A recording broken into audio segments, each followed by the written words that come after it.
Boom. Boom. Whoosh. Whoosh. Whoosh. Pew. Pew. Pew. Pew. They were putting everything on the line. Any scraps they received they ignored and ran head first. They were all in a flow, they moved with every ounce of what their bodies can give them and then some. Murakumagari. Ariel. Diadicasti_S. White Knight.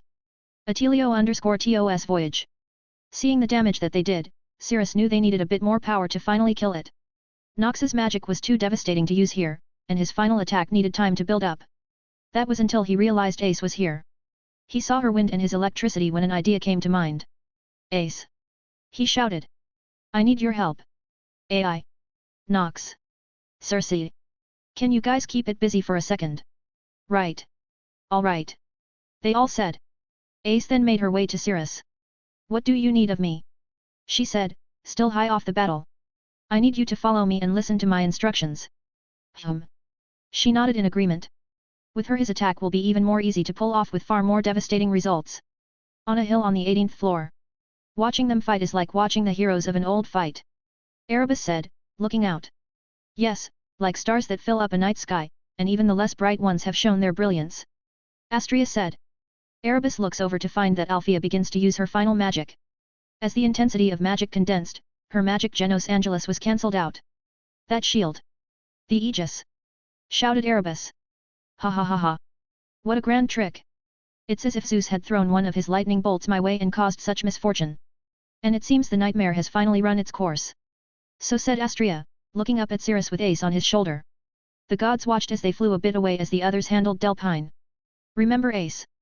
Collect the static and energy in the air itself. Condense your magic.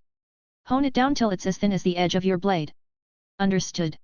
A torrent of wind and lightning converge while a red beast plays with the black dragon, being pecked on by the white owl and twilight hawk. Hey. Pew. Pew. Pew. Crackle. Crackle. Crackle. AI jumps around, impeding any of its movements, along with Nox, bombarding it with beams of light while Circe rains down lighting from above. They wait for Cirrus and Ace to finish. They notice the Astria Familia has finally gotten Althea down to the end of her rope. Veil breath. Keep fighting. Shouted Riveria. Earth Raid. We'll help keep it pinned down. Shouted Gareth. A big grin appears on AI's face. Right. Let's pin this dragon down. Up on top, the lighting and wind blended together. The speed at which the lightning gathered was extraordinary. The spear he used was white hot and spinning so fast it was a blur. The lightning? It's not jagged. Ace said surprised. That is because there is no oxygen within this space you made, Ace. When lightning comes down it will avoid air as much as possible, giving it its jagged edges. Much like lightning, it will always take the quickest path to the bottom. Combination magic. Shouted Ace. Hyperuranian. The firing of the supercharged railgun filled the eyes of the dragon as its breath once did to Cirrus. A blast of divine sunlight eradicated the monster in a flash of brilliant might. Boom. Boom. Boom. Boom. Boom. Boom. All the way down to the deep floors. Huff. Huff. Cirrus quickly descended back to the ground and flapped his wings just as they were about to crash and landed as fast and safely as they could. Huff. Huff.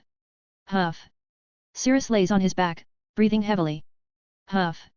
Huff. Is it done? Said Ace next to him near a mind down. Huff. Huff. Nox. Hi. Hi. I'm on my way to see. She flies down the dungeon. Flying to them was Circe. She turned back to her human form when she was close enough. Honestly, you are so damn reckless. Ace. You better not follow in his irresponsible footsteps. She takes out several potions and drenches Ace and Cirrus in them. She even got magic potions and forced them down Cirrus's throat when AI, Gareth, and Riveria came. Is the dragon killed? Asked AI. We will know soon enough. For now, can you help me up? Walking to where the Astria Familia was, where Althea stands before a pit of fire. Althea was very much more battered than when he tossed her. Her elegant, refined clothes were in tatters and covered in not just her own but those of the Astria Familia as well. Cough. Cough. She coughs up intense clots of blood. You came to see me off. She made a displeased expression, unhappy to see the son of her tyrant of a Familia captain. Did Hera tell you something to say to me? Cirrus slowly walks and pushes by to her. She couldn't fight anymore, she was on her last leg. You look like an animal near death. Yet I still stand on my own two legs. Cough. She makes a light bloody smile, happy that she lasts this long despite everything. So, what did that heartless woman have to say to cough? Here said you were a thick-headed daughter. Figures, that woman was never easy to please. And that she hopes you find peace with your sister, and in her own words, said, goodbye, my third favorite daughter. Althea widens her eyes before making a smirk. Hat, he ha ha cough, cough, ha ha ha. I never expected I will be cough. On the receiving end of Hira's cough. Jokes. She said with a big bloody smile that stretched ear to ear. Say, nephew, she said forcibly, still unhappy Nephili had a son who was actually strong. Come closer, I have some cough. Cough. Special words for you. Cirrus slowly walked up to her with some caution, and she leaned into his ear. Tell cough. Cough. Hira, I am sorry I was so cough. Cough. Thick-headed and that cough. Cough. May she never find Zeus. You cough. Cough. Old hag. Cirrus could see the peace in her eyes and tone of voice. Hat. Even in the end Althea still disliked her goddess. Is that all? No. Cough. I want cough. You to give this. Althea rips off her green brooch and hands it to Cirrus. To cough. My cough. Sister's son. He is in the cough. Cough.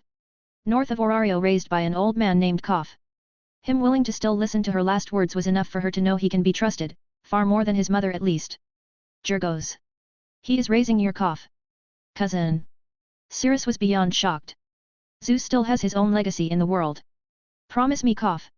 Cough. You give it to him and to never cough. Tell of his lineage until he is ready, especially cough. Cough. Hira. I promise on my life. He clenched the green brooch tightly. But you have some audacity to ask me that after all you did. Hat. I am Hira's daughter after all. She smiles one more time before she pushes Cirrus away. You fuck. He shouted. Ha ha ha. She laughs to her heart content as she fell into the inferno, yelling out. Farewell you monster. And you, Justice Familia. And farewell, Orario, you noisy town. The future is within your grasp.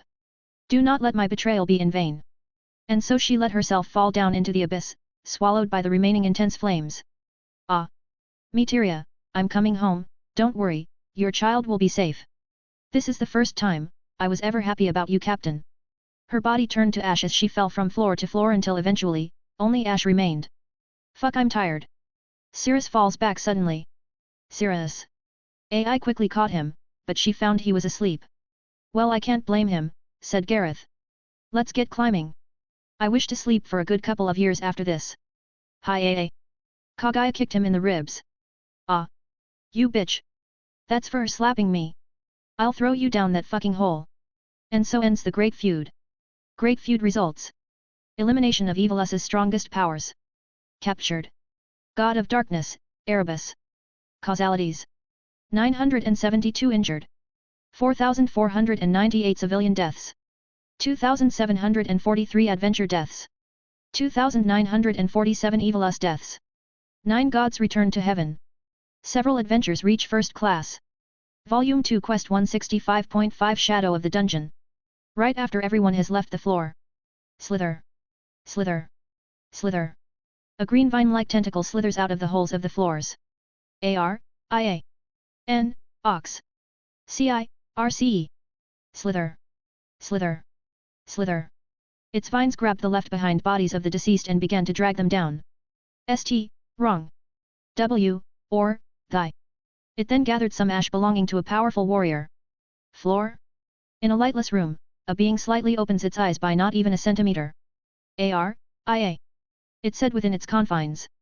No, X, C, I-R-C, E, A-R-I-A, no, X, C, I-R-C, E. It would continue to mutter these names until it fell asleep once more. A floor above, where her briefly gained consciousness, something else woke up. From a magic stone-like cocoon, a blood-haired woman with green eyes fell out of the crystal cocoon. She remained motionless as the tendril came and embedded itself on the base of her neck. She screamed violently, her body shook as bad as she screamed deep within that abyss. After some time, the screaming stopped, as did her shaking. The tendril then detached itself from her neck and she got up. Aria, no, X, CIR, CE, Arya, Nox, Circe, my name is Arterial, no. Revis now. She turned to the cocoon and with an open mouth bit into it, devouring it whole, leaving not even a fragment left. She clenches her hands into a fist. Weak, far too weak for her. She looked behind her to see a massive crystal far away at the end of the hall. In it was a woman with golden hair, encased.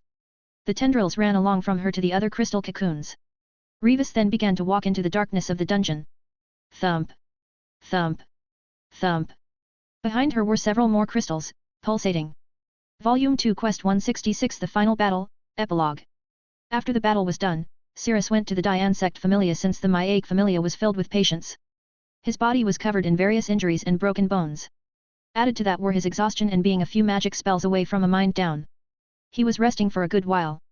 Oh, Ermid, you're healing people now. Lord Dian has been teaching me a lot, and I also had a lot of unfortunate chances to practice, she said regrettably. You are good to leave. I healed your extensive injuries free of charge. Thanks. Cirrus slowly sits up. When did he become so generous? The guild. Piece of. In a different room. Ha ha ha ha. I made so much money. Ha ha ha ha. They keep rolling in. Ha ha ha ha ha. Back to Cirrus's room. Well, I made sure you are perfectly healthy. No misaligned bones or bruises. She said with a small smile. Glad I sent you his way, I would have sent you over to Maiake, but... Cirrus once looked in the mirror and discovered himself covered in bandages. Do you have a spare shirt? Leaving the clinic, Cirrus looks around to find the city livelier. Kids were laughing and cheering. Nice, isn't it? Said Nox disguised as Yoru. Yeah, it is, so what are you doing here? I've come to check up on you. You were asleep for 3 whole days. Everyone else is busy with other stuff at the moment, like rebuilding the city. Ah, so it's over, hey. Let me fill you in. While walking back home, Nox informed Cirrus that the dragon had been slain, as well as a massive chunk of evil's power and influence that Erebus had built up in the shadows of darkness itself. As for Erebus, Astria sent him back to heaven. She also informed him that several people had leveled up since this war. Arriving back at home, Nox had some business to take care of and left. Hey, this house is around, even after so long. With each step he takes, it's like his body is dragging with him several tons of weight. Exosia, adorn, ... The armor quickly heals Cirrus's body from the soreness, and after it does, Cirrus can walk around with more spring in his step. He walked upstairs to find Gram by the bed and Althea's green brooch by the bed. Cirrus walks over and sits down, looking at the brooch. North of Orario, raised by an old man named Jurgos, He puts it back by the bed and walks to the window. I'm still tired. He goes downstairs and takes a bath. He could see his body riddled with more scars than before. He gets out and dries himself in the mirror. He then looks at himself more closely and a realization dawns on him. 15 years, I never noticed how old I looked. Cirrus could see locks of white in his hair from the pain of using the max level of Gram. Scars cover about 40% of his body and a soul that weighs oddly more light. Cirrus thought. No 15-year-old should experience this much, but my soul does feel lighter, maybe killing that dragon gave me some emotional catharsis. He gets finished getting dressed, and he sits down at his forge. Susanoo and his familia should be getting things sorted for his departure, and for AI as well. I'm sure she would want to stay, but for me, but I don't know what to do. Cirrus thinks for a while and decides what he is going to do. He gets up and walks to the door and walks outside. I should see how everyone is doing, then I need to really meet with Aranos for, oh well. Arriving at Lenoa's home, Cirrus enters through the front. Lenoa, it's me. How are you doing? Cirrus. Healthy and with no missing limbs. Cirrus. You're all healed. Thank goodness. You were really in a bad state. Said Circe. Oh, Lily is out getting some stuff, she should be back in a bit.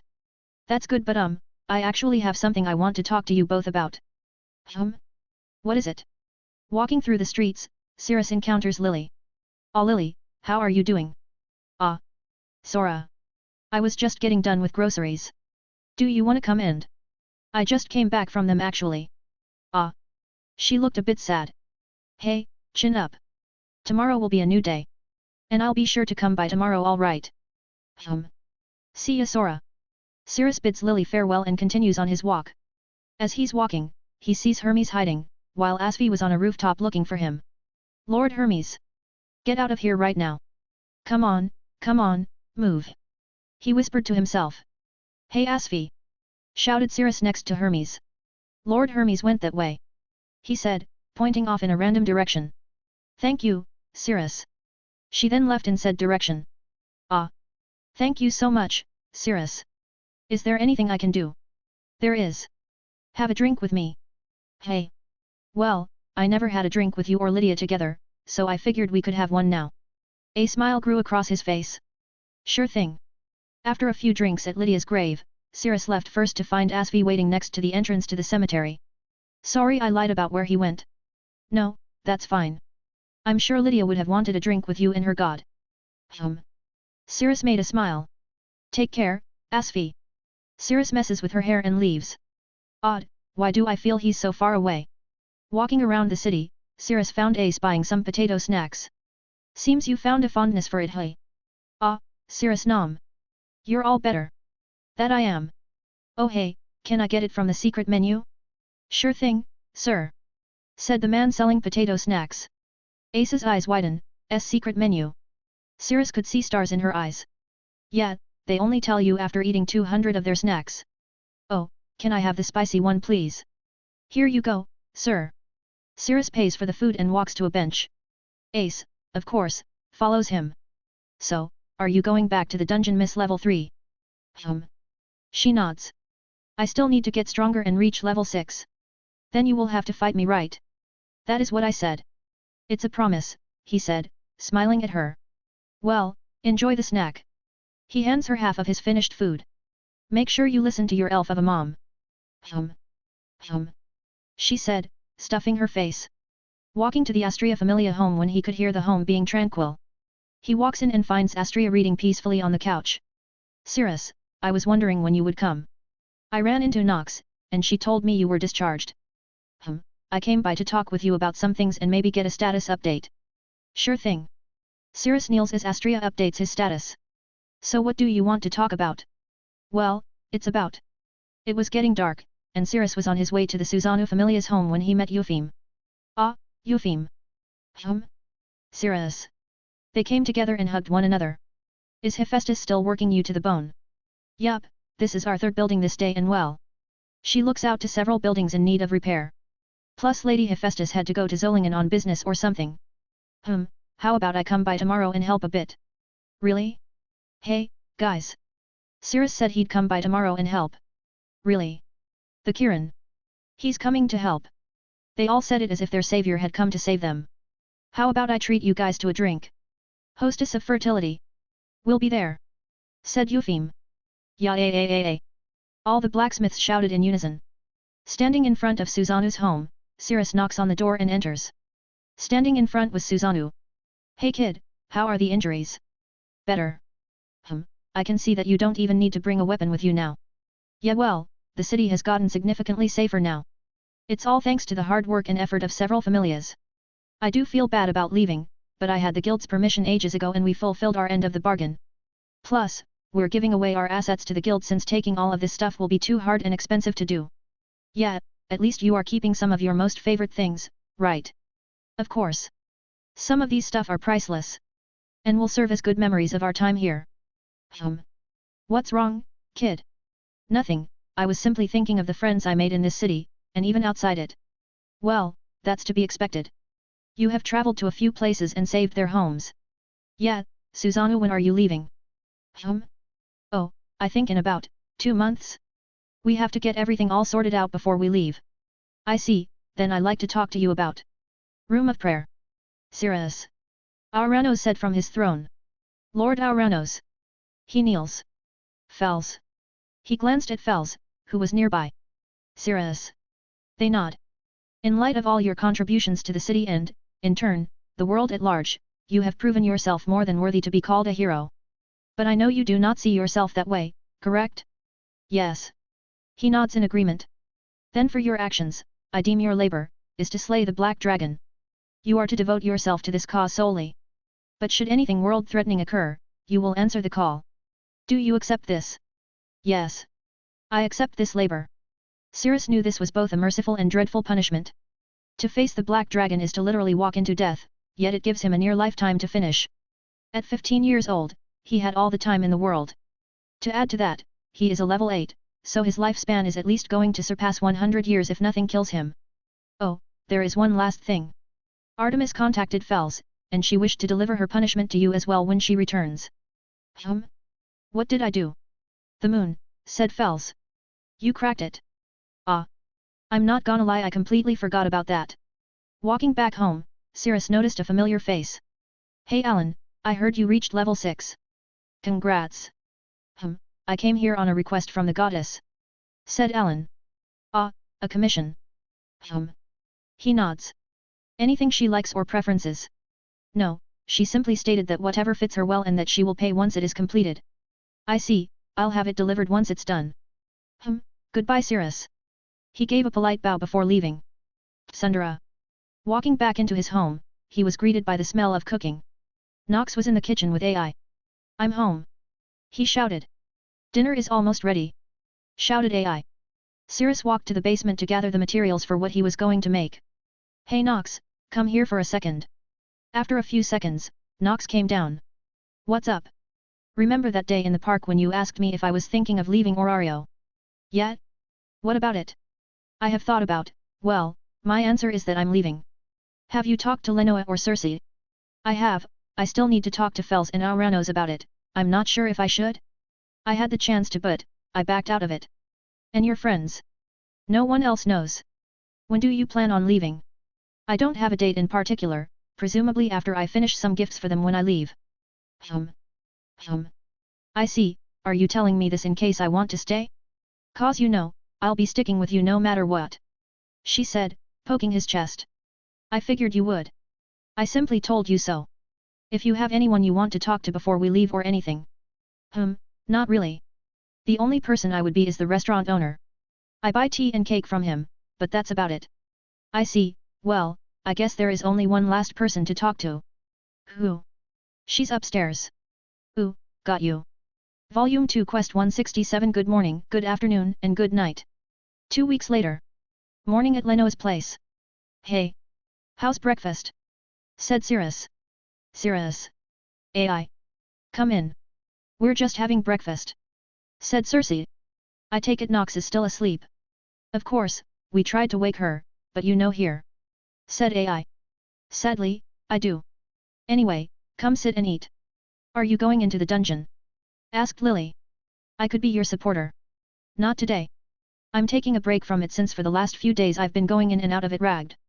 Lily, do you ever aspire to be an adventurer? Asked AI. I heard Cirrus taught you some stuff. Ah well, I'm not sure, my family isn't the most friendly. I told you if you want me to deal with them, then I'll. No. No. It's my responsibility. I will handle it on my own. You have grown up, Lily. I'm sure you'll grow up fine, Cirrus said, patting her head. But don't be too afraid to ask for help. I know, but I can do it. She said with confidence. All right, I believe you. So Cirrus. Said Lenoa. Did you finish all your orders? I did, just today in fact. Ah I see, how very good. A good, hard-working nephew. She said joyously. Odd. Thought Lily. After breakfast. Yo. Asfi. Said Cirrus. Hey Asfi. Said AI. Good morning. What could I do for you? Well, I was hoping if you could deliver some stuff for us. Sure? What kind of stuff? Just some commission I got and I need someone to do the delivery.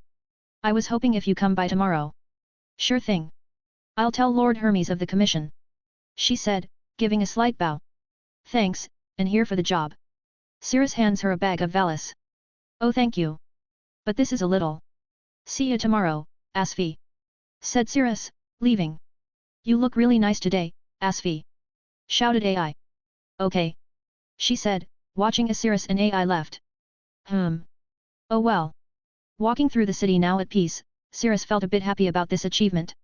Your smile is so cute. It's nice to see you smile so often now. Am I really? Hey? I never notice. Phew, it seems I rubbed off on you. She said, with a smug face. I think I rubbed off more on you, AI. What? That's not fucking true. Well, we should get going to help Yufim out. They said they're going to be at the entertainment district. Fuck really. Don't worry. I'll fend them off. She said with a smirk. I'm sure you will. Afternoon on one of the buildings in the entertainment district. It's strange, isn't it, Cirrus? said Eupheme. What is? At this time of day, this part of the city is so dead quiet and tame that one would think it's full of rundown businesses, but right when the sun goes down over the horizon, this place becomes livelier than the whole of Orario. I would hope so. This part of the city basically pays for the infrastructure of the whole city.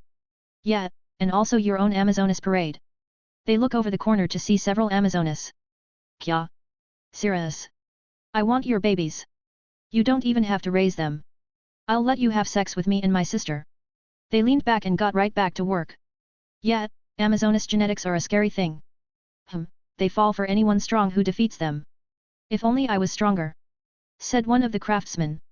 Same, I'm still a level 1. Plus, we're always so busy. They nod their heads in agreement. You know, you can just buy one of them to spend the night, right? Said Cirrus. We don't want cheap experiences, Kiran. Said one of them. We want you. Refreshments. Said AI, coming up. AI-chan. They all said, coming to get her drinks. Oh? You don't want my drinks? Said Aisha. Aisha. The craftsman said, flocking to her. Fufu CAI. I told you to show a bit more skin to really get the men's attention. And I told you I already have Cirrus. Besides, you can't get me to cheat on him. She said, giving Cirrus a cool drink. Not even when you try and tempt me with your body. AI looked away from Aisha a bit flustered. I never said anything about that. I simply suggest you share him with me. I'm even fine if you join. AI's face blushed even more. And no. I know you'll do something funny. I've known you for 5 years. And for 5 years Aisha began to move her finger along AI's body. Her blush got even redder. Taught you some of my techniques like Aisha then leans into Cirrus's ears and mutters some stuff. PFFFFFFT. You taught her that? That's your technique? It was only instructions, okay. AI quickly tried to clarify. Girl talk. Nothing funny happened. Something did happen but she wouldn't realize this until a certain goddess came into the picture. What a prude, I could have taught you more stuff. Hey Cirrus, you don't mind if it's 2 girls, right? She looked to Cirrus with a smirk. Well. Cirrus gave it some thought. Don't think about it. AI shouted. Personally, so long as AI still loved me and I joined in, I wouldn't mind it too much. He bobbed his head left and right. See. She turned to AI. Perfectly fine. Love is love at the end of the day. So long as I do have to preference, I would not be okay if it's another guy. I am a very selfish man who wants AI to myself. He said boldly and in a matter-of-fact tone. HOH, Aisha rose an eyebrow, impressed by how bluntly Cirrus said those words. Enough. AI shouted, face red as a strawberry from this conversation. Fufu, well, the offer still stands, but let me tell you a little secret, AI. She seductively leans into her ear and whispers. I wouldn't mind being at the sidelines giving you instructions. See, come on. You always do this to me. AI said, blushing. Ugh. Why is she so damn sexy and seductive? AI thought, her mind filled with her, Aisha, and Cirrus together. No. No. He is mine and mine alone. Get out of my head, stupid, sexy Aisha. Aisha truly brought out something within AI. Aisha takes a step back, satisfied of the teasing she did. And I never lie to you. See you later, Cirrus.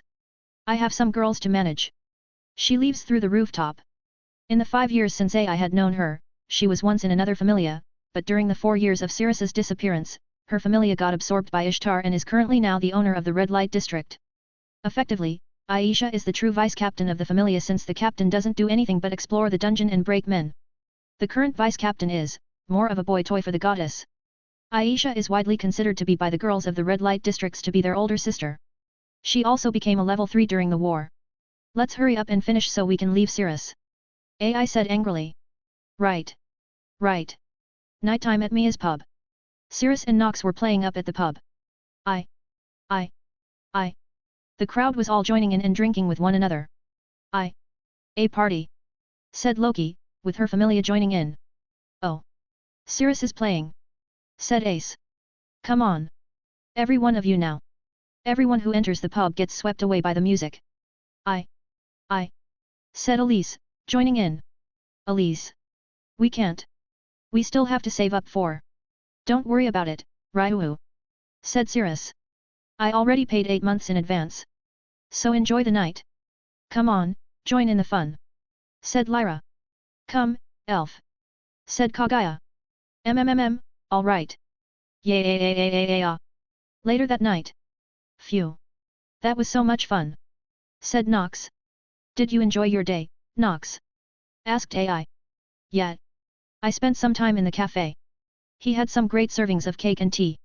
And your stuff? Packed up in my shadow. But Cirrus, wasn't it kind of cruel to make this night be so fun? I like to think of it as a going-away party. But without any of them actually knowing it.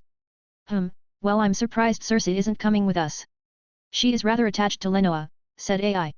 Which is odd because I thought she would stick with you, Cirrus. Well, they're both witches, plus I'm sure she knows I want to make sure everything is fine with her. She is getting up in years. Ha ha ha. Don't let her catch you saying that. She'll smack your head till you apologize. Laughed Nox. That old witch will outlive us all by how stubborn she is. Arriving back home, they arrived to see Astria looking around, waiting for them. Lady Astria, said AI. She turns around and gives him a warm smile. I came to bid you farewell. Oh, and Artemis is still unaware of your departure. You really do love making her angry. She still hasn't decided on what your punishment would be. Ha ha ha. Yeah, remember when she came back? She fired arrows at Cirrus for taking her first time for piercing the moon. Nox laughed. I remember that. Ha ha ha ha. Laughed AI. You were running around all of Orario trying to avoid her shots. And she got him like 12 times. Ha ha ha. One was even in his ass. Nox laughed even louder. Oh. Oh. And the crowd of male gods all lined up to congratulate him for taking one of heaven's 3 virgin goddesses. Ha. And then Artemis fired at them too. Phew. Ah, I remember that. What a fun day. Said Astria, also laughing. Okay. No more dawdling. Cirrus said in an embarrassed tone of voice. We need to get out of here before the morning. Also, I tried to explain it to her but she wouldn't. Is someone embarrassed? Nox said, poking his cheeks. All right. That's enough. AI said, holding back her laughter. We really need to get going. All right, Cirrus, kneel down. One last update before you leave for good luck. And yes, we know you tried to explain it to her, but you have to know you took something that was very precious to her. Something she had kept well guarded for time immemorial. She just needs some time to really think, okay. I understand. But what we are doing will piss her off. Phew, do not worry. Nothing gets her to focus and calm down better than a good OL hunt. I'll go check to see if we missed anything. Said AI. I'll see if everything is turned off. Said Nox. They left the room for Cirrus and Astria. Cirrus walks over and kneels. Astria then pricked her finger and dropped her blood on Cirrus's bare back, raising his status. Tell me Cirrus, did you dislike me when you joined my familia? We didn't get off on the right foot. Somewhat, after all, I was forced to leave the god I considered like family, going to a goddess I didn't have a good standing with. But, after time of being around you, I have come to see you as a kind-hearted stepmother. You even tried to close the gap and talk with me more. Phew, a stepmother hey? That's fine by me, Aunt done. She slaps a paper on his back and puts the information on it. Here you go. Cirrus gets the paper and smiles. Cirrus Zephyr. LV8. Strength, I0. H169 Endurance, I0. G287. Dexterity, I0. H101 Agility, I0. F300. Magic, I0. F350 Mage, A. Immunity, B. Martial Arts, E. Crush, E. Blacksmith, F. Chain Attack, H. G. Luck, I. H. Just one level shy of reaching that coveted level 9 throne. Well, now. It's like you're a normal adventurer, well almost. Your growth is still far faster than normal adventures, but it is starting to slow now in comparison to your previous updates. I'm sure if you stayed in the city you could easily reach level 9. I know, but there is no need to rush. After all, if I go too fast, I might run out of light for the others to follow. Yes, my little star. She hugs him one last time. No longer are you alone in the night sky. Volume 2 Quest 168 Gifts from A Deer. The next morning. Hello. Asvi said, knocking on Cirrus's door. Cirrus. Are you awake? Come Asvi. Said Hermes, opening the door.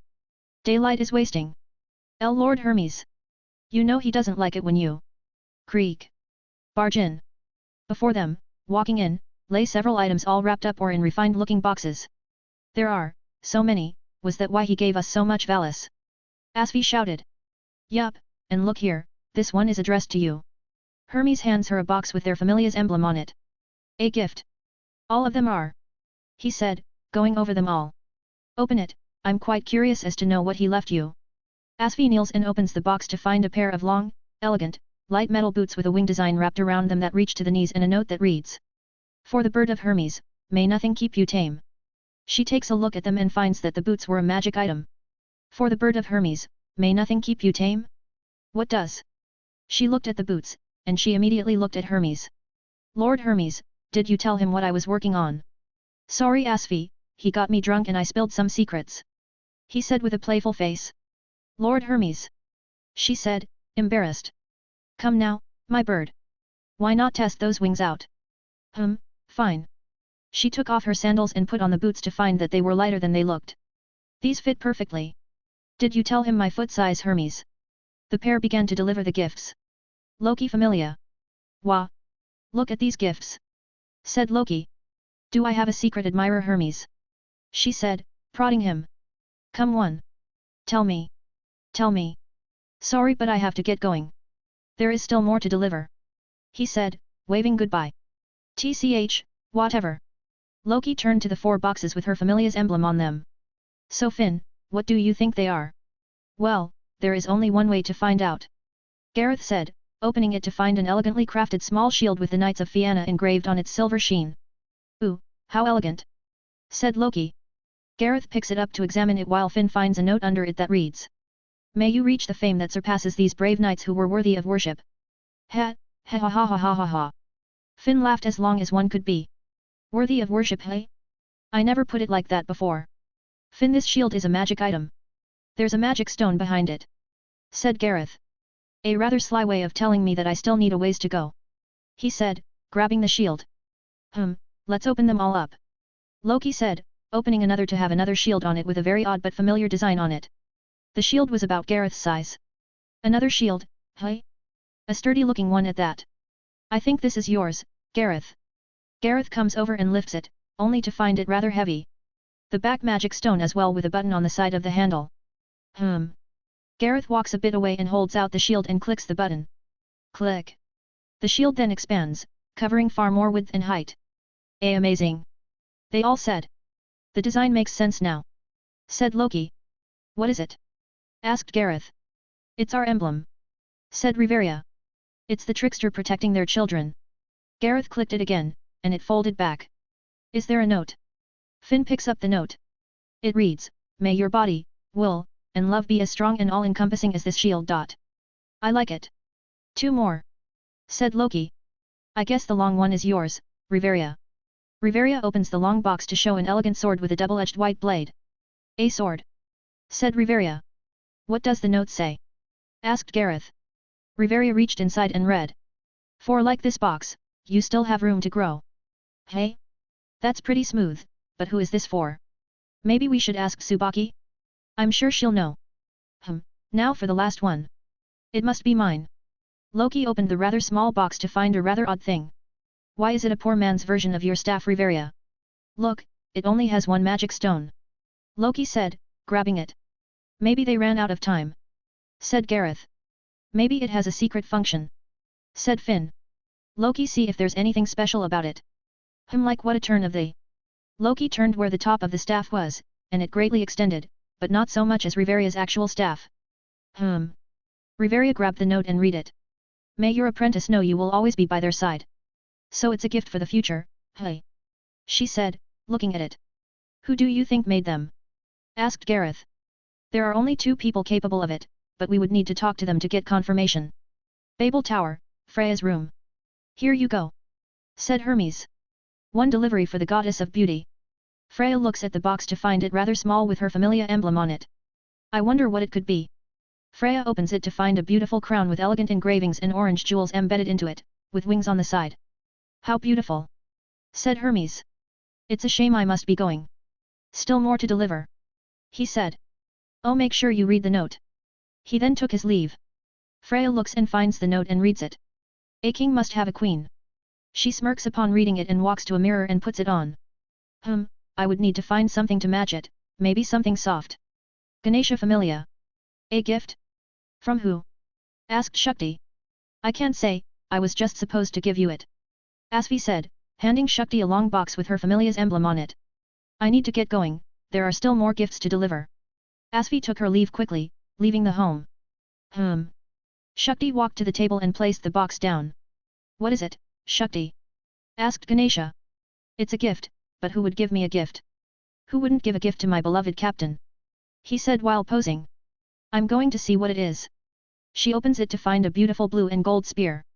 Wow, I have never seen such craftsmanship. She said, looking in awe. It has a note. Ganesha said, picking it up. What does it say? It says, may you carry on your sister's will and protect the innocent and weak. Tears began to fall from his eyes. Ah! What beautiful words! I am Ganesha. Shakti looked at the spear and found the blue to match Arti's hair. She made a sweet smile as she held the spear. That I will. Astria Familia. Are these gifts from all my admirers? See, I am the most beloved. Said Elise. I'm there for each of you, Asvi said. I need to get going. I still have much more to deliver. Asvi bowed and left. We didn't even have the chance to ask her who gave these to us.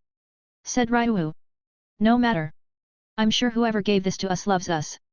Elise opened a box to find a decorated sword and a refined sword with a star on its hilt. A pretty sword. This one has a rapier in it. Said Lyra. This one has a katana. Asked Nise. They opened all the boxes and laid out the weapons, and got their respective weapons, each one engraved with a star on them. Lady Astria. Lady Astria. Look at the gifts we received. Elise said, opening her door. Oh, how nice. She said, looking at her weapon. It's beautiful, isn't it? Yes, very. Actually, I received one as well. You did. She walked over and pulled out a box. She opened it to reveal a sword similar to her sword of justice but with far more detail and decoration to it. The weapon was black and white with scales on the guard, giving it a justice and order look to it. A fitting sword for a goddess of justice, no. Elise looked at her weapon and back to Astria's. Why is yours better looking? Room of prayer. Lord Hermes, what brings you here? Said Fels. Well, I'm here to deliver some gifts from your son. Why couldn't he? Here you go. He said, handing Fels a box. And you, Auranos. Hermes hands him a box as well. One more place to hit up before I'm finished. Later. He quickly took his leave. Fels opened their box to show a necklace with a magic stone embedded in it. Fels finds a note and reads it. Dear Mom/Dad. I bet you're wondering, why couldn't he just do it himself? Well, to answer that. I'm gone. I left last night under the cover of dark.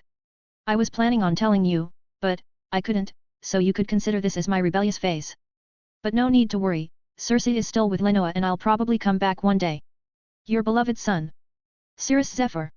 P.S. The necklace is a magic tool I have been planning and working on for a long time, so if it fails, sorry.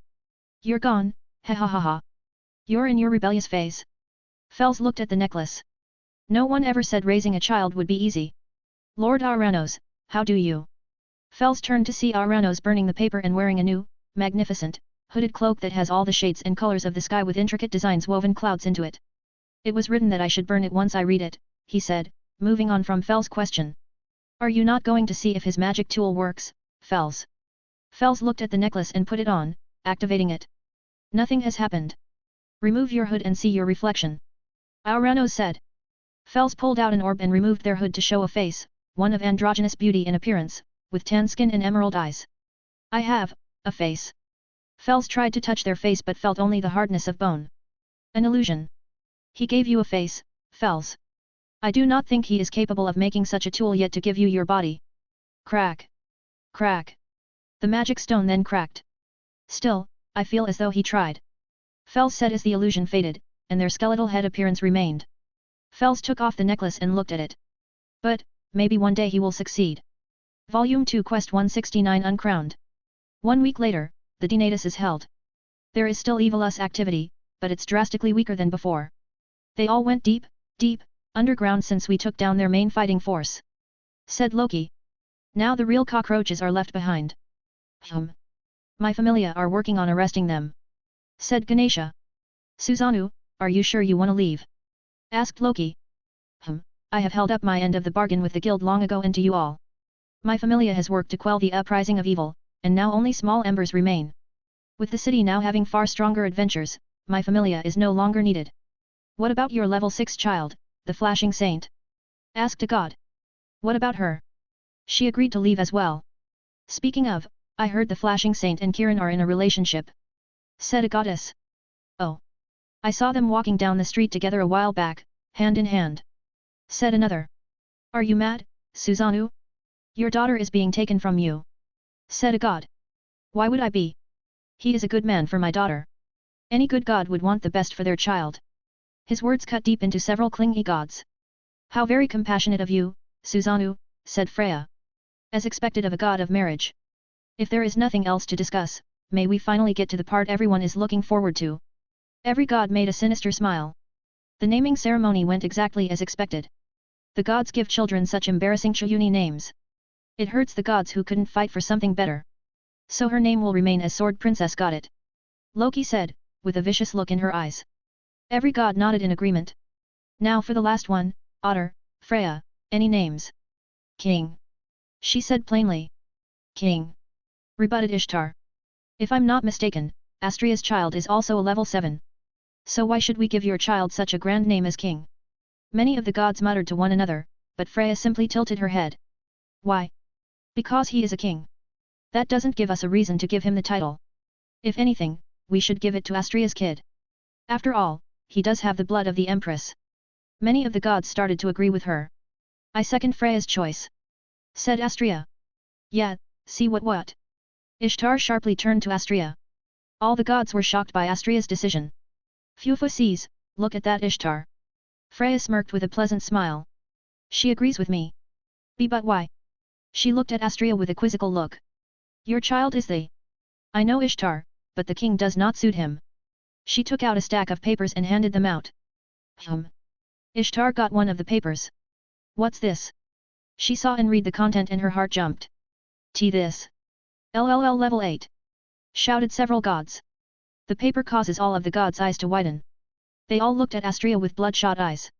Both envy and... As I said, Astria lips curled into a smile. The name of king would not suit him as it is too small of a name. Then what do you have in mind? Asked Dionysus. He glanced between Astria and the level-up paper. Uncrowned Emperor. Astria said with thought and assuredness in her naming. Uncrowned. Said Loki. Why that? Because he's gone. Said Hermes. All the gods turned to Hermes. What do you mean gone? Asked Hephaestus leaning forward. He can't be gone, the guild would never allow it. I mean, he's gone. Hermes clarified it as much as he could.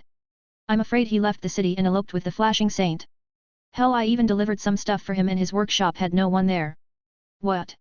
Many of the gods were in a state of shock again. Ugh. My heart. So many surprises. Said Loki, a sentiment shared by several other deities. So that's why he had Hermes deliver those presents, there were farewell gifts. Loki thought as she understood now. Ah, how romantic. Said Freya, as well as many of the other goddesses. I wish I could elope with a handsome man. Ah, and he would pick me up into his arms and we ride off into the sunset. Many of the goddesses began to go into their own worlds as they think of how they wish to run away with their beloved. As romantic as that is, shouldn't we get them? They did leave without permission. Said Demeter, returning the Donatus back on track. A silence filled the room. Everyone took a moment to return to a proper formality. Well, it's not like any of our children can hope to bring him back. Said Ganesha, breaking the silence. And it would be a waste of resources to try to get him back. Especially with their speeds, said Artemis, adding in more serious. I taught Cirrus the art of hunting, so even tracking him down would be nigh impossible. Fufu, are you sure you don't want to see him with his girlfriend? Said Loki, making fun of Artemis. After all, he did. Within the blink of an eye, Artemis had fired an arrow from her bow. Thunk. The arrow struck just above Loki's shoulder and into the chair. Many of the gods looked at the arrow and back to Artemis. They made a note to themselves to both watch her hands and anything that would get a rise out of her. They also thought how she brought a bow with her. They swore she didn't have it with her when she arrived. As I said, impossible. Artemis stated firmly with a smile that read, the topic of the moon will not be touched upon. I am Ganesha. He struck a pose showing off his muscles. What of you, Soma? Asked Ganesha in a tone that did not match his body language. You are also a lunar deity. Do you not want to give him punishment? No comment. Any punishment I leave up to Artemis at her discretion. I simply wish to make my drinks. Soma said, uninterested in everything. Can I leave now? So then we're all in agreement. Said Hermes. Otter shall be named king. Cirrus will be known as the uncrowned emperor. All in favor? Aye. As everyone begins to leave, a shouted. Wait! Shouted Loki. Every god stopped and looked at him. I want you all remember not to spill the ulterior reason the great feud happened. Tisk. Every god clicked their teeth as their mood soured. We understand, Loki. Freya said. The great weaver's strings is something we all will take to our return to heaven. Good. Is there anyone who still feels her tightness on you? Loki looked around. All the gods shook their heads. Ha! Loki let out a deep breath. Then we can rest easy for now. After the deadless, when most of the gods left after some chatting. Oi! Astrea! Said Loki. Yes. She turned to the trickster goddess. Is your kid really gone? Yes, he left the night you and your familia went to the pub and sang with him. That night? She said, surprised. How? We drank so much. She was already plastered by the time Cirrus had his third drink. He is a heavy drinker, said Hermes walking by. He outdrank Poseidon, you know. That drunken sailor. Ugh, well, that's beside the point. I wanted to ask if he was the one who sent Finn and the others gifts. Why? Did you not like his gifts? He wanted to give one last gift to all the people who he knew. And no, it's just that. They're too good, said Hephaestus walking up to them. I saw the shield he made for Gareth, and Tsubaki was crying rivers of blood trying to make a shield better than his. Actually, I had shown the shield to several other blacksmiths and they all got so angry. Haha. She said with a big smile and chuckle, remembering the looks on her children's faces. I have never seen so many tears of frustration. Ha ha ha.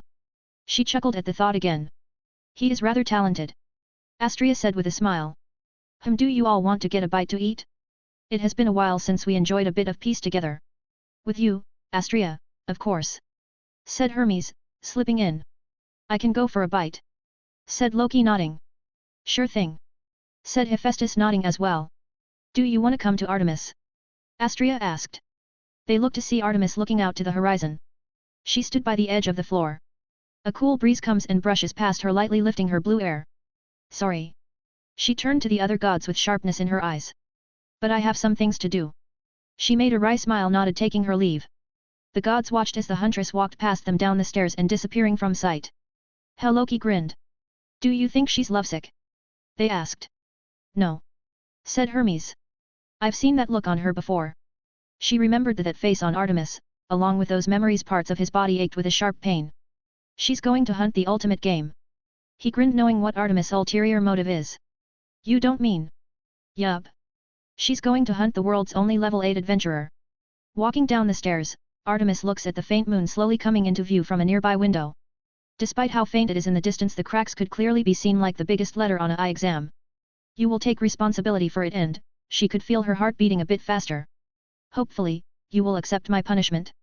Without much trouble. North of Orario. Feels like someone is coming after me. Cirrus darted his eyes around his surroundings. You think Artemis is finally gonna start hunting you? Nox said on his head. Probably, I assumed she would have done so sooner, but I'm not gonna complain. Oh, maybe she knows.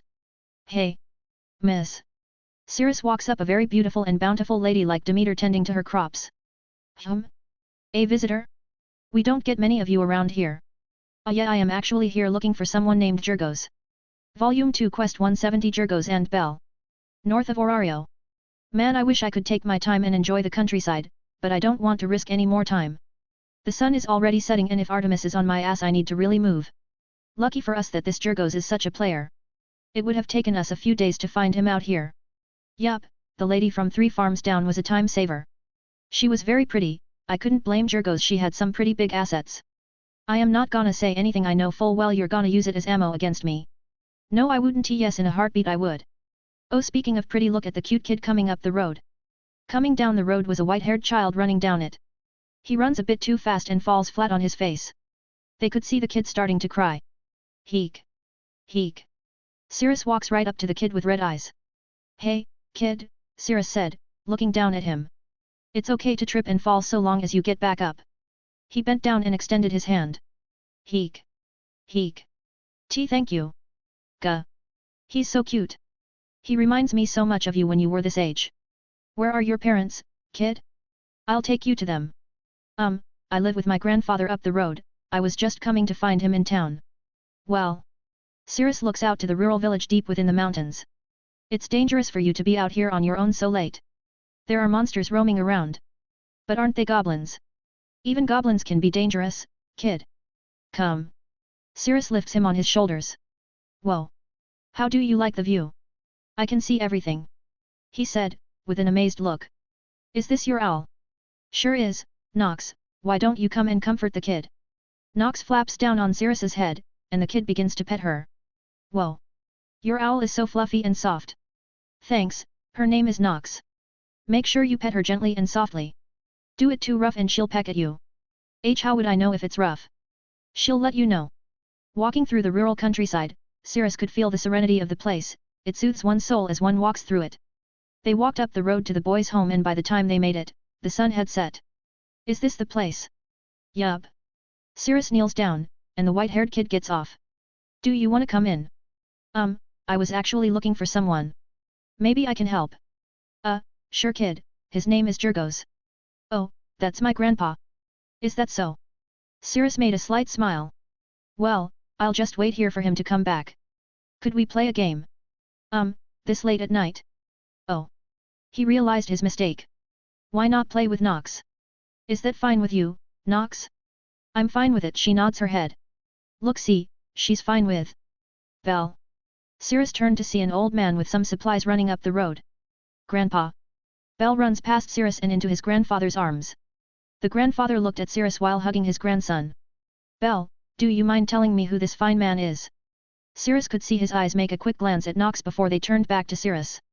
Allow me since I haven't introduced myself. Cirrus made a slight bow. My name is Cirrus Zephyr, and I am looking for you, Jurgos.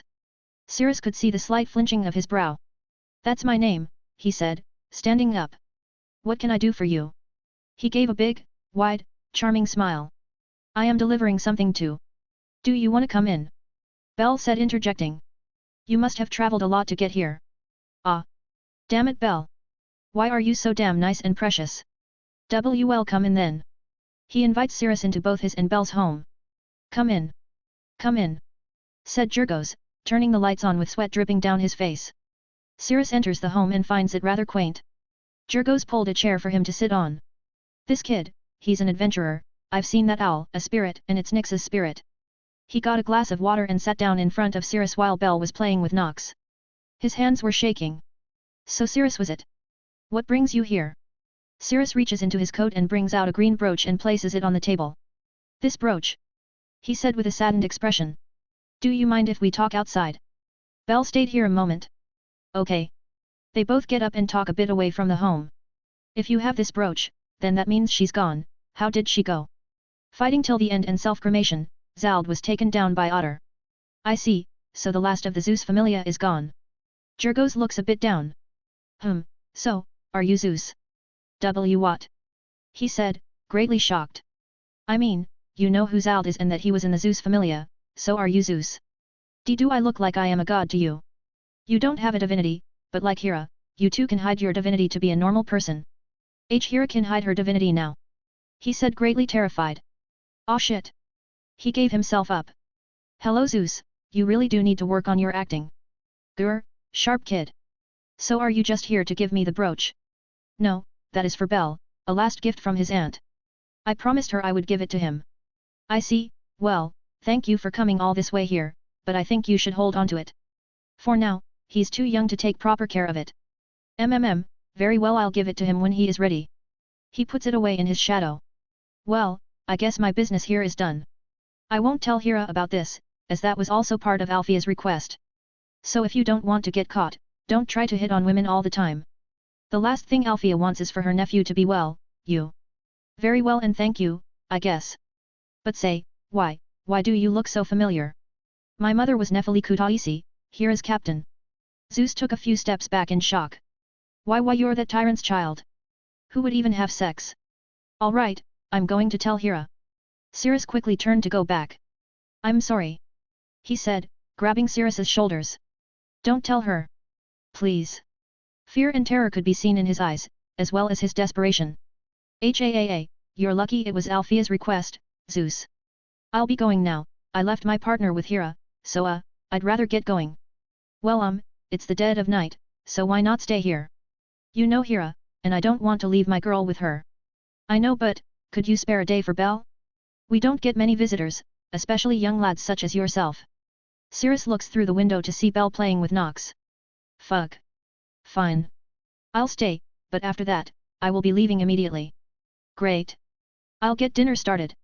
Zeus said, oh, can I ask you one thing? Sure, but it depends on the question, and if you ask something pervy, I am going to bury you neck deep in the ground. Nothing of the sort. I just He looked a bit nervous with some shame. How is Hera doing? Well, she's doing pretty well aside from the copious number of wine bottles. Zeus's eyes slightly widen.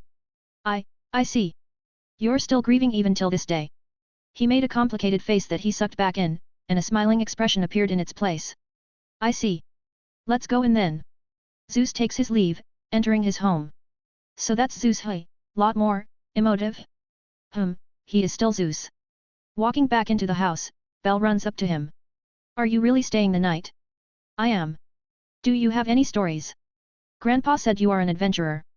I am, but, I'm taking a break from it. Really? Is it tiring? Cirrus goes in and takes a seat. Well, a bit, but you see, the city of Orario was going through a hard time and, well, it was exhausting, so I'm just traveling around for now. Have you traveled much? I have been to Schultzard, a country of sand, and Israfan, a country found north of Schultzard. Wow! What is it like there? Belle looked at Cirrus with the boundless curiosity only a child would have. Well, it was hot for one. You always want to make sure you have water on hand in desert environments. Actually, that's where I found her. Nox flaps and lands on Cirrus's forearm. Zeus gulps as he gets dinner ready.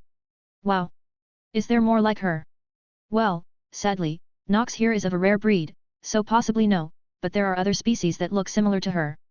Whoa, where else have you gone? I went to Telskyra, the country and holy land of the Amazonas. Amazonas? Grandpa mentioned them before. Cirrus gives a glance at Zeus. Well, they are a rather special race. Cirrus returned his gaze back to Belle, who was drinking every word he said. You see, they are the only female race. So there are no boys. Yup, and because of it, they are the only other race besides humans who can have a child from any of the other races. But, are there really no boys? Nope, when an Amazonas is with a child, they will always be female regardless of race, no matter what. That's amazing. It is, but if you ever go to be an adventurer, I suggest you be very wary of them. Why? If we meet again when you're older, I'll tell you, okay? He said, rubbing his hair. Belle would continue to ask Cirrus questions, and he would answer them back as best he could until dinner was ready, and then they went to bed. Sitting out on the porch, Cirrus looks at the crescent moon. Can't sleep, said Zeus, coming out and sitting on a rocking chair. I just wanted to take in the country air. Glad you like the place. I came across this place by accident on our way to kill the behemoth. Must have been a fight. Yeah, well, that's all in the past now. All my children are gone now with Zald. I heard Hera still has her vice-captain, but she's somewhere out on the frontier looking for the perfect wight. Malayan, she was a quiet, polite elf. Big boo.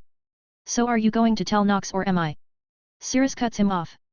A brief silence filled the rural country night. I'll do it. I'll grit my teeth and accept my punishment for what I did. How mature of you, Nox. Emerging from his magic circle, Nox appeared in her human form. Yo Zeus. Get ready to grit those teeth, bitch. She came swinging with a massive smile on her face. Shit. Thud. Volume 2 Quest 170.5 The One Who Became Jaded. 8 years ago, after the Zeus and Hera Familia failed to kill the Black Dragon, Zeus was walking through the Hera Familia home. He looked around to see empty room after empty room. The nice fragrance of the home was accompanied by a feeling of desolation. Tap. Tap. Tap.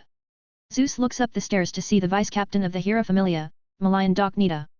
Before, she would wear rather revealing clothing, but this time she wore more conservative clothing that covered her body from shoulder to toe. Those once dim yet bright golden eyes were now as hollow as her raven hair was messy. Zeus. She said lowly, walking past him with a tear-stained face. She is not in a good state. The high dark elf and god stood still. Where are you headed? He asked not to get with her but to help as much as he can. The battle with the black dragon left a deep scar on Zeus' soul, the deaths of his sons and daughters hurt him deeply. I have some money so. That is none of your concern. Malayan responded. I appreciate this rare occasion if you helping a woman out genuinely but I will get through this myself. I have some things to take care of and sell. Goodbye. He turned to see her carrying nothing but a large bag filled with all that she owns that can be sold. She walked out the door and stops for a moment. She places her hand on the empty building that was her home for years and walks away. Zeus returns his gaze forwards. Good luck, Galatea. Zeus walked up the stairs and headed to Hera's room. He gently, slowly and carefully opened the door to Hera's room. How fortunate that no door within the Hera familia ever squeaked. Bottle after bottle of wine. That was all Zeus could see as the closer he approached her room, the more and denser the sight of wine bottles become. He put his ear to the door and listened carefully. Heek. Heek. Heek. He could hear her softly crying. Damn it. He said it so softly and full of pain that it nearly brought a tear to his eye. That is rare, said Althea coming up to Zeus. Zeus turned his head back to where the voice came from. Shhh. He shushed Althea. What if she won't hear us? Her mind is elsewhere. Oh. Zeus' heart felt a pang of grief. So, Althea. He walked up to her. Malayan just. I know. She left her bow with Hera and left the city, or well eventually. I can't say that about the rest of my familia. You, how are you doing so well? Your sister has. I know. She nods. But I have a request for you. A request that Hera doesn't need to know. Zeus returned his gaze to Hera's door. As much as he wished to help he fears what she will do to him in her state. She will be fine. He looked back at Althea. What is the request? Follow me. West of Orario, the two snuck their way to a church. What are we doing here in a church? Asked Zeus. We are here for someone. Hey. Come on out. From the back, the wall opened up. Out came Zald, carrying a baby. Did you two have a ga? Althea punched him in the shoulder. No, you womanizer, the child belongs to Meteria and that stupid, pathetic, worthless piece of shit of a child of yours, Aegeus Cranal. She said it with venom in her words. Zald. It is true. He walked up to him and showed him the child. He hands him the child, and Zeus holds him dearly. Ah, I'm a grandfather. The child opens their eyes to show a gentle ruby. His name is Bel, Zald said. That was what the priest said what Meteria called him before the disease finally took her at her most vulnerable. This was your rock? Wasn't it Althea? Zeus turned to her. Yes. But I am not fit. She said with an uncomfortable tone of voice. You want me to raise him? But you despise me. Zeus knows full well how much of a piece of shit he is and so does Althea, which makes her request surprising. I do, but you are a good storyteller. So I want you, as his grandfather, to take care of him. Hera must never, and I mean never, no. Understand? Fully. But we should go now. Hera is drinking herself so much she isn't so sharp now. Not gonna help you quote, wife, are you Zeus? Zald said raising an eyebrow. She's strong. He nods. I know she will bounce back. Me leaving will surely light a fire in her to track me down. Sounds about right. Althea nodded. So where are we headed? You're coming with me. The both of us. Zald spoke up. We will make sure that you and Bel are somewhere safe and well off. After that, well, we will see. Zeus scratched his beard. I know a place. Present day. Waking up, Zeus sits up from his bed. He looked to the couch with his one good eye to see sleeping on the couch was Cirrus. He looked at Bel sleeping with Nox in his arms hugging her like a plushie. I do not regret choosing you, but I do regret leaving her when she was at her lowest point with no one there for her, but she is strong. She will be fine without someone there for her. Ugh. He gently touched his right eye. She has a mean right hook like Nyx. Volume 2 Quest 171 Bel Cranal. The next morning. Grandpa, your face is swollen. I walked into a door last night getting some water. Zeus said, with the black eyes and some bruises. Nox, in her owl form, puffed her chest up with pride. So are you leaving Cirrus? Said Bel as he was eating breakfast. I am. Now that I have settled my business, I'll be leaving. Can't you stay another day? He said with puppy dog eyes. I can stay for a while longer, but I need to get going. Yay. Bel quickly finished his breakfast and went outside. I'm ready when you are. All right, I'll be done in a minute. Belle closes the door and runs around outside. So what got you in a hurry? Said Zeus. Well, I left Orario without permission, so I'd rather not be close to the city, and well, my partner is with Hera. Ah yes, you mentioned that before. Say, at what level are you? Depending on your level, they wouldn't really care. Oh, I reached level 8. I see well level cough. Cough. 8. This damn kid. He's a true damn monster. To have reached such a level so young. It's unheard of. But, he is her son after all. Well. You shouldn't worry too much. Going after a level 8 like you would be a massive waste of resources, and even if they do, I doubt you would go down without a fight. Well, unless Artemis comes after me. Artemis? What did you do? Peek in on her when she's bathing. No, I'm not a piece of shit. Who does that? You remember the moon, right? Did you? I cracked the moon, yes. PFT ha ha ha ha ha. To think she would lose her celestial maidenhood like that. Ha ha ha ha. How amazing. I never thought that was a possibility. Are you sure you aren't one of mine? I really hope not. Ah, he wipes some tears from his face. I haven't had a good laugh in a long time. But if Artemis is on your trail, that's some bad luck. She's heaven's best tracker and an even better archer. I would know. I know I have traveled with her. She also taught me how to hunt, track, and do some wilderness survival. I have uncovered my tracks. I take back my words, kid, you might actually evade her if you can reach level 8 at such a young age. I'm sure you can get away from her. Thanks. I took a trip through the monster-infested forests to get here. Cirrus finishes eating his food. Now I guess I'll spend some time with Belle before I go. It was good to see you, kid. But you really should watch your back. Artemis will catch her prey. Then she will have to really work for it then. Walking out of the home with Nox on his shoulders, he sees Belle playing with a stick. He swung it like a sword. Alright, Belle, why don't you show me around the place? Okay. Can I get on your shoulders? I wanna be high up. Sure. Cirrus knelt and put Belle back on his shoulders. Now where to first? There first. He points in a direction. Belle began to show him around the countryside. He showed him the fields of grass, a fresh waterfall, and even the town. The place this boy lived was so peaceful and happy, Cirrus felt a bit envious of him having such warmth around him. Out on the open plains with a nice breeze, Cirrus, Nox, and Belle simply look at the sky. Hey Belle asked nervously. What is it, Belle? Cirrus takes a bit of his apple and glances at Belle. Do you think I can be a hero? His face was flushed red. Well, yeah, I guess. Cirrus holds the apple near his shoulder so Nox can eat some as well. Really? Yeah, I mean, if you want to be a hero, go for it. Just don't be a fool and rush in. Says the pot calling the kettle black much.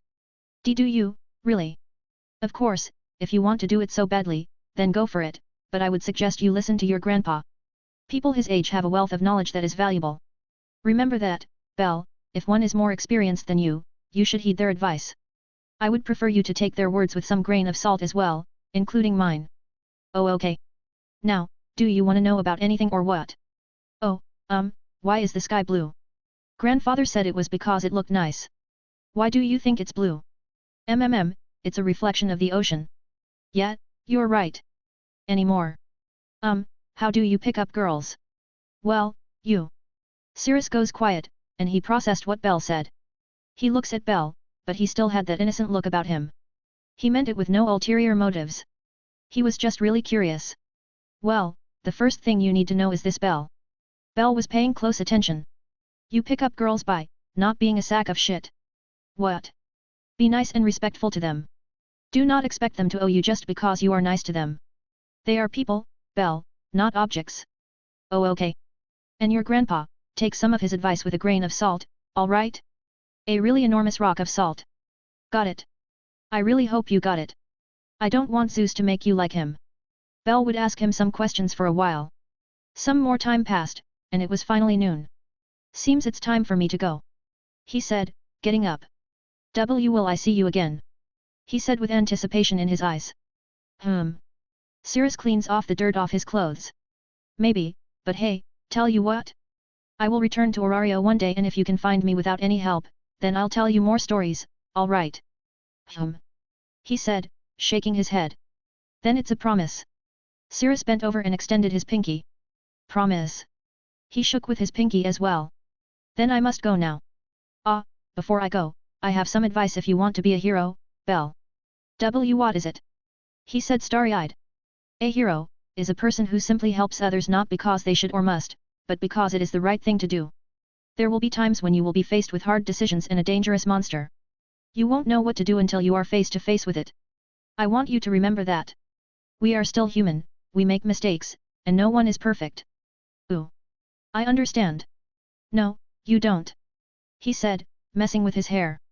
You will understand one day, Belle. Cirrus began to walk southwest into the mountains. See you, Belle. He waved goodbye to him. Goodbye, Cirrus. Goodbye, Nox. He shouted out as he watched as Cirrus slowly walked away with Nox on his head, disappearing into the woods.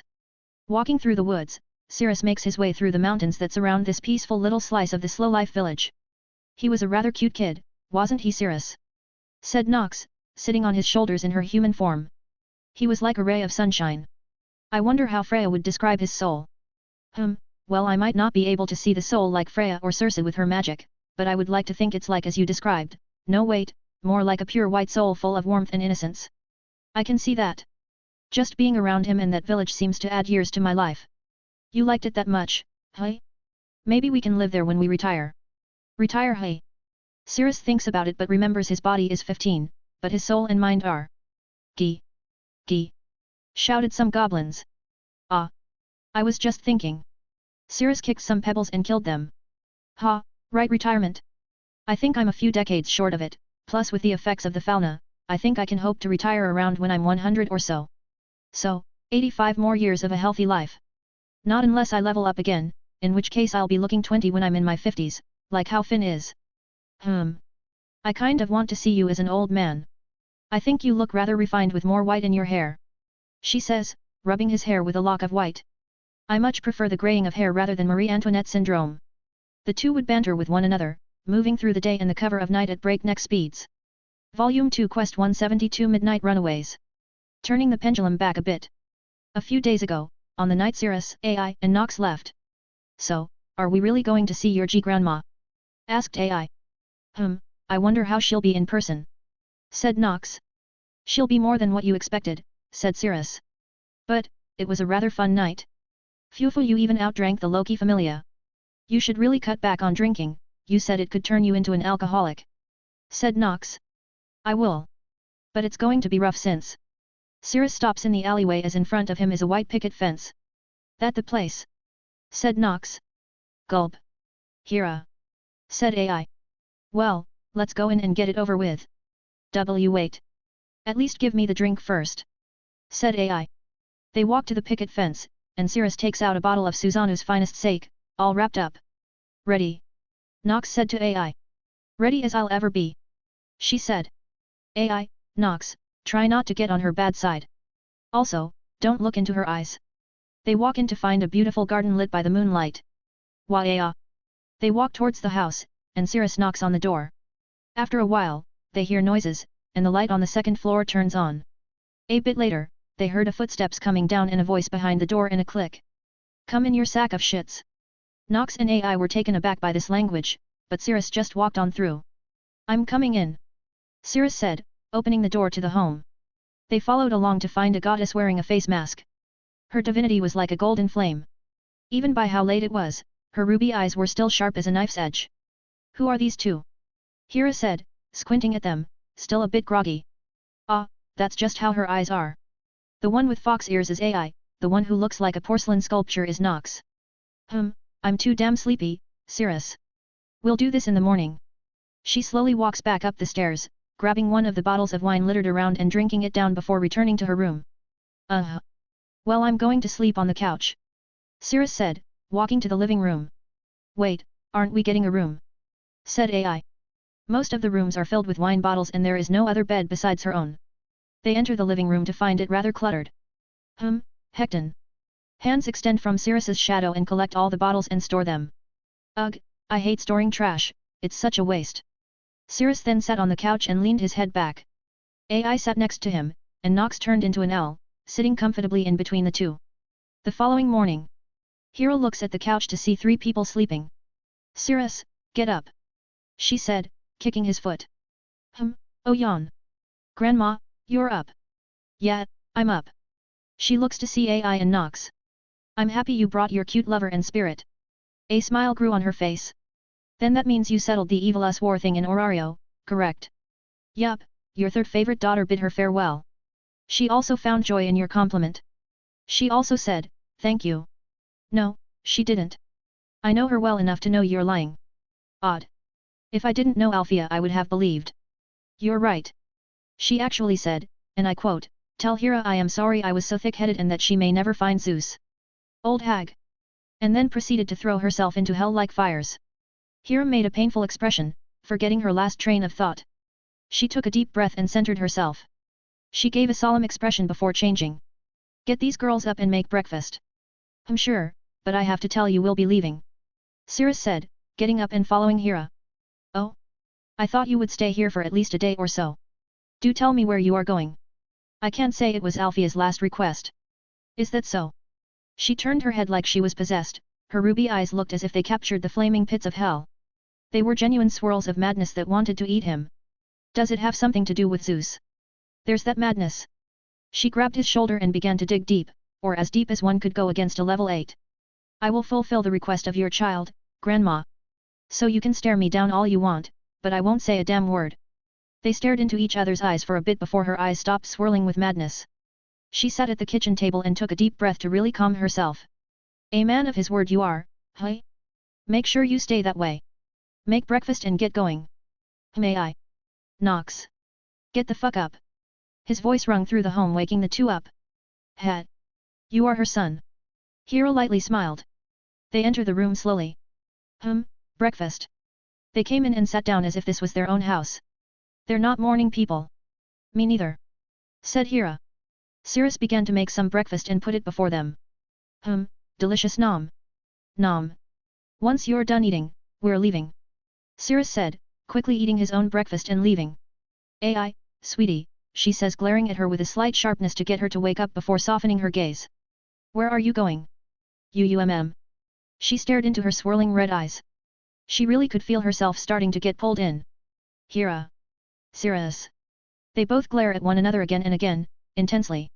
AI and Nox could see Hera's eyes growing in intensity. Lady Hera. Said AI. Cirrus please calm down. AI said, trying to calm the situation. Scary eyes. Said Nox. Cirrus how about we talk a bit in private? Nox can you stay here a bit? Hera looked at her with her swirling red eyes. Yeah, sure. She began to eat her breakfast, avoiding her gaze. AI and Cirrus go out into the front yard/garden. Why do you want to leave already? Asked AI. I know she isn't what you expected, but she is still family, right? Cirrus couldn't tell her what she did. Yet. He said begrudgingly.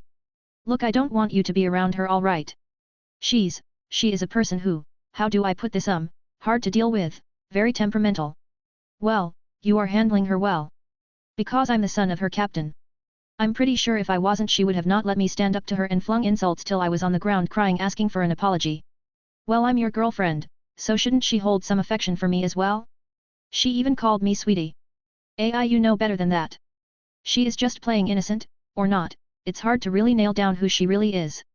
Well, trust me, okay. You can go and do that request Althea had, and I'll stay here and try to smooth things out. No. He said sternly. AI, you can ask me anything and I will do it, but letting you stay with her is a strong no. I am putting my fucking foot down. Come on. How bad can she be? No. Cirrus. No. Cirrus. AI. Cirrus. AI. They both stared at one another intensely. AI could see he really didn't want her to stay with Hera, and Cirrus could see she wanted to stay and make a good impression on her. She then looked at him with her puppy dog eyes. No. Don't fucking do that to me. Jiain. AI. Jiain. Fucking. He steps away from her, combing his hair with his fingers in frustration. Do you really want to stay here with her? He glanced at her. Yes. She nods. Fine then, Nox is staying with you. No the fuck I'm not. She said, walking out. She is fucking unbearable. Now Nox. I merely asked you if you could make good eggs, not shit eggs with a side of sass. Hera said, walking out after Nox. I made you 4. Fucking 4. They were all delicious. I don't know what your standard is, but it's some fucking bougie ass tastes. They're called refined tastes. Something you deeply lack. Cirrus, I actually fucking can't with her. I am actually going to strangle her. Try it. I'll pop your pretty white head like a bottle of champagne. Cirrus looks at AI and she still stands firm. I'll be back as soon as I can. Grandma. He looks at her sternly. Grandson. She looks back at him. Cirrus looks back at AI. Love you AI, take care all right. He nods, and he takes his leave. Nox followed in suit, turning into an owl and landing on his shoulder. As soon as he walked out of the property and the white fence closed behind him, Cirrus took off running. He ran and ran as fast as he could, heading northwest. He couldn't leave a trail behind. Artemis would be hunting him eventually, and he wasn't going to let it be easy for her. Volume 2 Quest 173 The Saint and the Goddess. The first time I met her was late at night. She was rather ill-tempered, to say the least. She does bear a very striking resemblance to Cirrus, enough for one to think he was actually her child, but after that, she is nothing like Cirrus and more like, well, I don't have someone to compare her to. You Stay AAR. My name is Shirakusa AI, 15 years old, level 6, known as the Flashing Saint of the Susanoo Familia, 5'3", not counting ears, bust 85, waist 59, hips 87. How do you know my measurements? She said, covering herself with an embarrassed flush. I have an eye for women. I can tell how they are from the way they talk and walk, how much effort they put into their hair, skin, nails, clothing, everything that could or would make a woman a woman. I know it. Really? Cirrus said she was the goddess of women, I can see why. Yup, so she gets up and sits next to AI. I can see you're a very kind, a bit ditzy girl with a prudish sense of style, black pants with boots, white and purple top that covers your cleavage, yet you have a rather aggressive appetite, don't you? She has the grace and bluntness that can get anyone off their rhythm. She hits those spots so well it's comparable to Artemis's aim. Her face began to turn even redder than before. I was right. Don't be embarrassed, you have to be that aggressive to beat Cirrus.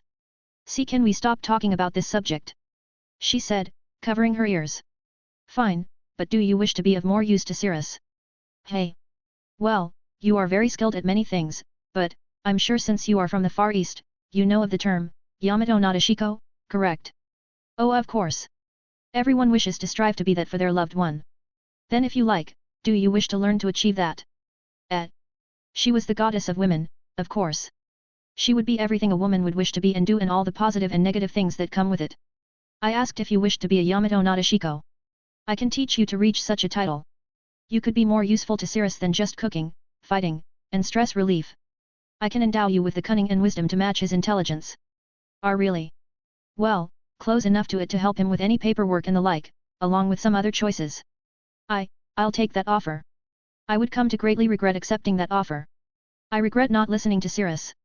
I took a shower and was given clothes to wear. When I left to go meet her, she was wearing the same clothes but with a beautiful straw hat for the morning sun. Make sure you get rid of the weeds and check for any insects. Right. She showed me how to garden. Clean this room up for me. You can dispose of the bottles however you wish. No, actually I wish to see your drawing speed. My drawing speed? Sure. My sword drawing skills are probably what I'm most proud of, more than my cooking, clothing, and my hair. So of course I would show off. Amazing. Try this one.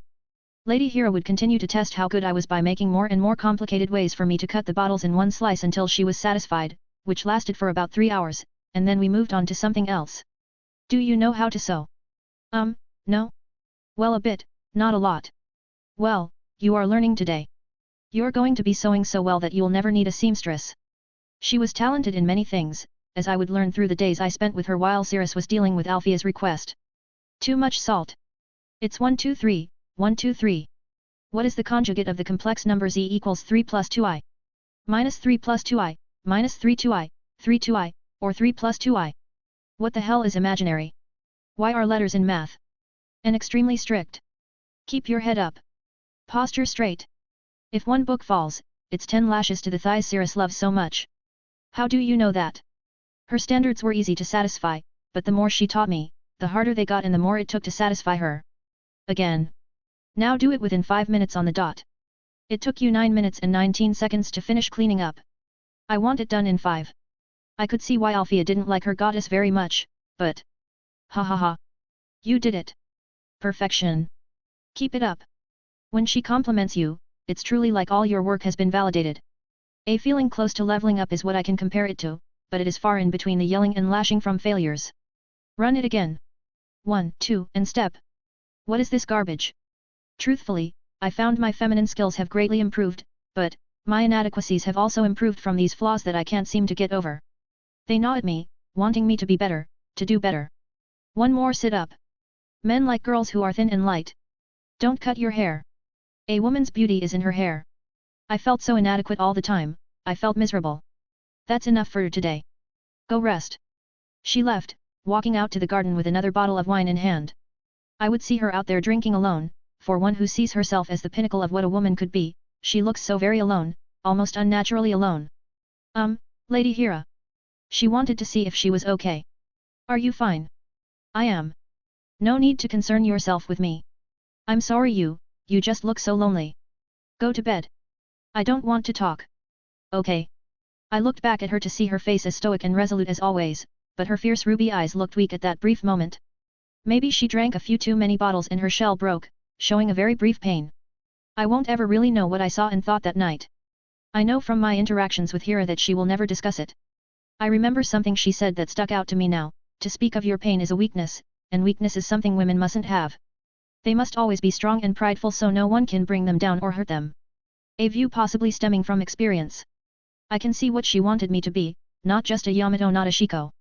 No, she wanted me to be something more, something that can handle whatever comes my way and that no one wants to throw away. But it's impossible to know what she is thinking. It sucks, it's horrible having to bottle up so many different emotions and not do what I want. I'm not that, I'm not a Yamato Nadeshiko either, I'm just not what I wanted nor what she wanted. 5 days after Sirius had left, he finally returned. I'm back.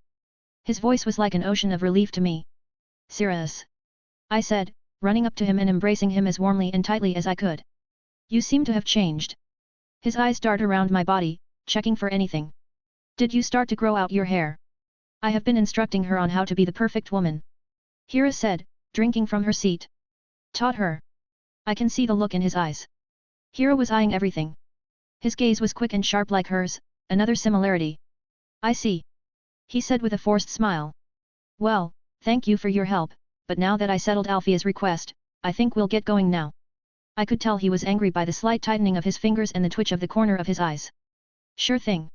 It was nice to meet my future granddaughter-in-law. You held up well these past few days. Far more than those of my familia. She helped pack some things and we were gone. She didn't try and make our stay longer, she never even deviated from her casual expression, not once. Bye-bye. She gently waved them off. He didn't ask me anything about my time there until out of the blue, in the dead of night, when Nox was asleep. You know, I think you're perfect, right? I couldn't sleep, I'd been restless since leaving Hira's home, and her words linger in my ears. Maybe that's why he brought it up. He knew Hira got to me. I know Hira, well taught you well, but you shouldn't take everything from her as gospel. There is a reason why Zeus keeps having flings. That's right. When I asked Lady Astrea about Hira, she said that her beloved was never faithful to her. At first, when I saw her, I couldn't see it. Hira was a golden beauty with skills that could easily win over anyone, but, she was prideful to a fault, assured in her own words and opinions. It was unbearable to be with her, to say the least. But, that day, I asked if she was okay when she was drinking alone. That moment sticks out in my time with her so much, like a 20-story tower in a small village out in the boonies. Maybe there was far more to her than I had thought. So be yourself, AI. I love you for all your flaws and imperfections. But don't you want a perfect lover? Perfection is subjective and impossible for us all to achieve. I mean, do you think I'm perfect?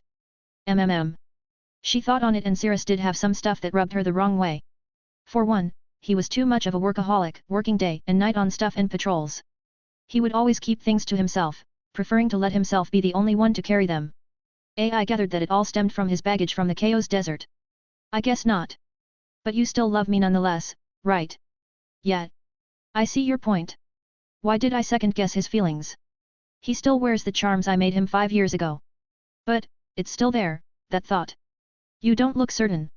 I'm sorry, but I still find it a bit hard, you know, she really got to me.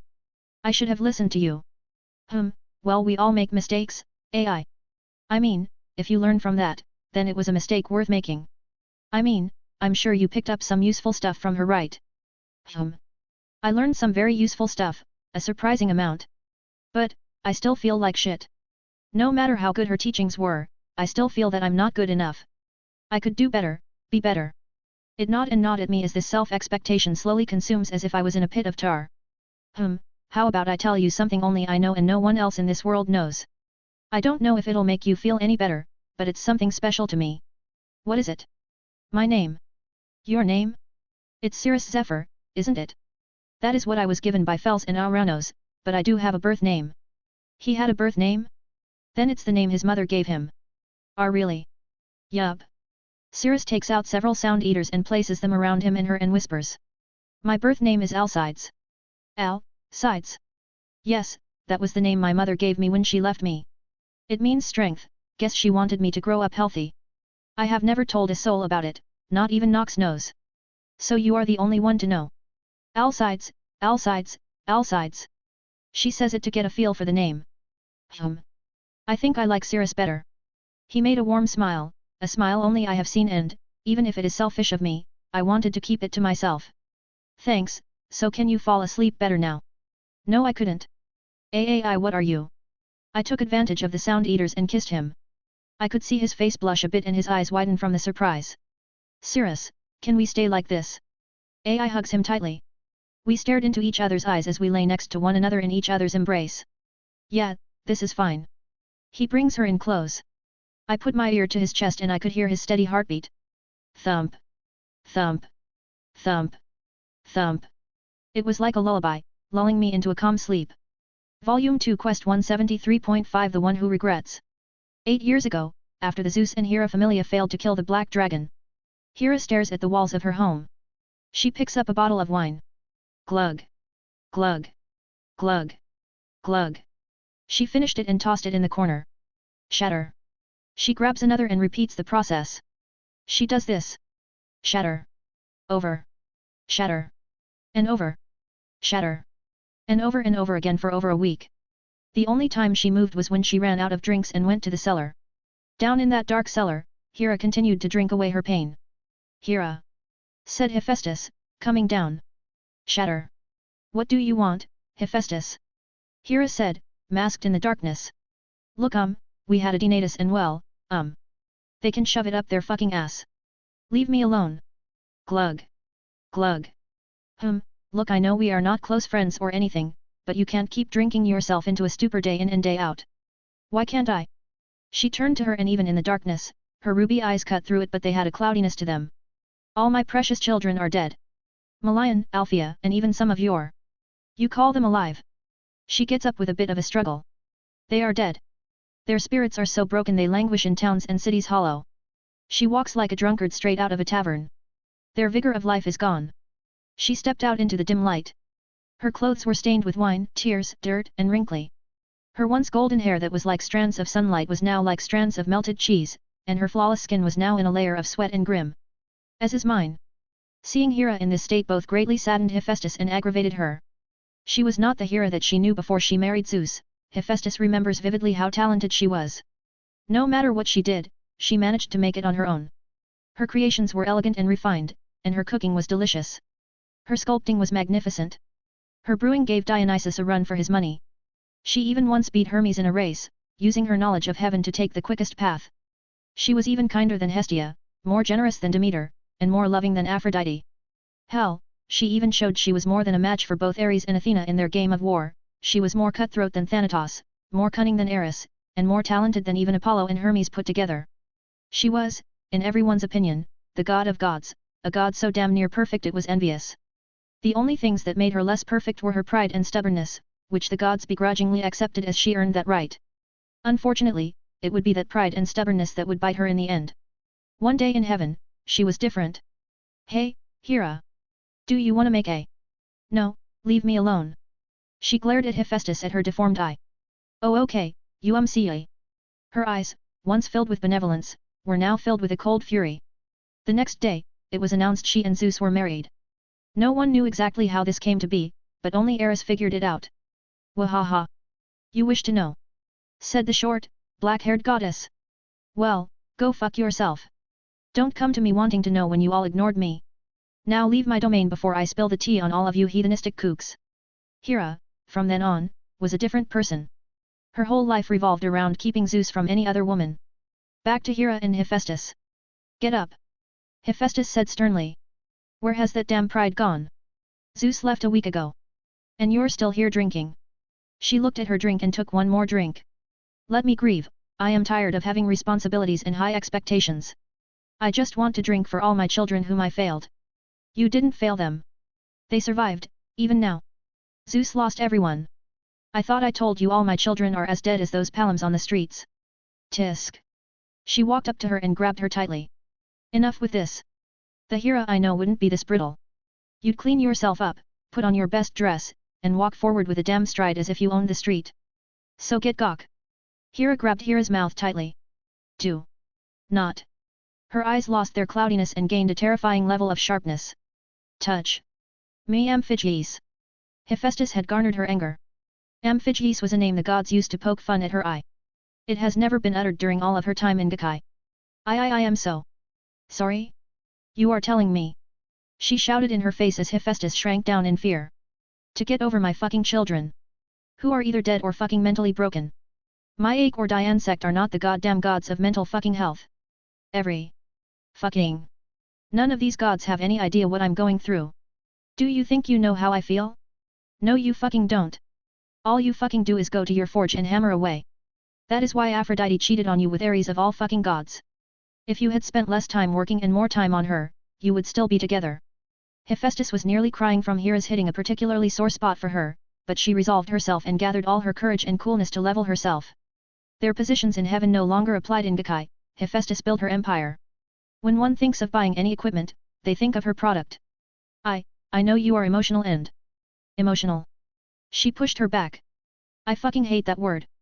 I find it demeans and invalidates my words. Like I lost my damn mind. Let me tell you this, my feelings are fucking valid. She turned and punched the wall. Valid. Valid. Thud. Thud. Thud. Thud. Thud. And punched. Ah. Thud. Thud. Thud. Thud. Thud. And punched. Ah. Thud. Thud. Thud. Thud. Thud. Ah. And punched some more. Thud. Thud. Thud. Thud. Thud. Huff. Huff. Huff. Until she runs out of energy, and she flops to the ground with her fists bloody. Heek. Heek. Heek. My feelings are valid, they're valid, Nephili, Malayan, Jason, Heek. Lamy, Rena, Heek. Heek. Dip, Sias, Cello, Pa, Ilea. She said softly the name of the children she had lost as tears came down her face. I could have done more. I could have prepared them more. I'm so tired. She said it ever so softly and deprived of life. Looking at Hera in this state, Hephaestus knew Hera had finally cracked. She felt pity and sympathy for the once golden goddess of Olympus. Hephaestus bends down and holds her tightly. She says nothing, letting Hera cry out her heartbreak, her grief. I'm here, I'm here. Hephaestus remained by her side until she was ready. From there she helped Hera pack all of the stuff in her familiar home. Before she left she paid Freya one last visit. Once that was done Hera walked away with only a bag of clothes and a knife. She was never seen again. This was the once and only time she showed her vulnerability to another person. Volume 2 Quest 174 Old Friends of Akara. We headed southwest towards the Chaos Desert. Cirrus wanted to see his old crew and maybe deal with some stuff. After 1 week of travel, they arrive at Akara, the city before the Grand Sand Sea. They walk around the city in their desert attire. So why did you want to come here, Cirrus? I figured you would have some issues coming back. Well, I had time to sort of work through my issues somewhat through venting them at the nightmare. But even then I still kinda want to confront it a bit. I wanted to take this chance to see how my old crew was doing, so I sent Nox up ahead. Your old crew? You don't mean? We have been waiting for you, sir, said a dark-skinned man with a scarf over his head. And let me say your lover looks exquisite. Cirrus, who is this? Cirrus walked up and extended his hand. Your manners have been refined, Robert, I assume it's due to the rich merchants you escort now, right? He gave him a wide smile and shook his hand. Yes. Captain Jane Rackham has been very diligent in how we present ourselves. I also noticed your fingers aren't calloused. Have you not been playing the guitar? Ha ha ha. Sorry but no, we have been rather busy. Come, I'll show you the way. Say, where is Ban? Is he still around? Oh, he's currently out on business, sadly. Walking through the streets of Akara was very different now, there were roads and streetlights. Kids aren't lying around ready to steal. In fact, there were a lot more businesses now. Robert led them to a walled-off building that was like a fortress. Nice place. Is this the crew or what? Asked Cirrus. It is our familia. Familia? Cirrus said, surprised. It seems Nox wanted to surprise me. She has gone quiet. Yes, wait here. I'll go inform them of your arrival. He heads off into the building. So he was the guy who taught you how to play the guitar. Yeah, it's a crazy tale of how he even got here from Milestora. Well, what happened? Well, it all started when he was. As he was talking, several people came out, rolling out a red carpet and lining up beside it where two people came out. Yo! Boss! It's been a long time. You look far better without the mask. Said Jane. So you are the demon of Schultzard, hey? Said a god who looks like a young boy with a hijab with white and brown attire. My name is Al-Kutba. The head of the Al-Kutba familia. I would like to express my gratitude for everything you did for Jane and the others. He said, giving a courteous bow. No problem at all. I'm sure you had a hand in making them this prosperous. We can discuss such things inside. Come. Cirrus and AI walk on each side. Cirrus remembers that on the crew, they all took a look at him as he passed by. Walking into the familia home, it's a rather spacious place filled with several art pieces and statues. Nice huh boss? Said Jane. Took us 3 years to build and furnish it but it's pretty damn nice. You have done well for yourself, Jane. I can say the same for you, boss. Who's the pretty girl? Hey. Hey. She said, nudging his side. My name is Shirakusa AI. She said proudly. Shirakusa hey? Are you from the Far East? I am. Then you're a long way from home, hey. Well, it's not like people from your country don't cross through here. We get a few of them every 4 or 6 months. I'm amazed. Were they with any merchant group or? I think they're with the Ebisu familia, said Al-Kutba. The last time they came by was 2 months ago. They went into the living room and sat down.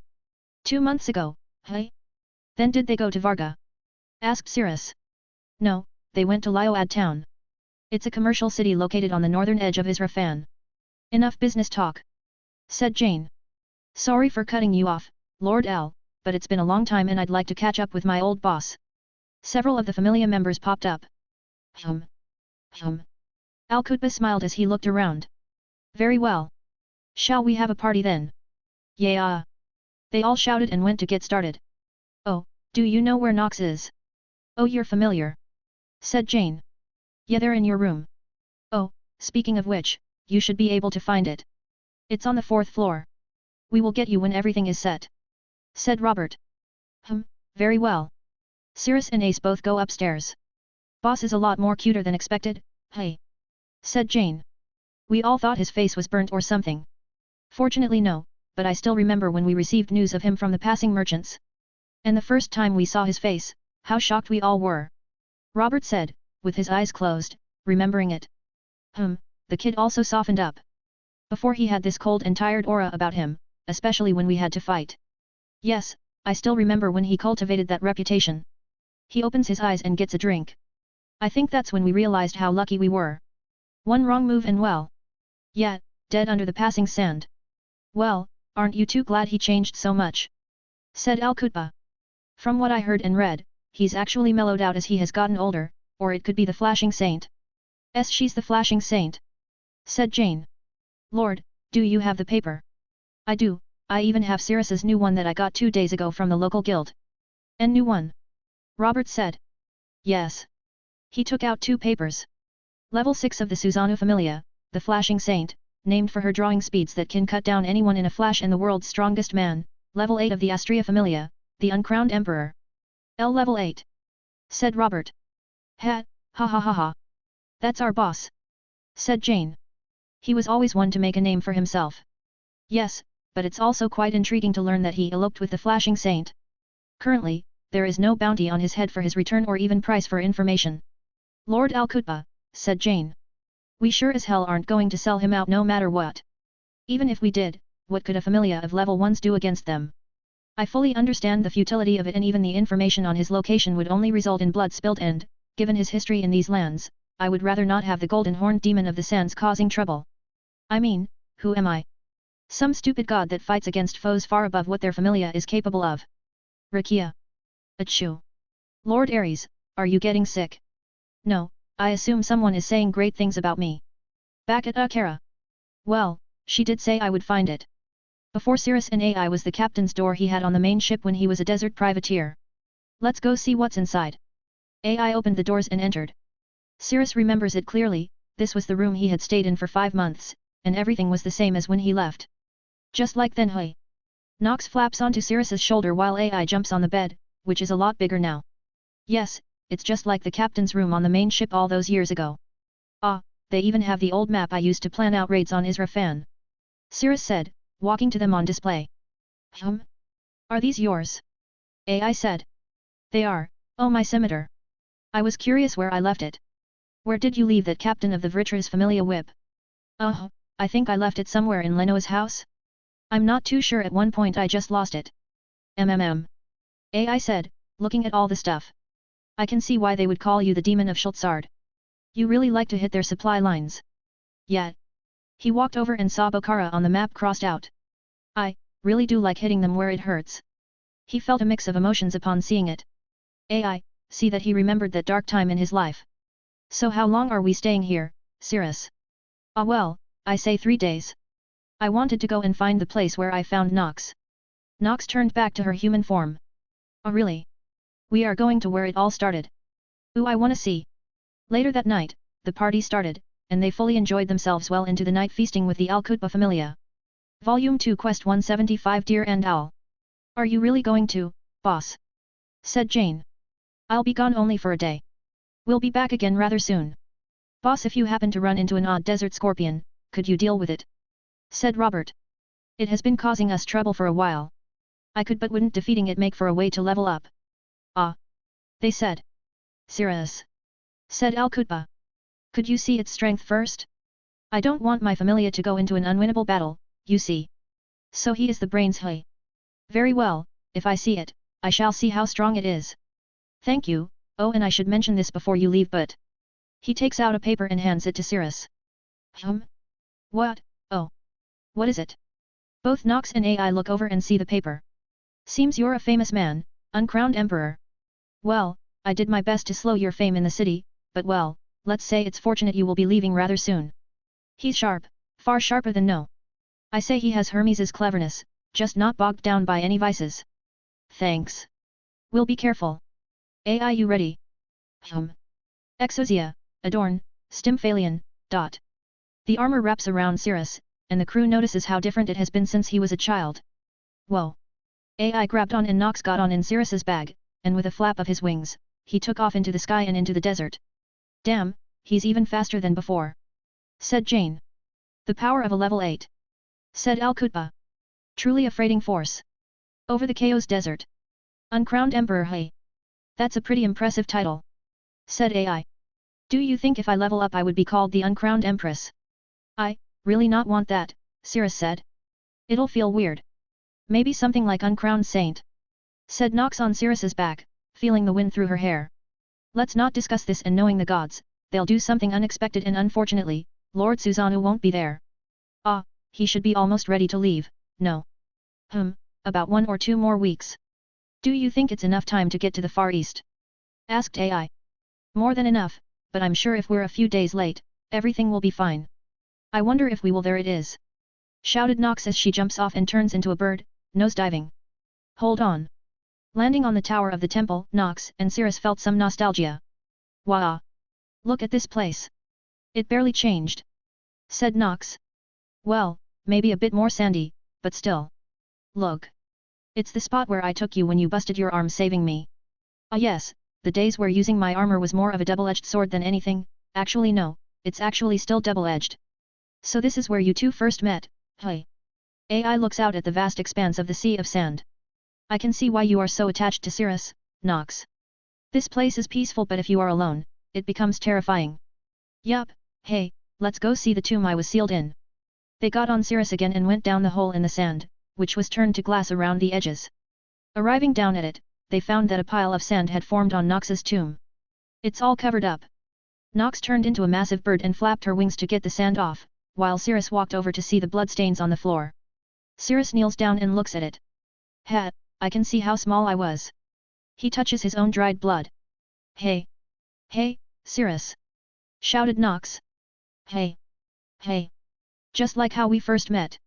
Cirrus turned and it was like the first time he met her, except now she was bathed in the light of the sun, no longer kept in this dark tomb.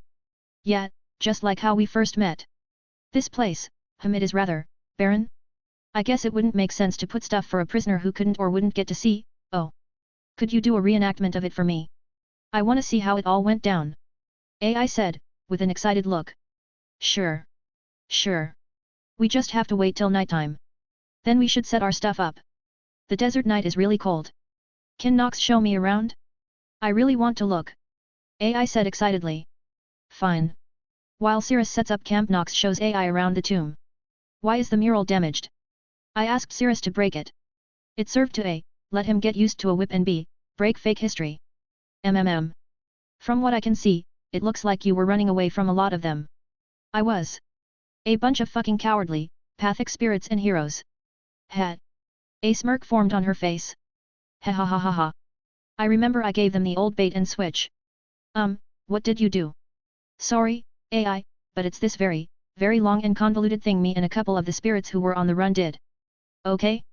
Can I ask how you were caught? I was hungry and dehydrated. Really? You try running from a bunch of sprites and their contractors non-stop, all the while using your magic to make sure they go after you and no one else. I didn't have time to take in magic from the air, and my consumption rate was piss poor. Night comes in from up on the tower. Cirrus sees the pillar of light blast through the hole again into the night sky as Nox does the reenactment of their meeting with AI. These sands are always peaceful. He said, looking at the shifting sands. He looks towards Israfan.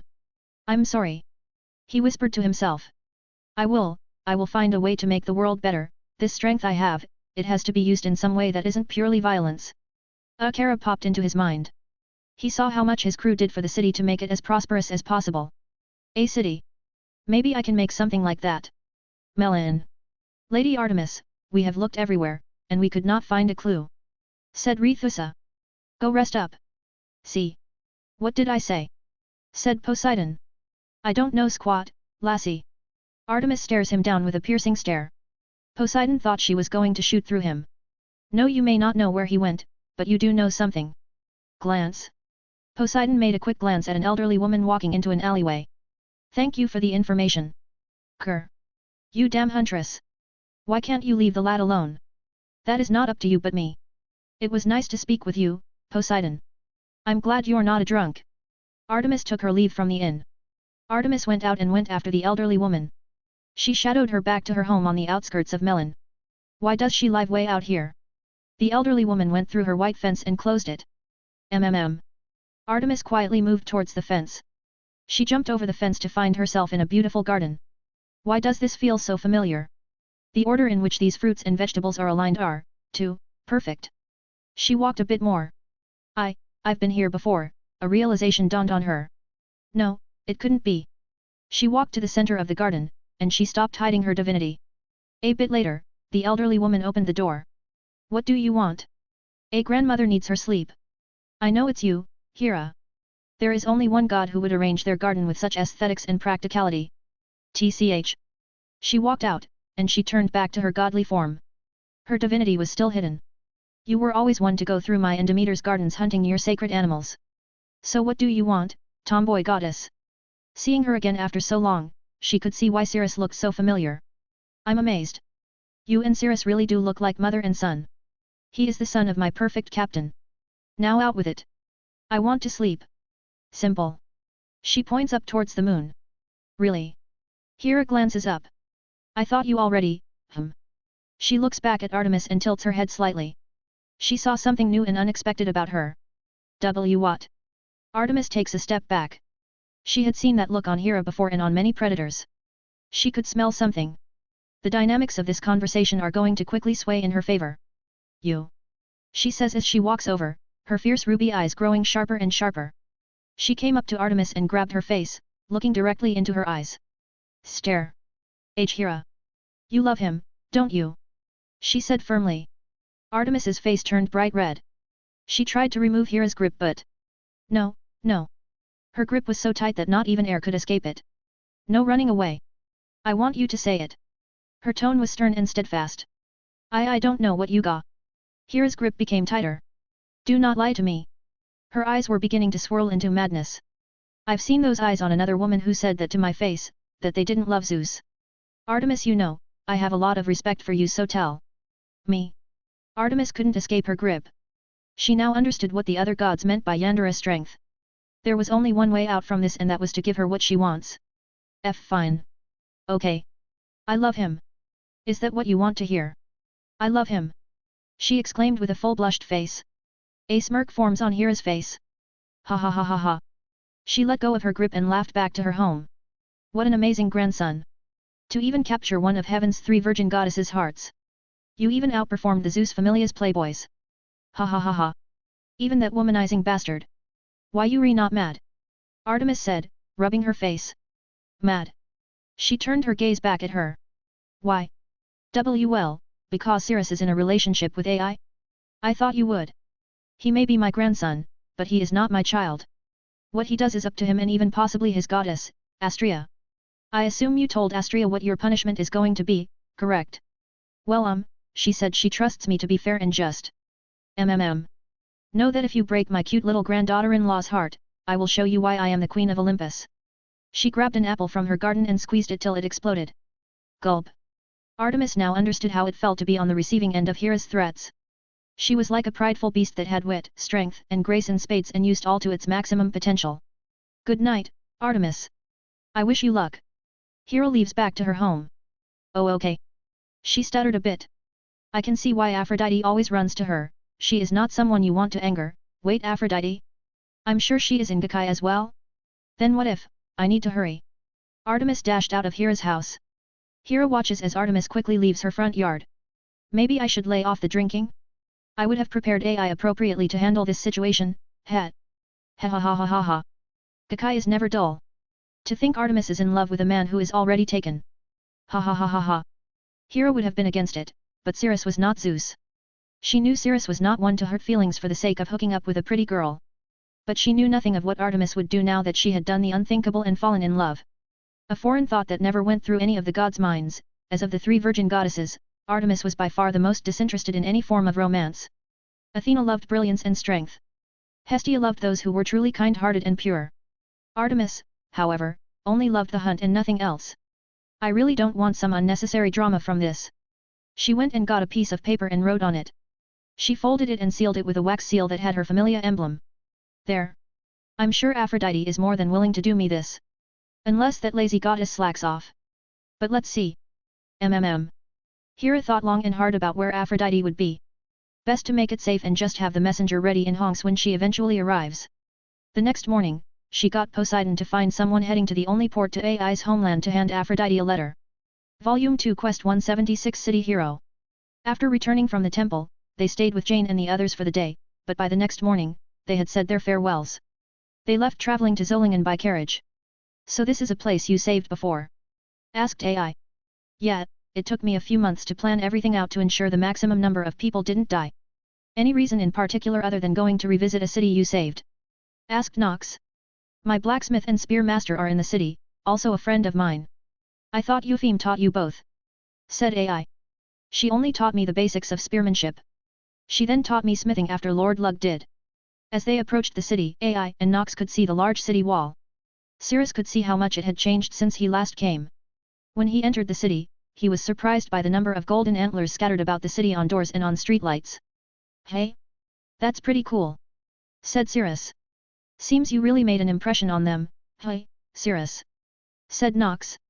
Wow, I've never seen so much gold in my life. Said AI. Well, let's go find Lug. I don't want the city to know I'm here. Sirius led the way to Lug's shop but found it closed. Is it closed? Asked Nox. Sirius looked around to find it had been closed for a while. Nox, do you think you can find him and his child? Tell me some descriptions and I'll be right on it. Nox turned into a bird and flew around to find Lug, with a description of what he and Ibik looked like from the last time he saw them.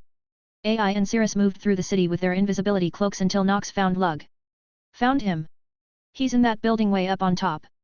Chernobyg's former home. Let's go. Arriving at the home, Cirrus found Lug's familiar emblem on the home's gate. Knock. Knock. Hey. Lord Lug. It's me. Cirrus shouted.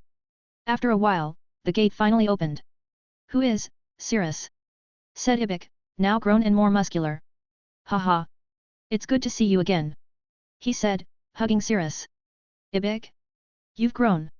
He said, hugging him back. They let go and looked at each other. I thought you were taller. Ibik said.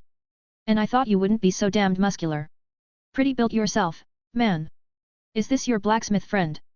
Asked AI. This is Ibik, Lord Lug's first apprentice. And the head of the familia now. But first, who is this beauty? He said, looking at AI.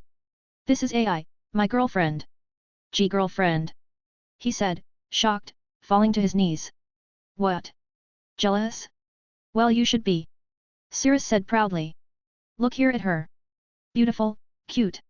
Smart. Kind and. AI punched him in his shoulder. Stop embarrassing me. She said. With a red face. Don't worry, Ibik, I'm sure you'll find someone.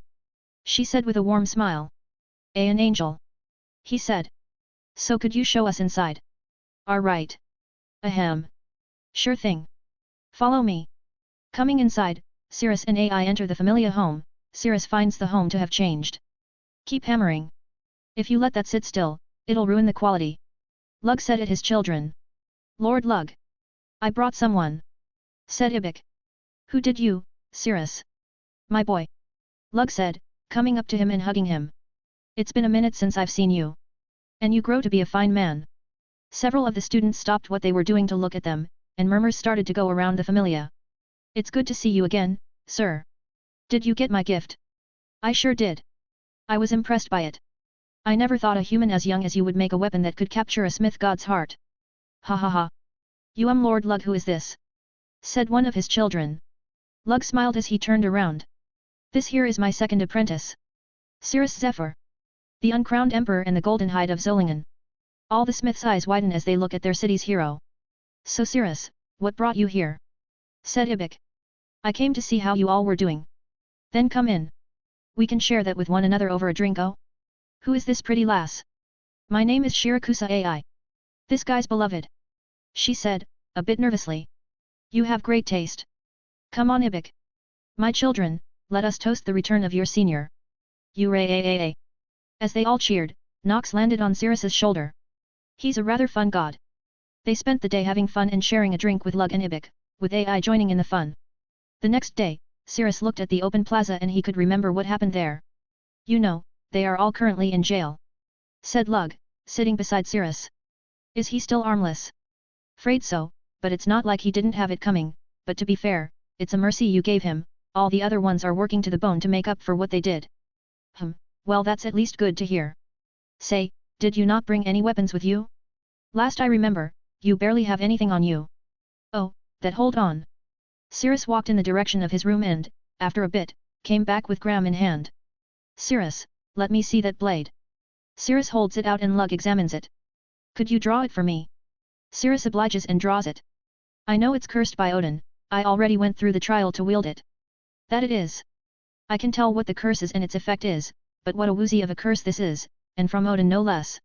From what I heard back in heaven, that guy was a real pain in the ass. Do you not have any other weapon? Well, not really.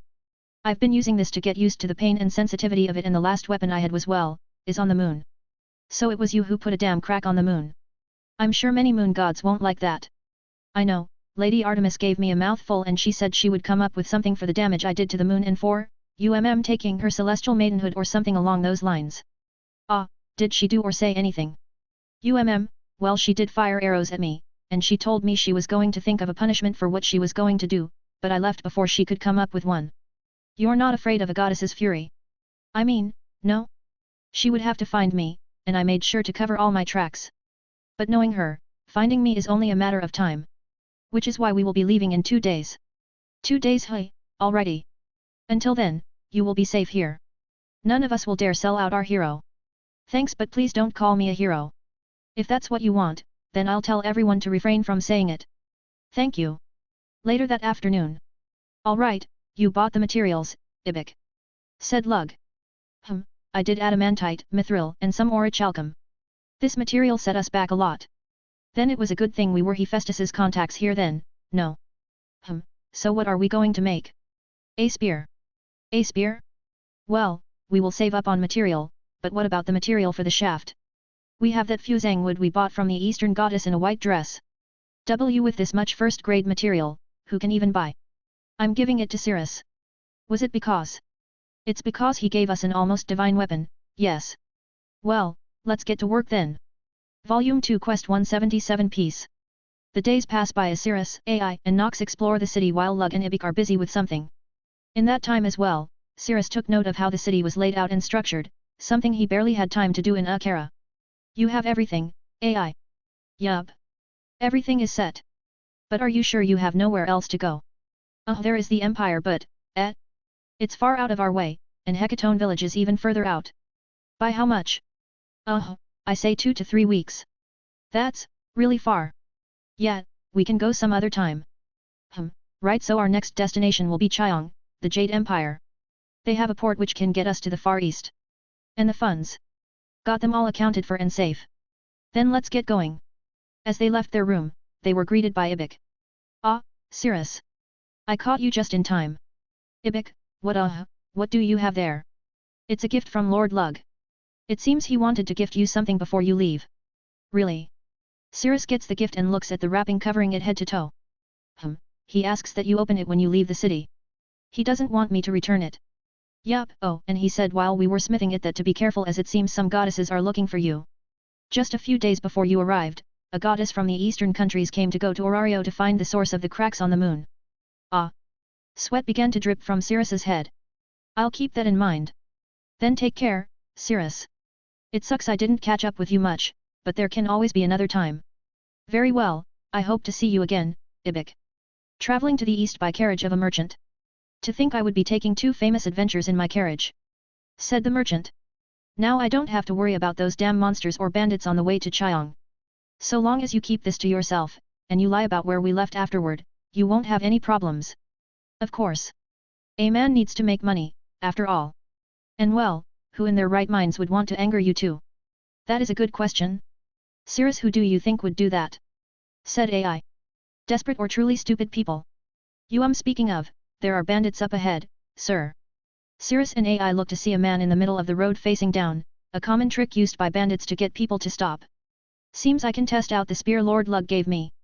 They approached the body, and the guy got back up as several bandits came out of the woods. Get off and we won't kill ye. Said one of them. Kahihi. Look at that girl. She's real pretty. Said another. I'm sure we can sell her for a decent amount of valis. It seems we found some stupid people, Cirrus. Said AI. What luck. Cirrus said, getting off the carriage and unwrapping the spear. Look what we have here, hey? Some tough guy? Ha! As the spear was unwrapped, Cirrus found it, odd and beautiful. The shaft had the sturdiness of metal yet the elasticity of wood. Its color matched the silver and blue of the spear. The spear had with it a note on the base of the head and shaft where they met.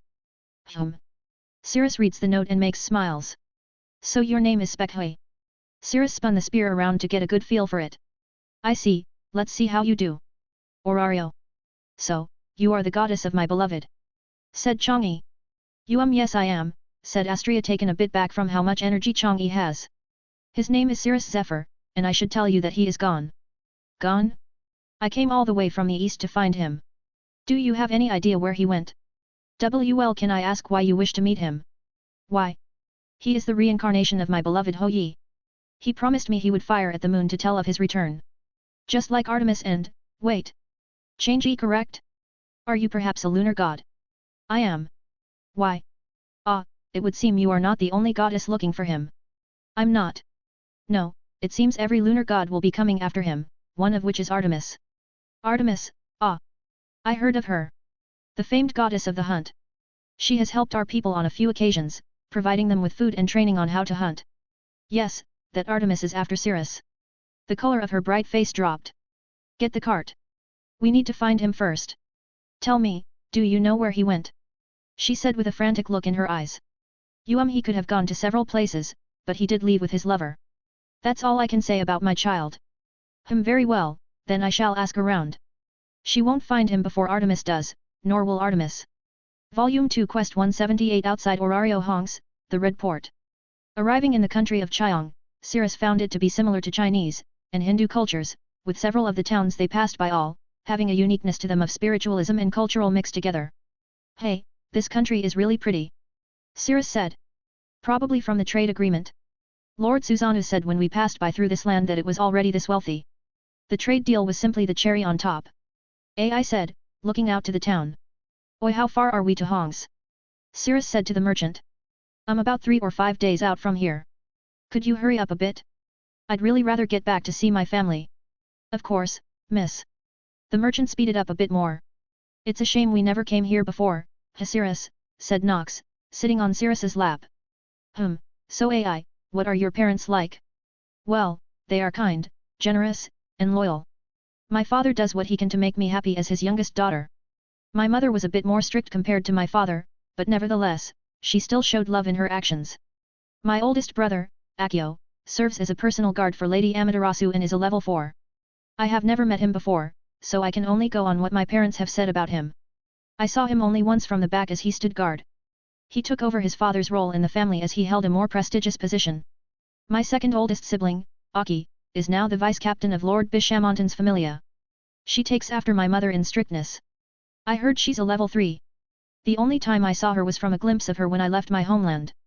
The third sibling, Ayaka, the flower of Thuyakuza, is the prettiest of the siblings who married the captain of the Ebisu familia at the age of 15.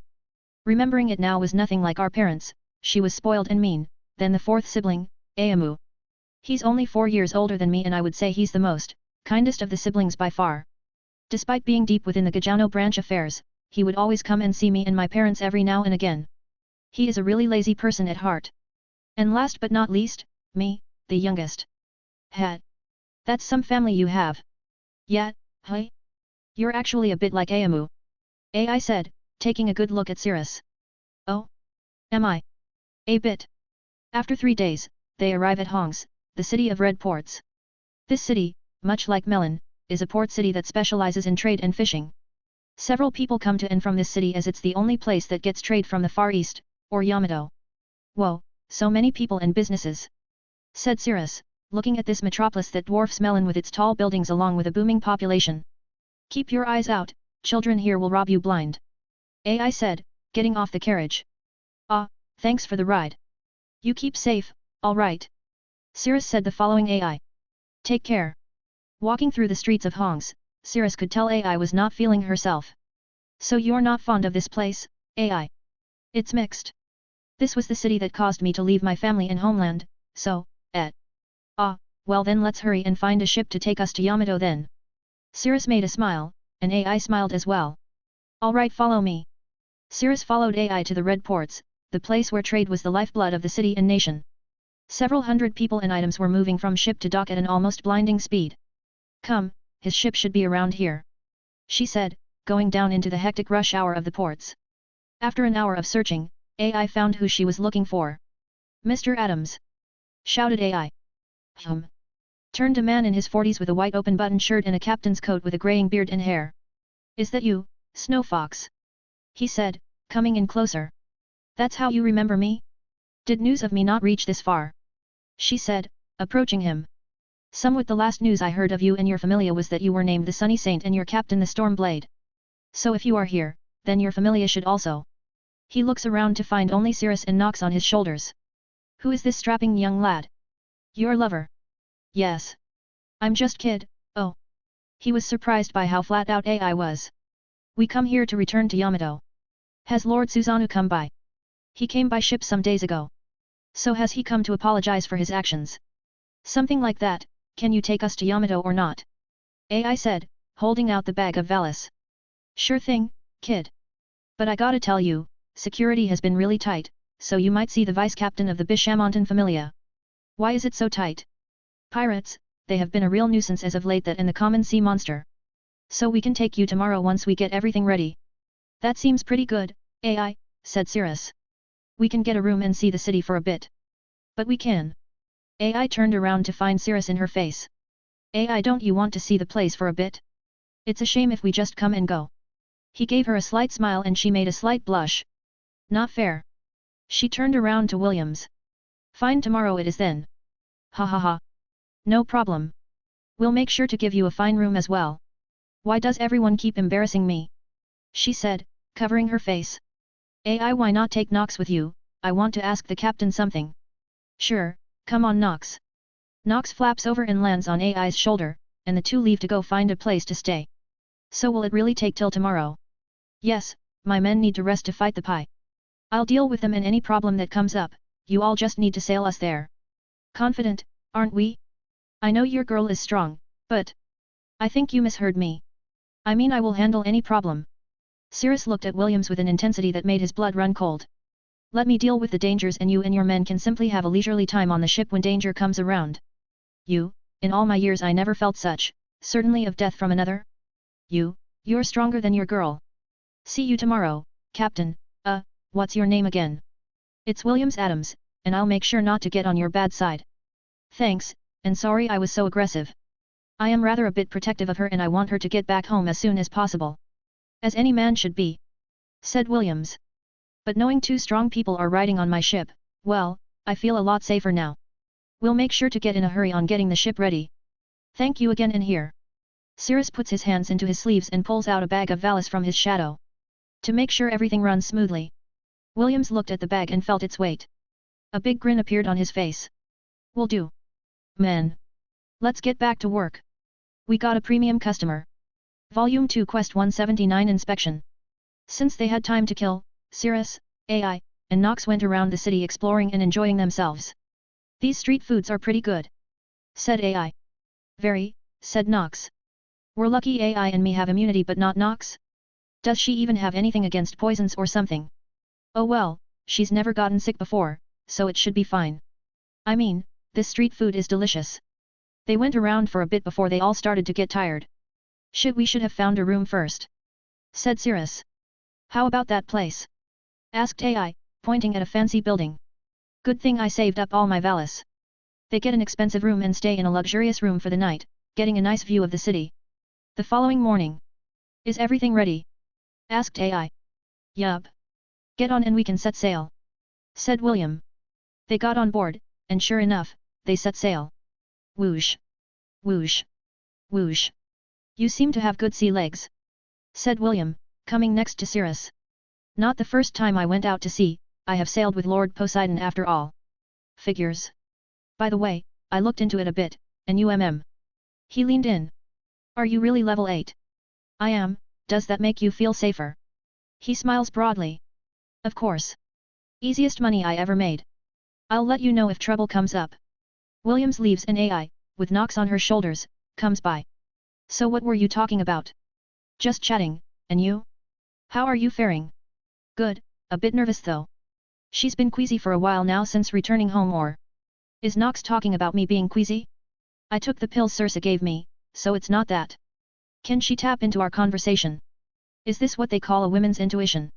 Must be the food we ate yesterday or possibly a combination of the food and nervousness. Maybe. Don't you have an antidote or something?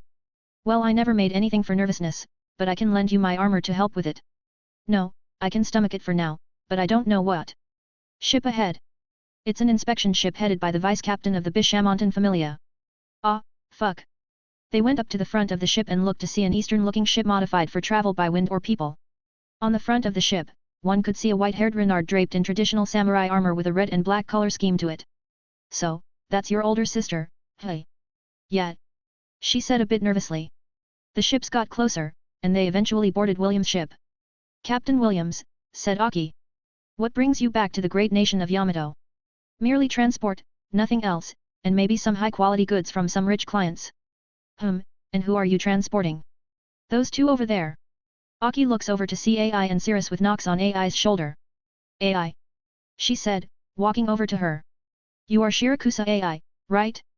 I had thought you had died in Orario given that Lord Susanoo nor Lady Kushida mentioned you. I'm alive and well, Aki. You don't sound worried about me possibly dying. Well, I knew you were alive. I mean all of Lord Susanoo's children are tough. That's cool, so can we go now? Why the rush? I would like to catch up with my estranged little sister. And besides, who is this handsome human next to you? She looked at Cirrus up and down. He's my boyfriend. I see, what? Her eyes widen a bit. I said he's my boyfriend. You know, a lover? Do you know they? I know. She said, a bit flustered. I'm just shocked you would found someone. She then muttered something to herself, but I heard something about not having a boyfriend or something. Oh? Are you still single? I began to make a smug grin. Aki took a step back. And no. I am dedicated to my career. Anyway, this inspection is done. You can go now. She quickly took off and they returned to sailing again. My, she shares your blushing face. Said Cirrus grinning at AI.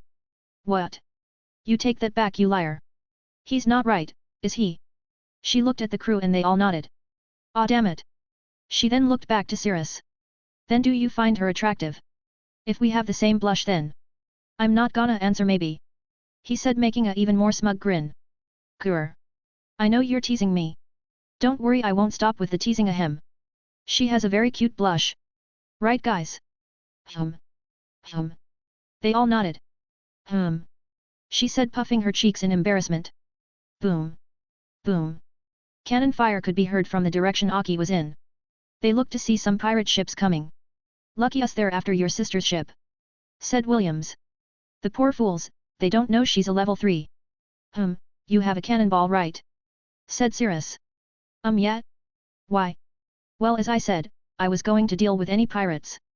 Besides, it'll be nice to have her in our pockets, wouldn't you say, AI? Ooh. I see. Back on board Aki's ship. Damn it. These pirates. Said Aki. At least Adam's ship left already. Said one of the crew. Your sister seems really nice at least. Said another. Yeah, you kept talking about how you wanted to meet her. And you never get the chance due to your work. Shut up. Shut up.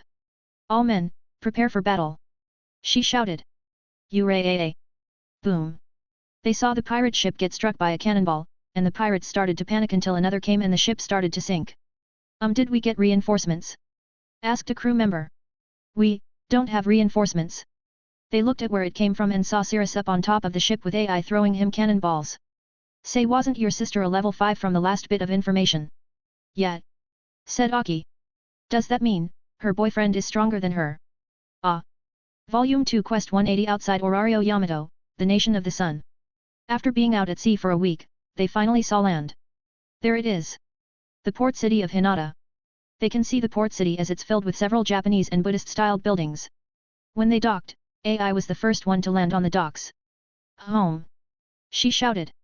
She then ran off. Better go after the kid. Said Williams. We're already well paid, so get going. Cirrus jumped off the ship and went after AI. Seeing so much Japanese stuff, Cirrus felt as though someone from Japan had reincarnated here. She's over here, Cirrus. Nox said, flying overhead. Head over now. Cirrus could see Nox flying overhead, and he quickly arrived to find AI stuffing her face. Asterisk Cirrus. Asterisk being translated from her stuffed mouth. Asterisk sorry I ran, I just wanted to eat some dangos. At the very least, you're going to share, right? Asterisk maybe. She said as she was stuffing more in like a chipmunk. After a while, the three of them set out to go to AI's home village. So, how far is it? Cirrus asked. Shouldn't take too long if we run. Do you think you can carry me there? Is this why you didn't want horses? Could you blame a girl for wanting to be carried by her prince? No. Are you embarrassed I called you my prince? More embarrassed that you actually said it. Well, am I not your princess? Fuck, I picked a losing battle. He said coming up to her and scooping her off her feet. Hee. Not so fast. Nox flapped down and landed on AI. I am always on top. Also she is very warm. Rushing through the foreign land, Cirrus finds it rather beautiful. Clear streams, lush trees, and bountiful mountains. This place, it's really pretty. He said in his Serenian armor. Well, for all its beauty there is bound to be ugliness equal to it. Look over there. Cirrus looks to find smoke, followed by a soft breeze carrying with it the scent of iron and smoke. War. This nation is constantly at war with each other and with monsters. Can you go and see it? I can tell where we are by the armies fighting. They quickly climbed up the mountain, and they saw two warring factions fighting against one another. it's the Homusubi familia and Kahaku familia, so we must be around the left of the center of the country. I thought Amaterasu was in charge of the whole nation. Not entirely, no, she has control of the north and some of the middle of the country, while the Izanami familia has full control of the bottom and some of the middle as well. What we have now is essentially land fought over by warring familias in an all-out brawl in which you are either the conqueror or the conquered. And what of the port? Does a familia have control of that? No, port cities are not under familia rule, they serve as supply points for gods to come and buy things from outside the country. If any god violates this, they will be targeted by every other god and will no longer receive support. Hinata is the port city further north. The further south you go along the seaboard, the more they pop up. That's, to be honest, this country is a lot more annoying when you look into the politics. As I said, for all of its beauty, there is bound to be ugliness equal to it. Nox hopped from her seat and reverted to her human form and gazed out over the battleground. Ah, this reminds me of the brutal war conditions of my era. Ah, see, monsters showed up. They watched as from the battle of people came monsters, causing more death to both sides. Let's get going. Keep heading north. I really don't want to see more. As Cirrus runs through the land, locals spot a deer with golden antlers, carrying a white-haired maiden and an owl as pure as snow. They kept going until they reached a town called Cow. It's a good thing this country uses Valis, said Cirrus. I am as well, it seems the trade deal changed the currency from coins to Valis, said AI. Well, they gotta buy stuff from the outside, so I'm sure they changed it to make it easier, said Nox. Not the first time I saw the currency change. Well, shall we rest? You said we are still a bit away from Fuyakuza village, Cirrus said, getting into the futon. I'm sure my father and mother would be happy to see you. I hope so, said Cirrus. Not to worry, my sweet little Cirrus, said Nox, jumping onto Cirrus. I'm sure any family would be lucky to have you. Plus, you can always make your own, she said, looking at AI. AI's ears perked up, and her face turned red. We are not old enough to think about such things. Ooh, I want to be called onto Nox someday. You two already really like each other, so why not get a jump start? Nox, Cirrus said sternly. We are not having this conversation. Ah, come on. Look, how about this? She goes and puts AI next to him and gets in between them on the futon. Look. Imagine a little version of you and her right here, she said as she wrapped her arms around them both. I'm going to put you out if you keep this up, Nox. You know fun. Well, I had my fun. She then leaned back and fell asleep with her arms still wrapped around AI and Cirrus. And night, AI said as she laid her head on the pillow. Ha! Cirrus gets up to get some water.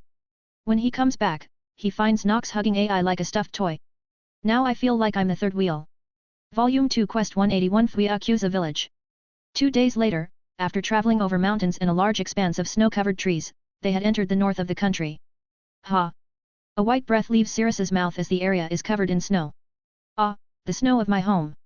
This place is cold as hell. I think I prefer the desert over this, said Nox in Cirrus's bag. Come, we are close enough to walk, said AI leading the way. Don't worry, Nox, we're almost there. They move through the built-up snow that reaches the top of their shins. For AI, this was nothing. She walked as if it was nothing, but for Cirrus, who had never really experienced so much snowfall in Orario, it was a pain for him at first. The trees had thick snow on them. A single tap of the tree would drop the snow onto the person, and the sounds of water only made the area even colder. They kept moving for a while when they reached an opening where a village stood. The empty farms were occupied with snow, and far off in the distance were other Renards with white hair like AI. Hey! Uncle! Auntie! AI said, running. And there she goes. I'm curious how things will turn out. Cirrus followed along to find the Renards all talking to her, and soon enough, more people came. AI-chan! You're back! We heard Lord Susanoo returned, but you didn't come with him. We were worried something happened to you. Your mother and father will be so proud of you. She was being praised. It brought comfort to Cirrus to know she came from a warm and loving place like this. Oh? Who's the human? Said one of the villagers. Oh. AI came up to Cirrus and stood in front of him and turned to the village. This is Cirrus, my boyfriend. Boyfriend. They all screamed like a massive family. This human. Said a man. He is rather handsome, said an older lady. Hey! Hey! Big bro, are you strong? Said a kid walking up to Cirrus. Strong? Like this. Cirrus picked him up with one finger and placed him on his shoulder. Whoa! I can see so far. Cirrus then put him down and he ran to the other kids. You got a familiar kid? An older man asked. I do. Ha, then can you beat me in a match? He shouted, ripping off his shirt. Put on your damn clothes. It's too cold to be taking off your clothes, hey. Does he do this all the time? They all agree by nodding their heads. Seems this wasn't the first time he did this. So. What of it? Are you afraid of the cold? The cold? Nah, how could I be afraid of something that can't fight back? Besides. Cirrus then brought AI in clothes knowing it would get to him. With her around, I'm never cold. He gave a slight smile that made all of them blush. See, come on, Cirrus, not in front of everyone. She said shyly, with a red face. What a lucky girl. Said one of the older women. So charming. Said an old woman. I wish that was me. Said a younger girl. Grr. My name is Hiroshima Arinori. I challenge you to a duel.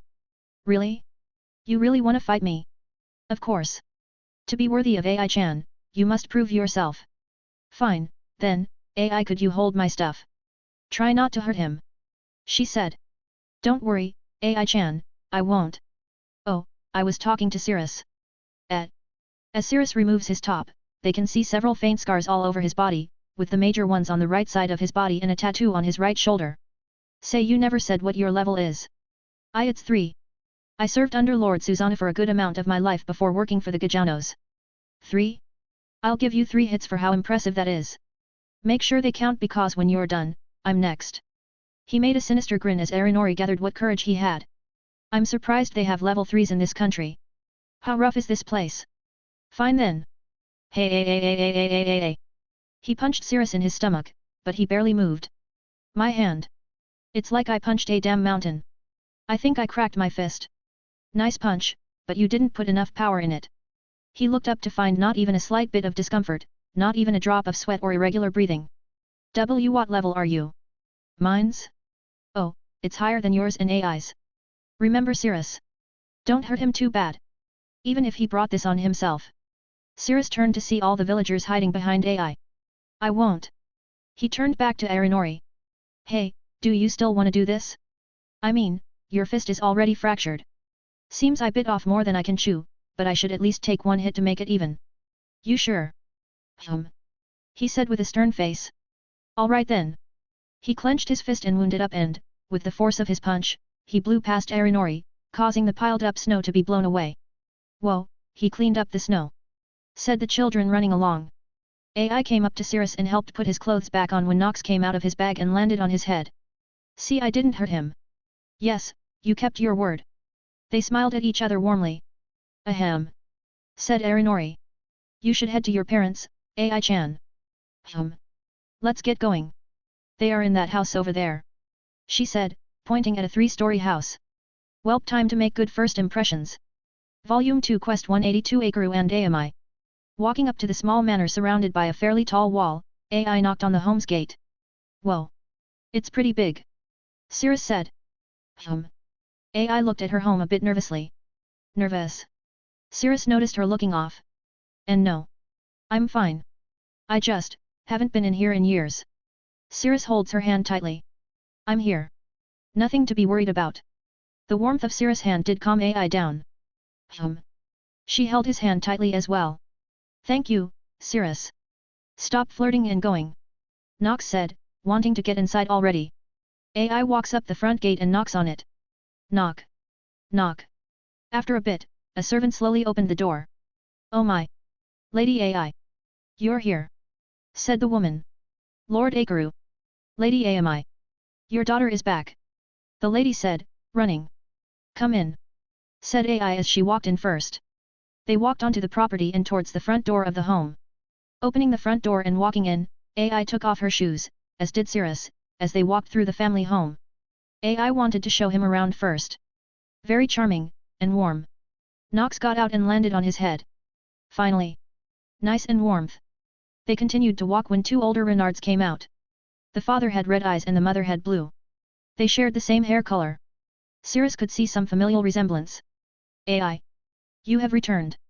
Said her father running up to her. Dad. AI said, running to him. They hugged each other warmly as the mother looked at Cirrus. Her sharp blue eyes glared at Cirrus, but it was nothing compared to Hira's. Cirrus could tell why they had 5 kids, she was a cool beauty that gave off elegance. I can see where AI gets her sharp eyes from. AI, sweetie. She said coming up to her daughter. Who is this person? Oh. She said, composing herself. This is Cirrus. She walks up to Cirrus. He's my boyfriend. She wrapped her arms with his. Hi. Cirrus gave a slight nod and a smile. Gah! Exclaimed the father, as if a sword had pierced his chest. Tea, this can't be. Come, we shall discuss over tea, and make sure that owl of yours doesn't defecate in the house. She and her husband then take their leave, going into a room. The husband glared at Cirrus, but Cirrus gave him a small smile. Can I punch her in her face? Calm down, Nox. Said Cirrus. I'm sorry about my mother. She can be a little cold to people she doesn't know much about. Don't worry, I'm sure she'll warm up to you soon. AI and Cirrus enter the room to find them sitting down across a table with the servants bringing them tea. Sit, I'd like to know who my daughter chose to go. He exclaimed. Refusing to say the words. They sat down, and their conversation began. So what is your name? Asked the mother. Isn't it more appropriate for the hosts to introduce themselves first? The mother looked at Cirrus and a small smirk appeared. My name is Shirakusa Aomai, and this is my husband, Akaru. We are the village chiefs who have lived here for generations. What of you? She wants to sound grand. Hey. Fine. My name is Cirrus Zephyr, son of the Empress and known as the Uncrowned Emperor. I have fought against the armies of evil who seek to return the world back to the age of heroes along with your daughter, the Flashing Saint. Yup. We have fought against them for about 2 whole years. And what were you doing before then? Asked Akaru. AI's parents looked to Cirrus with securitizing eyes to see if he more than enough for their daughter. But hearing that he was the son of a empress they were already intrigued. Who, me or your daughter? Because I have been fighting against them since I was 7. Except for the 4 years on the island. He mumbled that last part. And I got involved when I was 10. 7. Such a young age. He said saddened a bit. You said you were the son of an empress? Did no one stop you or? That is only her name given to her by the gods. As far as I know, she was not of royalty. She was the strongest human in the world as a level 9 until she died fighting the black dragon. Their faces slightly flinched. Cirrus was of warrior blood, and not just any warrior blood but of the strongest warrior there was. Even in the Bunas of Fuyakuza they have heard of the level 9 warrior who perished. Sadly this was still the Bunas and added onto that the semi-isolationist country of Yamato, information on the outside world was not on the list of important things to get. I see, so you are a valiant warrior blood then, how very promising. She said nodding. But did the gods give you that name of uncrowned emperor because of your mother? No, they gave it to me since I'm the strongest human in the world at level 8.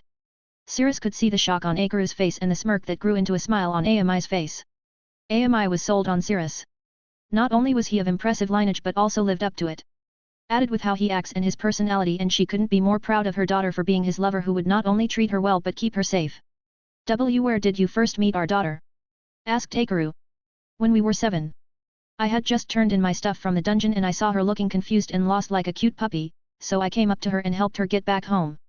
From there, we would meet every now and again, and eventually, we got together, or well, more accurately, we started to get closer from then on when she came to get me after being stranded on an island for 4 years fighting a highly dangerous monster sealed from the age of heroes. He even fought a monster the size of 2 mountains. Said AI. Did you see it? It was shown to every god through a divine window. There are no gods in the area, so we would need to ask, but, you have an impressive record, but I must know. For the first time since he met Akaru, an air of authority radiated off of him. What do you love about my daughter? He had figured this would stump him. Come on. Come on. You can't be perfect. If he couldn't come up with at least 10 things, he would reject him right there on the spot. Well, to be honest, there are far too many to list off, like her smile, her eyes, the way she brushes back her hair when she's cooking, her embarrassed look, her swordsmanship, cuteness, laugh, her scent, her gentle yet rough fingers, her thighs, tail, midriff, her breasts, her sleeping face, her hair in the morning, the way she walks, the way she talks, her smile. Oh, did I already say that? They're really too much to keep track of. He said with a gentle smile filled with unabashed confidence. Cirrus. AI shouted in embarrassment. Come on. Not in front of my parents. She grabbed his shoulder.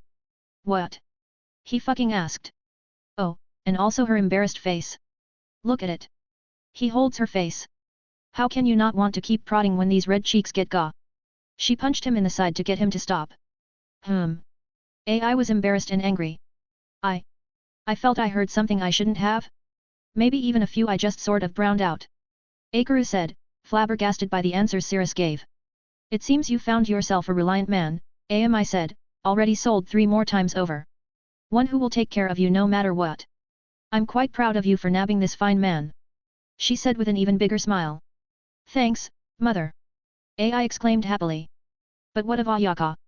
What of her? She said, with some distaste. She left this family for that weasel of man, honestly, how did we raise such a spoiled child? Ami said, rubbing the bridge of her nose. She is doing well. We haven't heard from her since she left. Your siblings heard she had her 3rd child. Said Akaru. Was it Ayamu? Asked Ai. It was actually Akio, he had been hearing word rumors about the Ebisu familia, said Ami. Honestly, it's like that girl wants to get back on our good graces now after so long now that things have started to come up. This could be because of Ai, said Cirrus. She is a level 6 after all. Most likely, said Ami. Even though we just recently got word from Kushida of your level, Ai, but she didn't mention your level. She looked at Cirrus. I asked her not to. I wanted to give a more impressive introduction. Said Cirrus. Well it was impressive. How about we show you to your... I'll do it, said Ami. Could you set up dinner, dear? Sure I'll. Mind if I help? Said Cirrus. I'd like to get to know you a bit better. He made a surprised expression before making a smile. Sure thing. Come on, we have to get started. Leading Ai to her room, she opens it to find not much has changed. Wah! It's just like when I left. Ai went around her room looking at it. We kept it just the way you left it. Thank you, mother. Yes well, I'll be sure to get you another futon for your lover. I hope you aren't too loud at night. Thanks, we. Ai froze dead in place. She felt her heart drop as fast as when she started to date Cirrus and had that discussion with Astria and Artemis. I have good ears and nose, Ai. His words and the new scent you have are of a mature woman. So tell me. She leaned in closer. How is it? Given how impressive he is, he must also satisfy you. Why does everyone want to know? It's my... Was he the first one to act? Or was it I? It was you? She smirked. Just like me. See, can we stop talking about this? It's so awkward. You are my mom. You should not be this brazen with your young daughter. Don't worry about. She waved it off. Now that had sex, what's there to be embarrassed about? That's what Kushida said too. Well, we have enough time before dinner, so. She grabs Ai's shoulders and sits her down. Tell me, as a daughter to a mother, woman to woman. Samurai to samurai. Clack. The door opened. Oh. Said Nox, walking in as well. Are you finally going to tell me the details as well?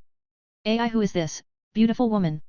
Ami said, taken a bit back from Nox's appearance, not noticing that Nox barged into her home. Nox's silver eyes sharpened on Ami, and a smug smile grew on her face. Oh? You already met me. Nox turned back into an owl and landed on the futon. The owl. Mother, this is Nox, she is Cirrus's I guess retainer? That is the best way to describe her. She has been with him since he was 8. Nox turns back into her human form and smiles. I guess that would be the easiest way to explain it. It's nice to talk with you, Miss Ami. My name is Nox. I am loyal even in death and reincarnation to my master, Cirrus Zephyr, and to his beloved.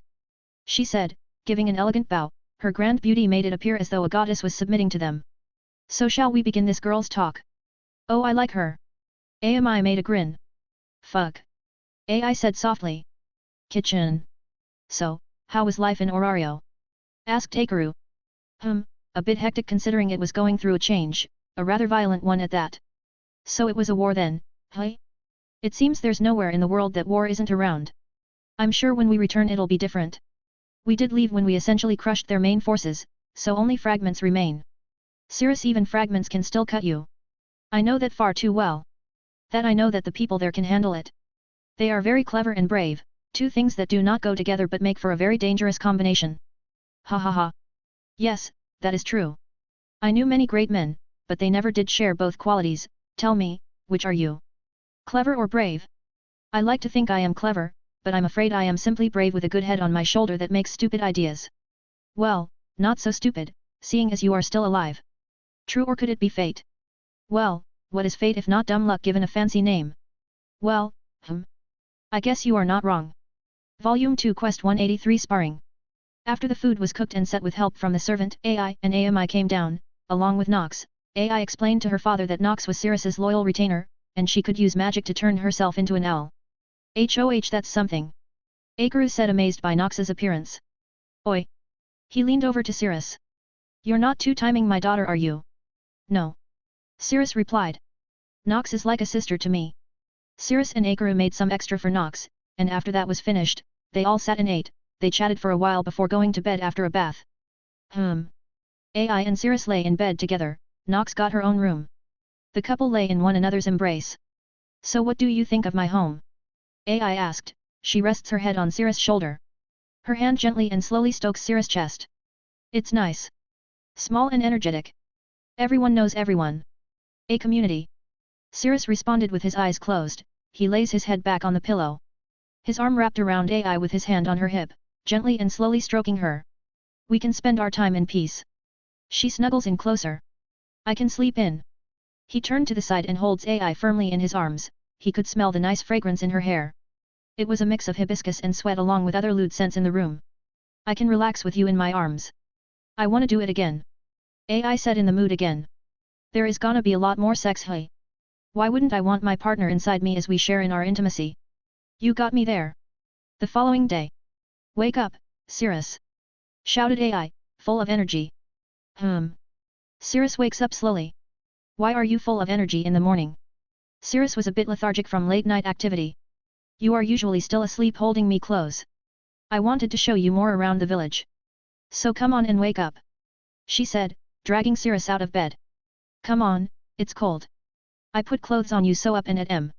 AI gets Cirrus up and ready for the day. AI, where are you two going? Asked Akaru.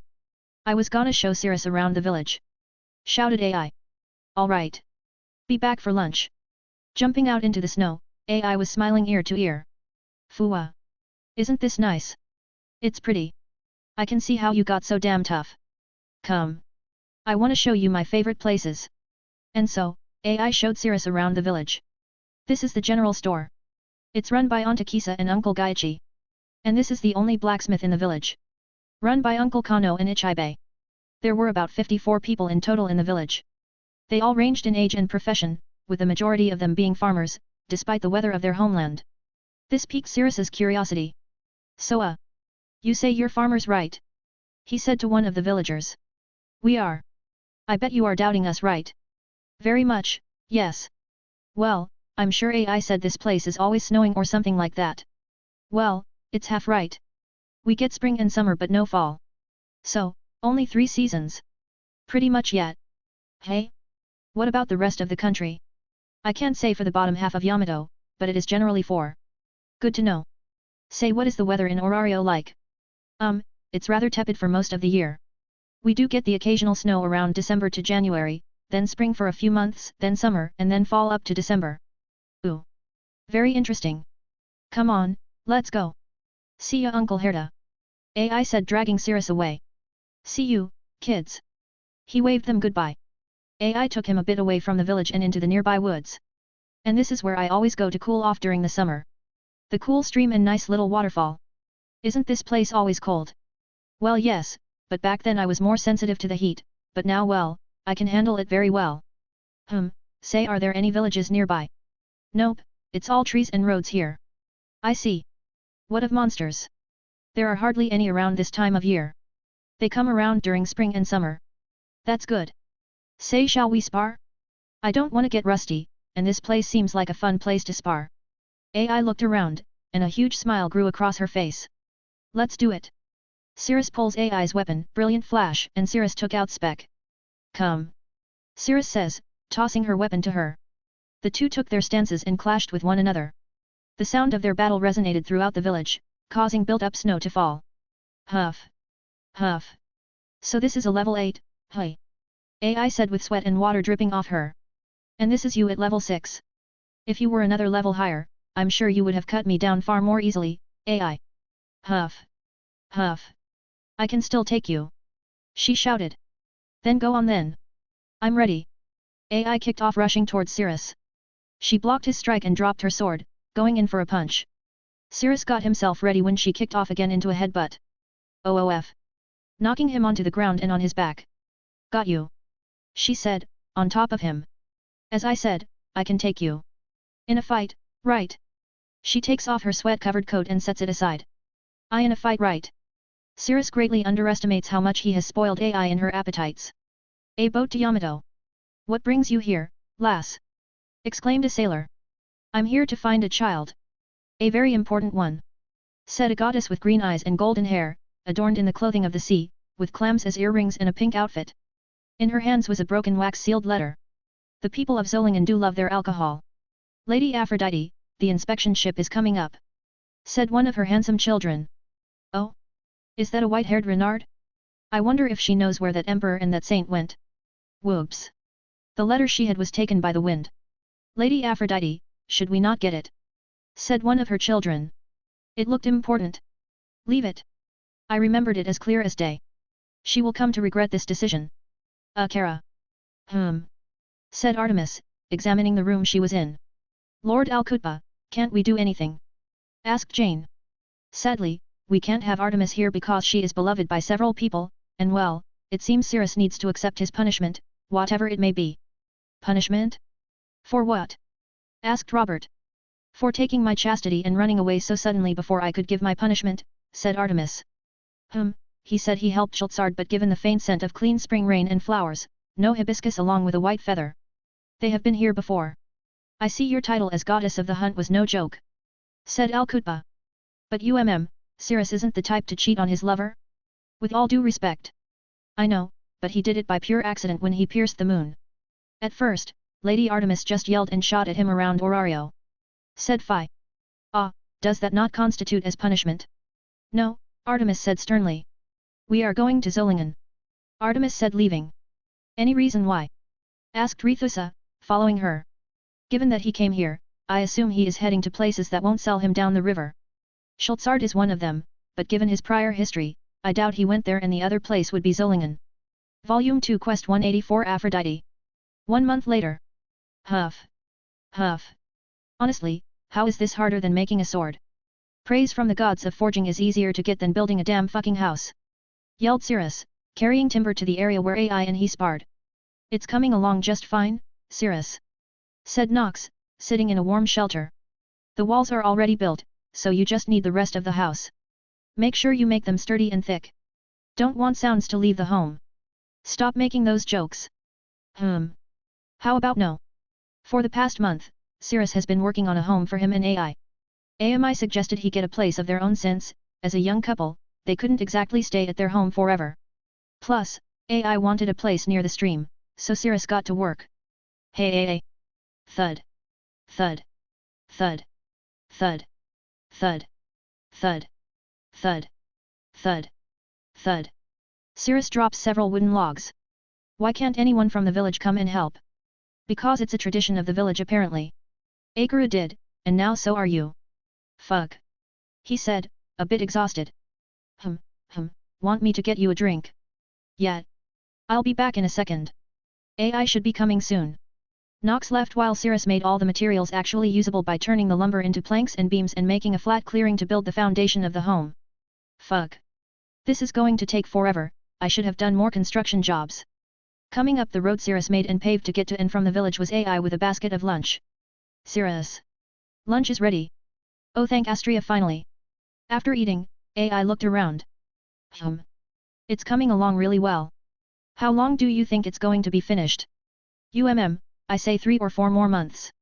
I still need to do the piping and so much more, but at least the dam area is ready to get worked on. Then I can start to help too, right? If you follow my instructions, then yes.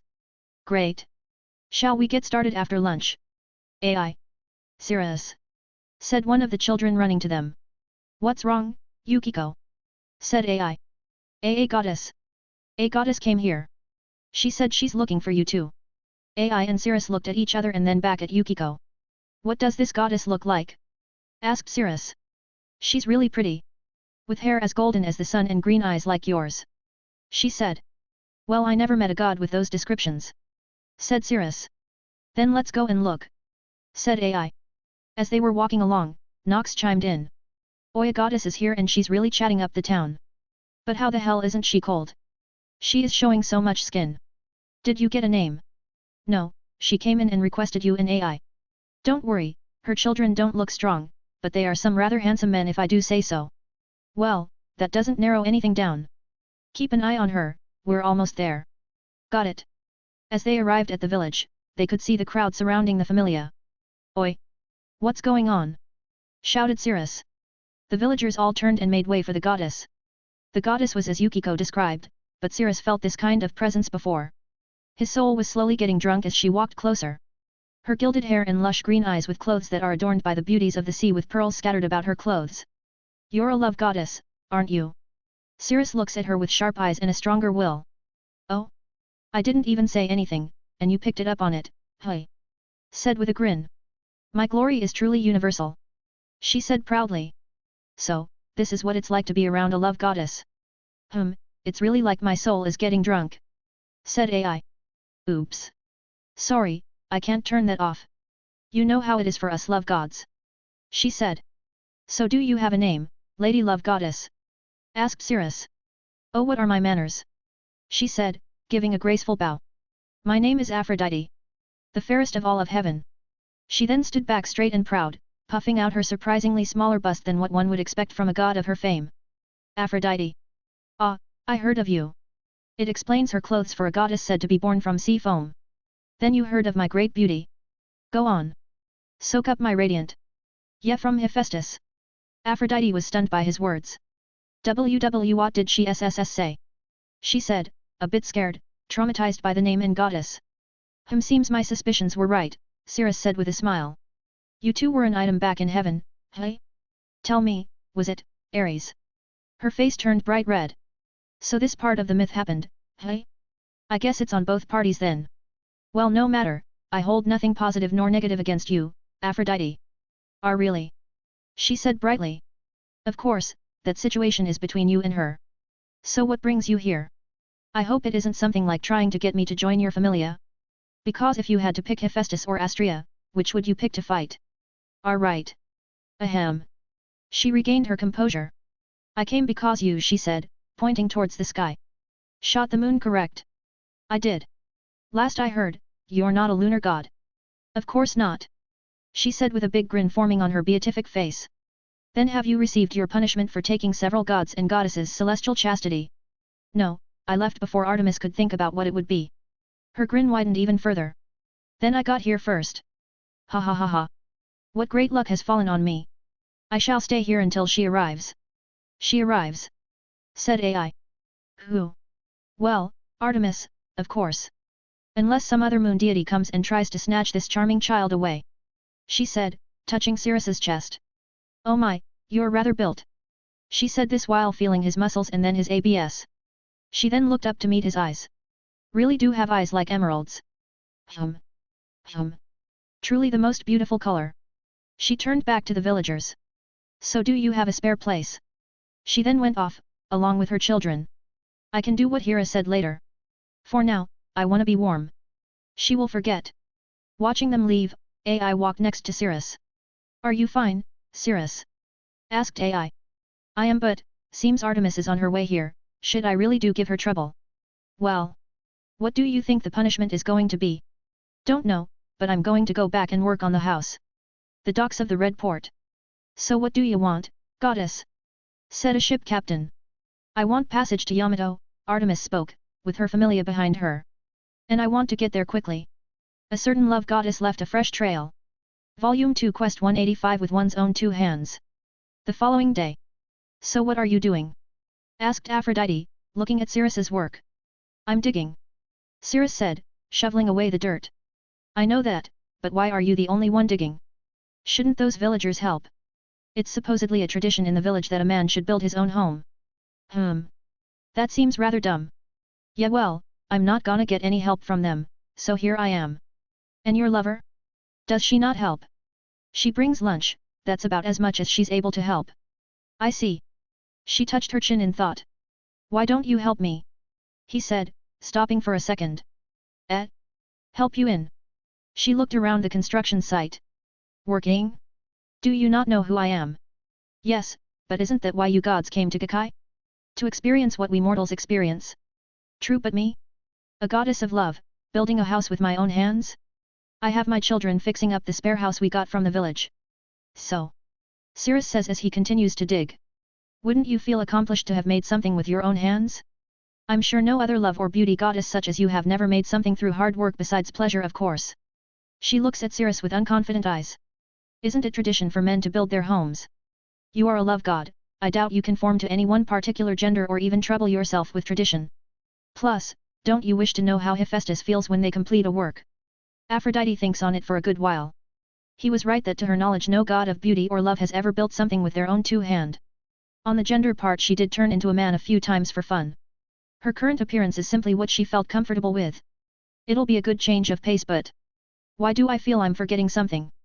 Oh well, it probably wasn't important. Fine. I'll help you, you certainly speak your own mind, don't you? That is why I am favored. Change your clothes and help with digging. Oh, before we start, can I ask you something personal? Depends on what it is. AI, you love her, don't you? Yes, she is my girlfriend and I met her parents. So yeah, I kinda love her. Aphrodite thinks to herself for a moment and asks another question. Cirrus, do you plan on marrying her? Cirrus stops what he is doing and looks to Aphrodite, without hesitation he gives her his answer. Yes. I would. But not any time soon, we are still too young for that. Aphrodite nods. Then as a goddess of love I give you my blessing for a happy and joyful life. That's rather sudden. You are a unique person, Cirrus. I'll be sure to help you out one day. Depends on how if Artemis finds him. The two would then work on the house.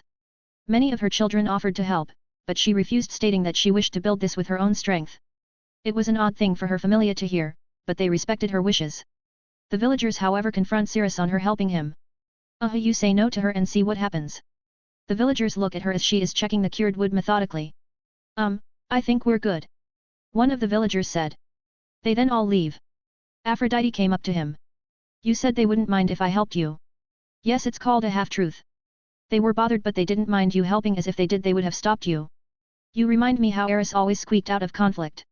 Look, I just wanted to build this fucking house within a reason time and I am not super confident it will turn out how I envision it both in my mind and in the blueprint. Oh, speaking of blueprint, thank you for correcting some stuff. That at all. As a god of beauty I have an eye for perfection. So something like Freya's eyes. Well, nothing like that, but I do have a good eye for seeing things that match and fit. How about that?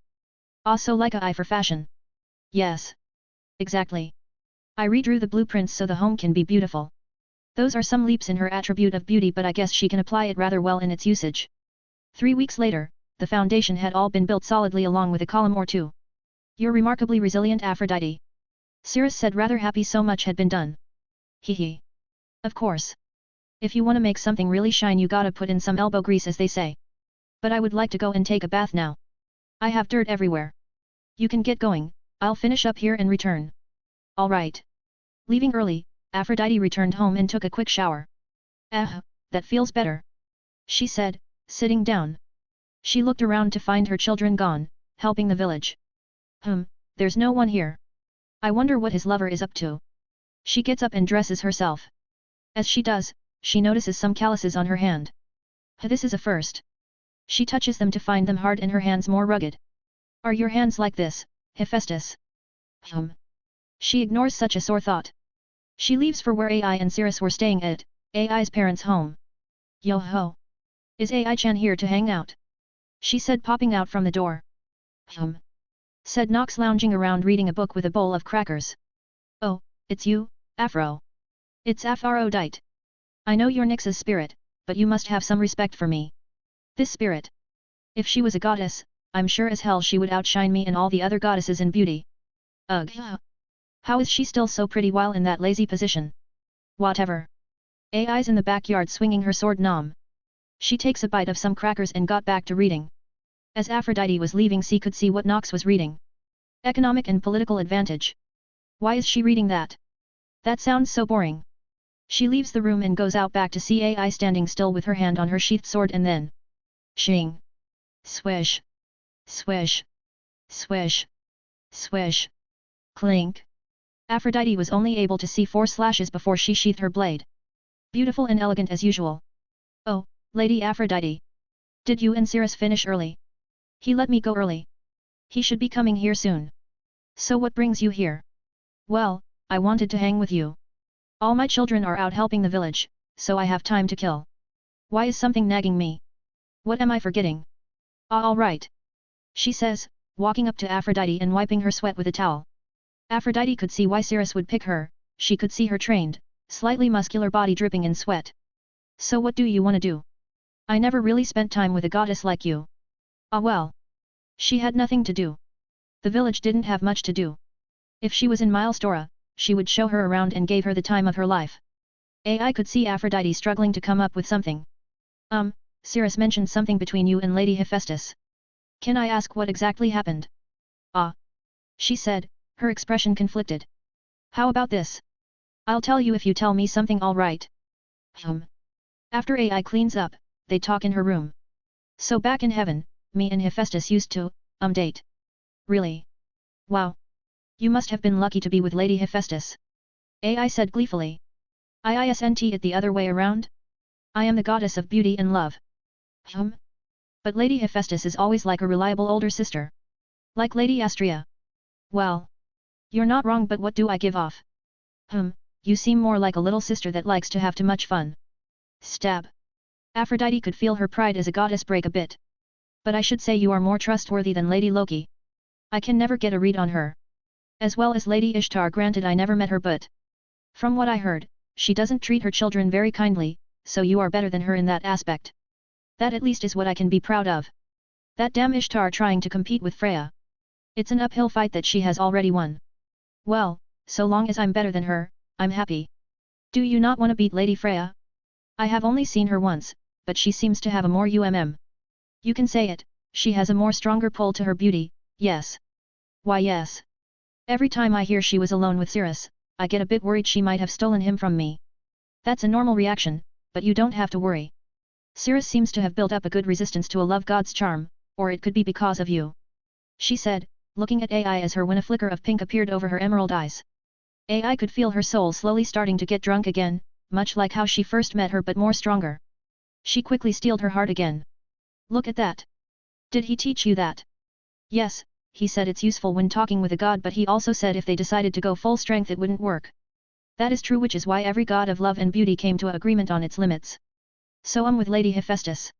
Ah yes, that well, it was going fine between us, but, well, she is the goddess of the forge, so she would lock herself away working on her weapons or inventions, leaving me alone. I know how you feel. When Cirrus made a weapon for my familia to return to this land, it took him a long time to make it, and he was so focused he didn't notice until he was finished, and he fell asleep from exhaustion. He then did it again for his teachers and once for a commission for Lady Hephaestus. For Hephaestus? She requested one of his works.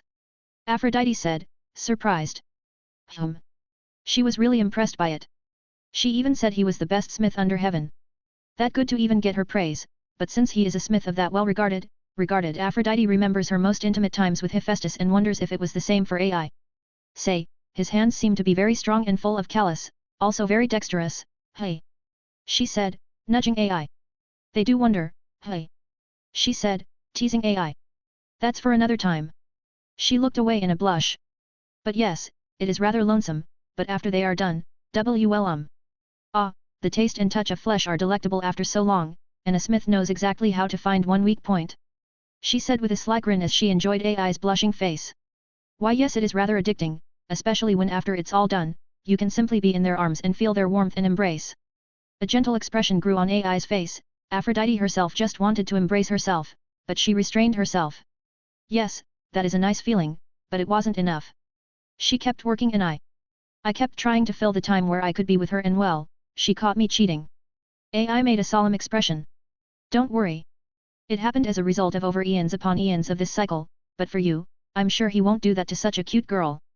Thank you, Lady Aphrodite. No problem. But, how come you two don't have a child? You seem to have a healthy sex life but no children. It was a gift. Wait here a second. She got up and opened up her drawer and took out a half-full glass jar of pills and sat back down. It's a birth control pill. They work for 24 hours, and you can take them whenever you want. Be before or even during. Aphrodite gets it and takes a pill and looks at it. So this is it. I heard this medicine has started to spread to more and more brothels around the world. Was it your friend who made it? Well, kind of. Well. She looks at the jar again. You certainly have been rather active. She said with a proud smile. Want me to teach you some? Outside, there was some clamoring. What the hell is going on? Said Aphrodite. Volume 2 Quest 186 Tract. As Aphrodite left, Cirrus was finishing cleaning up the site when he heard a scream. Cirrus stopped and concentrated on where it came from. It's coming from deep within the forest. It doesn't sound like someone I recognize. Ha, fuck. His instincts told him this was a trap, but if not, then an innocent person could be in danger. Cirrus quickly ran as fast as he could, rushing and weaving through trees to find a cloaked girl with some supplies being attacked by some monsters. He didn't think about how a pack of monsters showed up after so long. He acted quickly to get rid of the monsters. Cirrus rushes in front of her and faced the dog monster, a more tame version of the dungeon's hellhound. The people of Yamato called them red-eyed wolves. Are you all right? Why yes, I'm just a bit hurt. Stay there. Cirrus could see the wolves eyeing him before howling, causing more to appear from the bushes. Hi. Stay behind me, all right? The lady was getting scared, so Cirrus opened his hands and kicked off. He quickly grabbed one of the wolves and threw it at another of the wolves, and he ran again, plunging his fists into them both. He quickly started to crush the pack of red-eyed wolves until they were all killed. Cirrus cleans off the blood from his hands. Are you okay, miss? He extended his hand to help her up. I am. She grabbed his hand and removed her hood to show her green hair and face from under the hood. Now that I found you, Cirrus. Phi said, now back to using her normal non-pitched voice. Phi. Cirrus jumped back and looked around when he felt his leg slow him down. He looked to find an arrow in the back of his calf. Artemis. I know you shot me. Hey, it reminds me of when we first met you, Cirrus. Phi said, sitting down on a rock as she waved her hand. An arrow lands in front of Cirrus with a note. Artemis has trained you all very well. He says as he picks up the arrow and reads it. Hey. You could have just come to the damn village. Why did you have to go with this trap? He said while removing the arrow in his calf. Sorry, but it did work as intended. Artemis has been looking for you for a while now and it wasn't easy. Well, it was until a bit towards the end. You're gonna have to explain how it was Aphrodite, wasn't it? I'll explain it on the way in more detail. On the way back, Phi explains to Cirrus that Artemis had been tracking him down some days after he left. She checked his home and went to Melon and even Akara. Since she knew where he had gone before, she was more or less able to find small crumbs. She would have gone to Hecaton village if not for the tracks of Aphrodite in Zolingen. From Zolingen she just followed the trail of partying, empty wine bottles, and people infatuated with Aphrodite, which led her all the way to Yakuza. Hey, fuck. I mean, you did pretty well evading Artemis for as long as you did. And I'm sure she can't blame you for Lady Aphrodite's intervention. Whatever, let's just get this over with. Yakuza village chief's home. So you found him due to me, hey? Said Aphrodite, looking down. You used your charm so much it was like following an animal in the snow on a clear day, but I do have to hand it to you for how much you managed to travel so quickly. Said Artemis. But to think you were able to track us all the way here is amazing. Said AI, trying to lighten the mood. Yes, well, I pride myself on that, and you, Cirrus, I am very proud and frustrated at how good you are at covering your tracks. If not for this one here, it would have taken me at least 2 or 3 months to find you. Speaking of which, why did you come here, Aphrodite? Artemis looked sharply at her, and she hid behind Cirrus. And I do mean the actual reason that let me use you to find him. I came here to find the person who took your celestial chastity. And I wanted to see what your punishment will. Aphrodite's eyes widened as she remembered the letter and its contents. She quickly turned her shocked expression into a sly grin. B. She said, looking at Cirrus, AI, and Artemis. Aphrodite, you're the same as usual. So. Cirrus said. What's it gonna be? AI, Aphrodite, and Nox waited for her response. But knowing Hera's letter, Aphrodite was looking forward to her saying those words. Her face started to turn red. Oh my heaven! It's really true. Aphrodite was smiling ear to ear in joy. Aphrodite concentrated on Artemis. Phew. Can you guys wait here for a second? Aphrodite then came up to Artemis and took her away for a bit. The only thing they heard was some shouting. Kai. You're really going for it? Shouted Aphrodite. Shut up! Shouted Artemis. After a while, the two came back in. So Artemis will proceed with the punishment at her whims, so she will be staying in the village for a while. said Aphrodite. Well, isn't this great? Another goddess here, said Nox. Blunt with your words as always, Nox, said Artemis. Say, Cirrus, why don't you make something special for dinner to celebrate Artemis's arrival? Aphrodite said, dragging Cirrus into the kitchen. Okay. As he leaves, Aphrodite looks at Ai and Nox.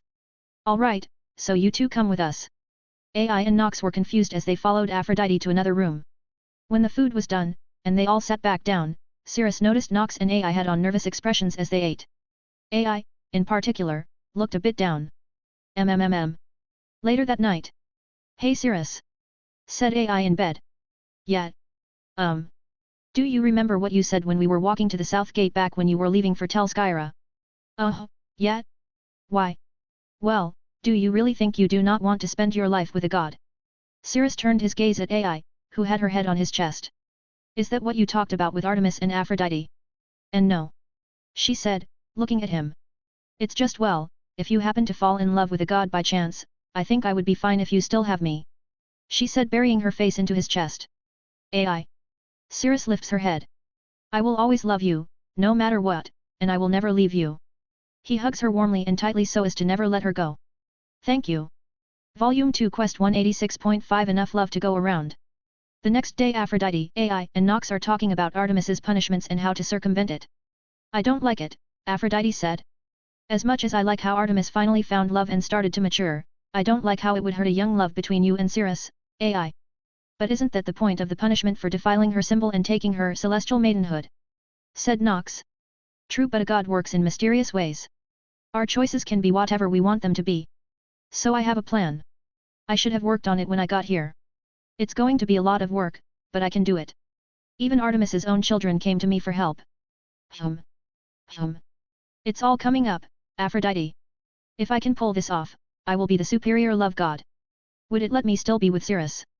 Ai said excitedly. Of course. But I will need help. Luckily, it seems Artemis' own familia got to taste the fruits of love as well and came to me. What are we gonna do? Nox said. And if they came to you, then were they the ones too? Doesn't matter, it's my plan now, shut it. She put her finger to Nox's lips. Now, the plan is simple, Ai. You will need to get close to Artemis and from there I will handle the rest. What do you mean by close? Ai was a bit unclear. Like a friend close or like me and Cirrus close? Aphrodite only gave a smile that was ear to ear. The latter. Hee hee ha ha. Nox laughed. I'm really starting to vibe with you, Aphro. It's Aphrodite. And just now. Is this my only way? I mean, can't I be his? No, Aphrodite said as plainly as she could. Given Artemis' personality she will keep her spoils of the hunt to herself like the huntress that she is. So it is a given that she would keep it as a boring monogamous one like a basic newbie. No, no. I intend to truly drive this opportunity in. I don't want you to be a mistress. No. But his second wife. To put you and her on the same level and share both of your loves with one another in a big happy bundle. She said it with such fervor it even got Nox high on the speech. I mean, is love not meant to be shared?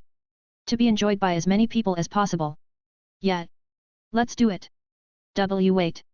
What about CIR? He'll be fine with it. Nox said confidently. You'll always be his number one. He will do anything to be with you, and if you ask him, he will more than likely agree. Besides, Cirrus does have a type. He does. Ai said, surprised. Of course. How do you not know? Aphrodite said a bit offended. Even I know. Nox said. That's not fair. You and him are mentally connected. Of course, you would know. Well, maybe, but regardless I know, and you don't. So what is his type? Ai said, getting up in Nox's smug face. You Ai. You're his type. Shouted Aphrodite. That doesn't explain anything. Of course it does. Aphrodite said, getting close. You are very loyal, pretty, sweet, muscular, and tough. All the things Artemis has. Well, maybe you have a more approachable personality and are more well-kept, but nevertheless. You and she are cut from a similar-ish cloth.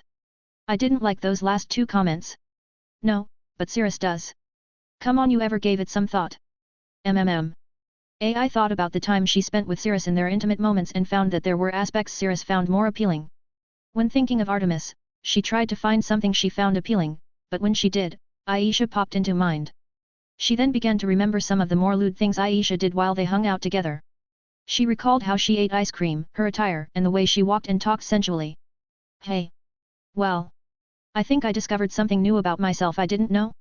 Aisha is also surprisingly sexy. Ugh! I wish I could have spent time with Artemis in Orario. This would have been more easier. So? What do you say? Are you in? Aphrodite extended her hand. Yes. Let's do it. Volume 2 Quest 187A finished home. It was a bit awkward between AI and Artemis for a bit. Cirrus had some ideas, but from the looks of things, he probably wouldn't get an answer. It's amazing how you managed to get Aphrodite, of all the gods, to do manual labor, said Artemis. Yeah, well, you know. Cirrus said, cutting some wood. What's that supposed to mean, Artemis? I'm probably the only goddess of beauty that is building a damn house. Or ever will. I say that's pretty damn impressive. Exclaimed Aphrodite. Well, I'm going to go help the young ones hunt. Oh, bring AI along, said Aphrodite. She knows these lands pretty well. I'll do that. Aphrodite could see the awkwardness on Artemis' face. Slowly and steadily. Aphrodite thought. I am going to drive that stake you call love right in. So what are you and AI planning? You always suggest Artemis go with her. Cirrus asked curious. That is a secret. And if my plans goes through ops, I need to stop talking or I'll ruin the surprise. Time passed, and AI spent as much time as she could with Artemis, with Aphrodite, and just about everyone, having the two of them interact with one another. She would eventually learn some rather appealing things from the huntress. There. 2 clicks right in on the cliff. I see it. AI watched as Artemis got into her shooting form. She saw how her back muscles bulged as she pulled her bowstring. Her eyes were as steady as a dead fish and sharp as a blade. Phew, she lets out a warm breath as she releases the arrow. FSH. Aside from the sound of her bowstring, there was no more sound made. The arrow, even when it was cutting through the air, made no sound until it struck its target. Thud. The sound echoed throughout the wilderness. All right, let's go, Artemis said as she moved through the woods. Humph. AI followed her to the animal she shot. When they arrived, they found it was a deer. Seems like an 8 or maybe 9-point deer. Ah well. You have the bag. I do. Good. Stay back a bit. Artemis drew her hunting knife and began to methodically dismantle the deer. She skinned it and got all of its meat in under a minute. She very good with her hands, thought AI, as she saw how fast and easy it was for Artemis to do this. She is pretty cool in action. AI would spend time with Artemis in the bath after the hunt. This feels amazing, Artemis said, stretching in the bathtub. I can see how this can be addictive. Is it any different than bathing in the river or a pond? AI asked while also in the bathtub. Aside from the cool water and the fresh air, not so much. Oh, I see. Yes. She then looked at AI's happy face and turned away, avoiding her gaze. This is cruel. I'm spending so much time with AI that my punishment is turning crueler and crueler for me than it is for Cirrus. Is she doing this to get back at me? If this is the case, I guess that is fair. I will be taking her love from her. Say, I have been having a lot of fun hunting with you, Lady Artemis. I can see why you are very well regarded. Artemis' face flushes slightly. Thank you, AI. I have also enjoyed your company. I know this is coming out of nowhere, but I can see why many wish to peek in on you bathing. Oh. Artemis's brows raise a bit. Is that so? AI said, blushing a bit. You are very pretty and strong. Despite spending more time in the wild, your skin is always flawless and your attire is always kept neat and tight. I think the image of you defenseless when you are so ready gives you a surprising amount of appeal. Even more so than Lady Aphrodite or even Lady Freya. Oh. Artemis's face was really starting to turn red. Thank you for the compliment, but I think I spent too much time in the bath. My head is getting a bit lightheaded. The Renard and the goddess would grow closer, despite the goddess's wishes. Eventually, the home was finally completed in 2 months. Its construction was finished much faster with Aphrodite's help. Wah! Said AI. It's so big and spacious. Is that a stream? She entered the home to find a small garden in the home with glass frames surrounding it and an open ceiling paired with a tree. The home was, as Cirrus would say, a mix of Western and Eastern styles, only made possible due to Aphrodite's eye for beauty and aesthetic sense. The home has many rooms, each with its own purpose, that have yet to be fully furnished. It even has a kitchen. AI continued to look around the home to find more and more things and was surprised by how much Cirrus was able to make. When AI made it to the yard, she found it to be very spacious, but what she loved most of all was, it's a fucking spa. Cirrus had made plumbing for the house, and he made a nice, good bathroom made of cypress wood. I'm very impressed, said Akaru. I thought my home was impressive, but this, there is so much care and thought put into it. He could see some engravings on the wood to give it a more decorated look to it. Yes, it's very exquisite, said Ami. If only the rest of our daughters could find a man as good as you. Thank you for the compliment. Outside the home. I'm very, very impressed, Aphrodite, said Artemis, looking around the outside. How did you make the glass for the outside? Glad you like it. If not for my input, this house would look like a monstrosity. But I must admit it wouldn't be possible without Cirrus's help, and his magic is far more versatile than one would expect. Coming up to them after fully exploring the house was Ai with a nervous expression. So, is it time? Oh. Artemis lowers her head. Right, the punishment. I am sorry Ai for having to do this. She shakes her head. I've had time to think it through, and many nights with him. I know if it was any other god I would be against it, but, truth is told, I would rather it still be with me only. Ai. Well, he can always take you on as his second wife. What? What are you saying? Said Artemis, her face fully red. But then? Then what? Do you think I would just let this loving couple never get married? Ha! I know I told you if you aren't experiencing love, then you are 2000% missing out in life and all, but here's a chance to experience double that. Double. Anyone would be super jealous. But what about the sacred bond of? What do you know about that, Artemis? Are you the goddess of love or marriage? Are you? Hey? Hey. She said, getting in Artemis's face. I am. And no. Well then, why not share the love with her? You two have gotten close to one another over the past few months. You two are surprisingly getting along well with one another, so, why not share the love? She said with a slight smile. Artemis turned to see Ai looking down while rubbing her fingers. Artemis remembered the times they spent together over the past few months. They did get along very well with one another, and seeing her look so down didn't leave a good feeling in her heart. Ai. Artemis took a deep breath and thought on this all. Was this why they all were putting us together? It wasn't to hurt me but to. She now understood why they did it. Artemis began to think over the effects her punishment would do. Cirrus would be hers but not fully. Ai had stolen his heart long before she could realize her own feelings. In the most likely scenarios she would have a relationship similar to that of Zeus and Hera. She didn't want that. Thinking on it, no, she was grateful they did this, making her and Ai grow closer with one another. If Ai had his heart, then she will be the one to give her a piece of it. She took another deep breath and decided on what to do. Ai, do you wanna be his? Yes. She said, jumping at Artemis. Of course. Hugging her tightly. Very well. She said, blushing. She pushed Ai a bit and looked at her in her eyes. We will be sisters.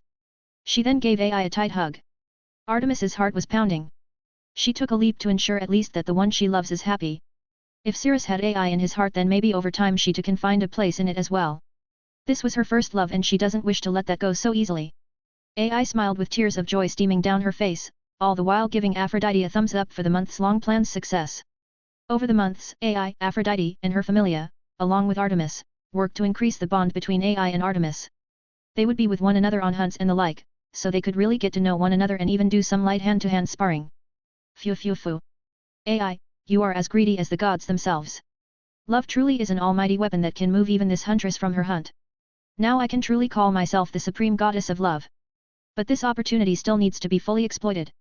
If things go as planned, the special gift I gave to Ai will be the final nail to consummate their relationship. Back inside. Oh, you're back, so how was the outside? Said Cirrus. It was nice. Said Ai, coming into the living room and sitting next to Cirrus. Sniff. Sniff. Is that Mom's cooking? Yes, she and your dad are cooking. Seems they found the kitchen very appealing, so they wanted to try it out. I don't think they could feed all of us. Said Rithusa. Yeah, there are a lot of people here. Said Phi.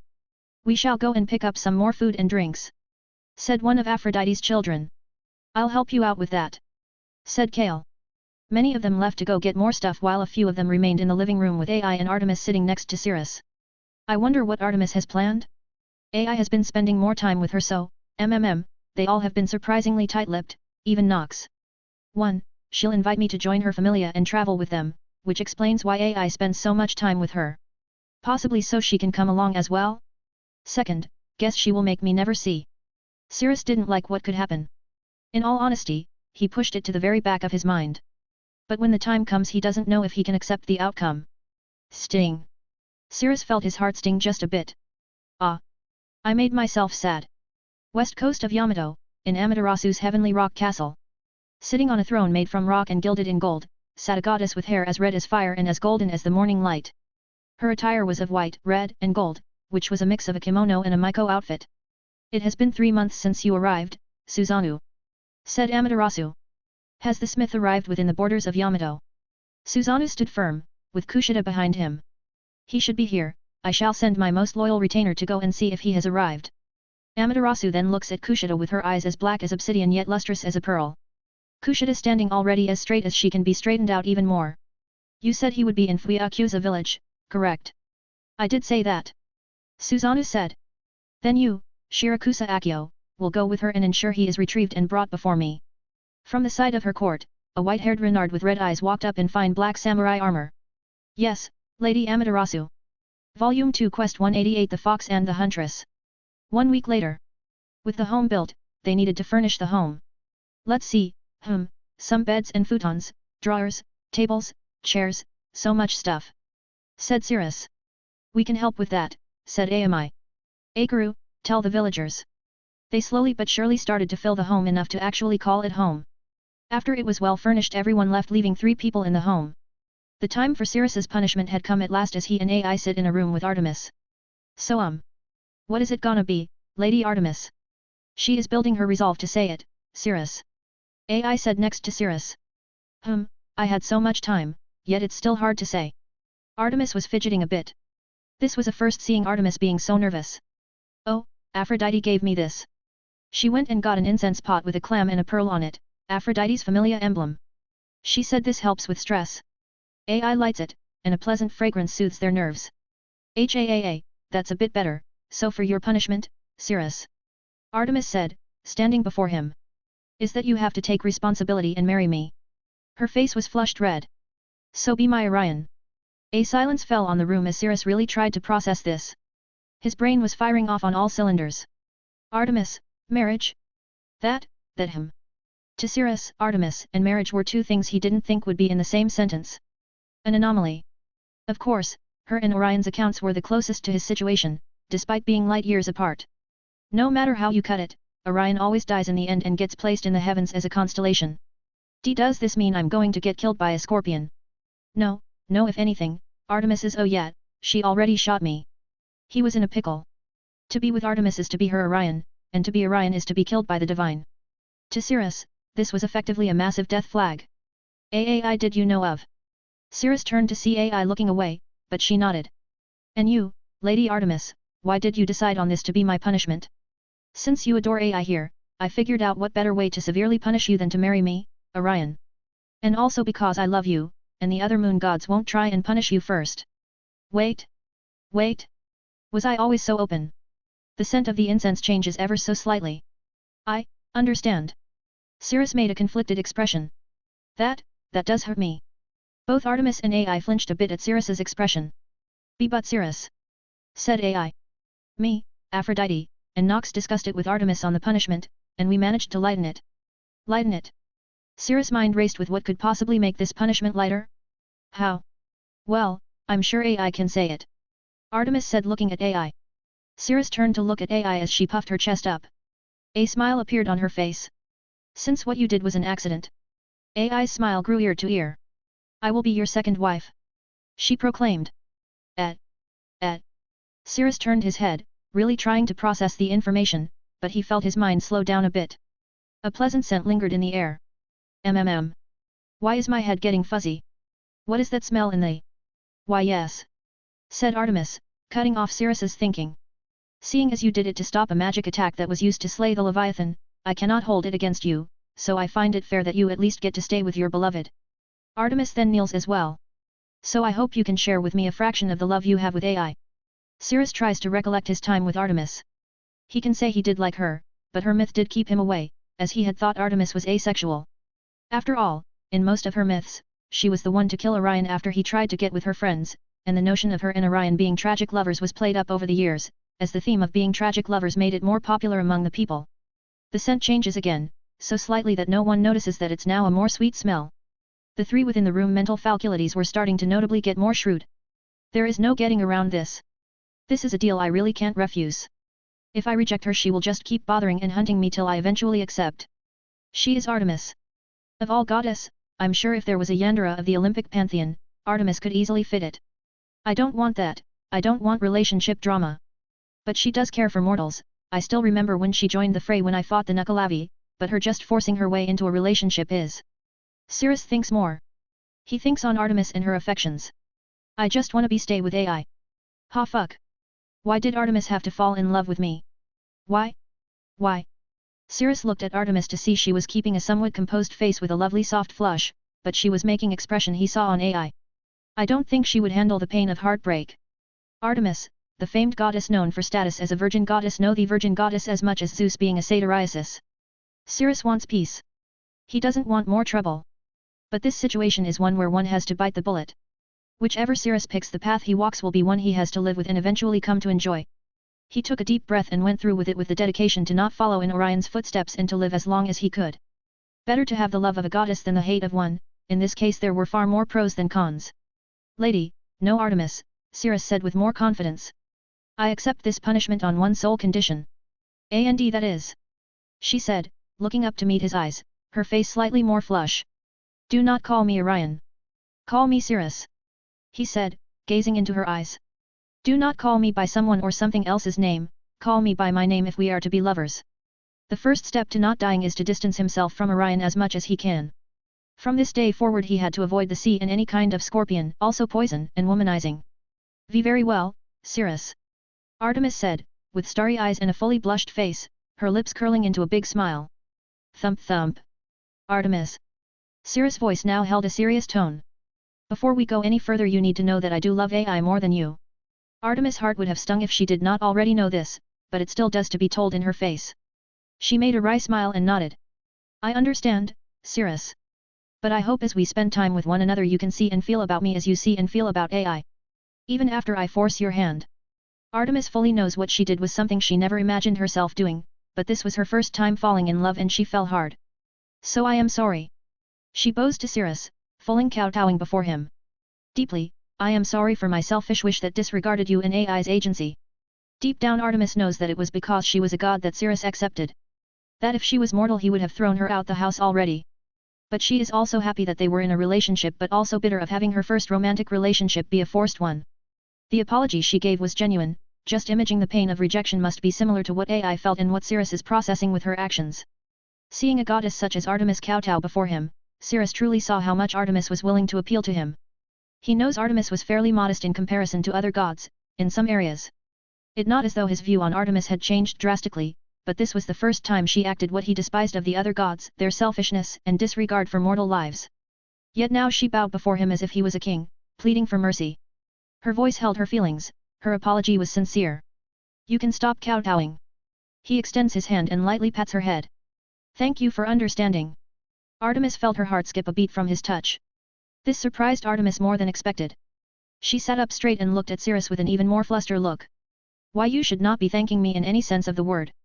She slightly turned her face to hide her flustered expression. He nods. He then turned to AI. AI, will you be my second wife? He looked at AI with a happy smile. A warm smile grew on AI's face that Artemis was envious of. But she quickly settled the thought in emotion. She already did enough. Thump thump.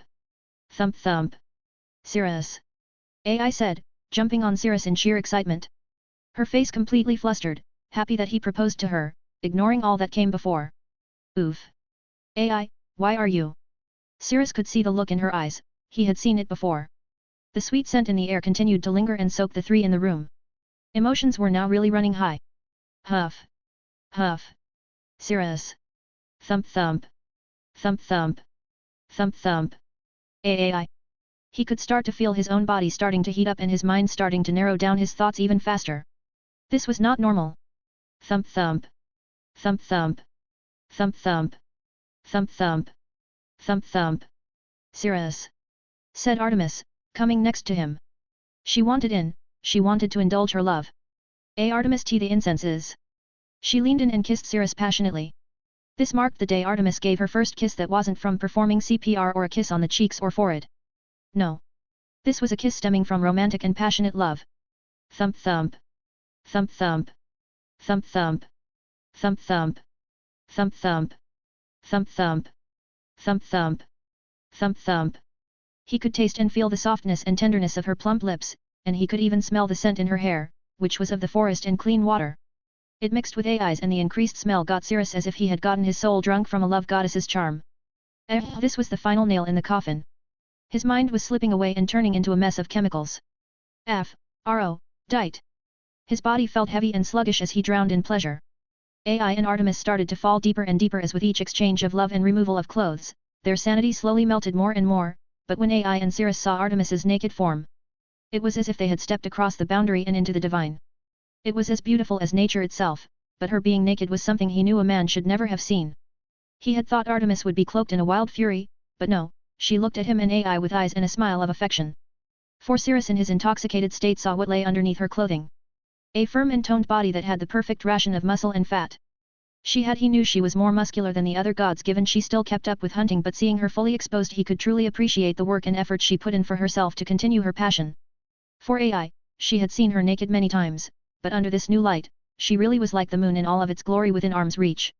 The two adventurers entered the divine and will return with a taste of it. AI took to her breasts while Cirrus took her lips.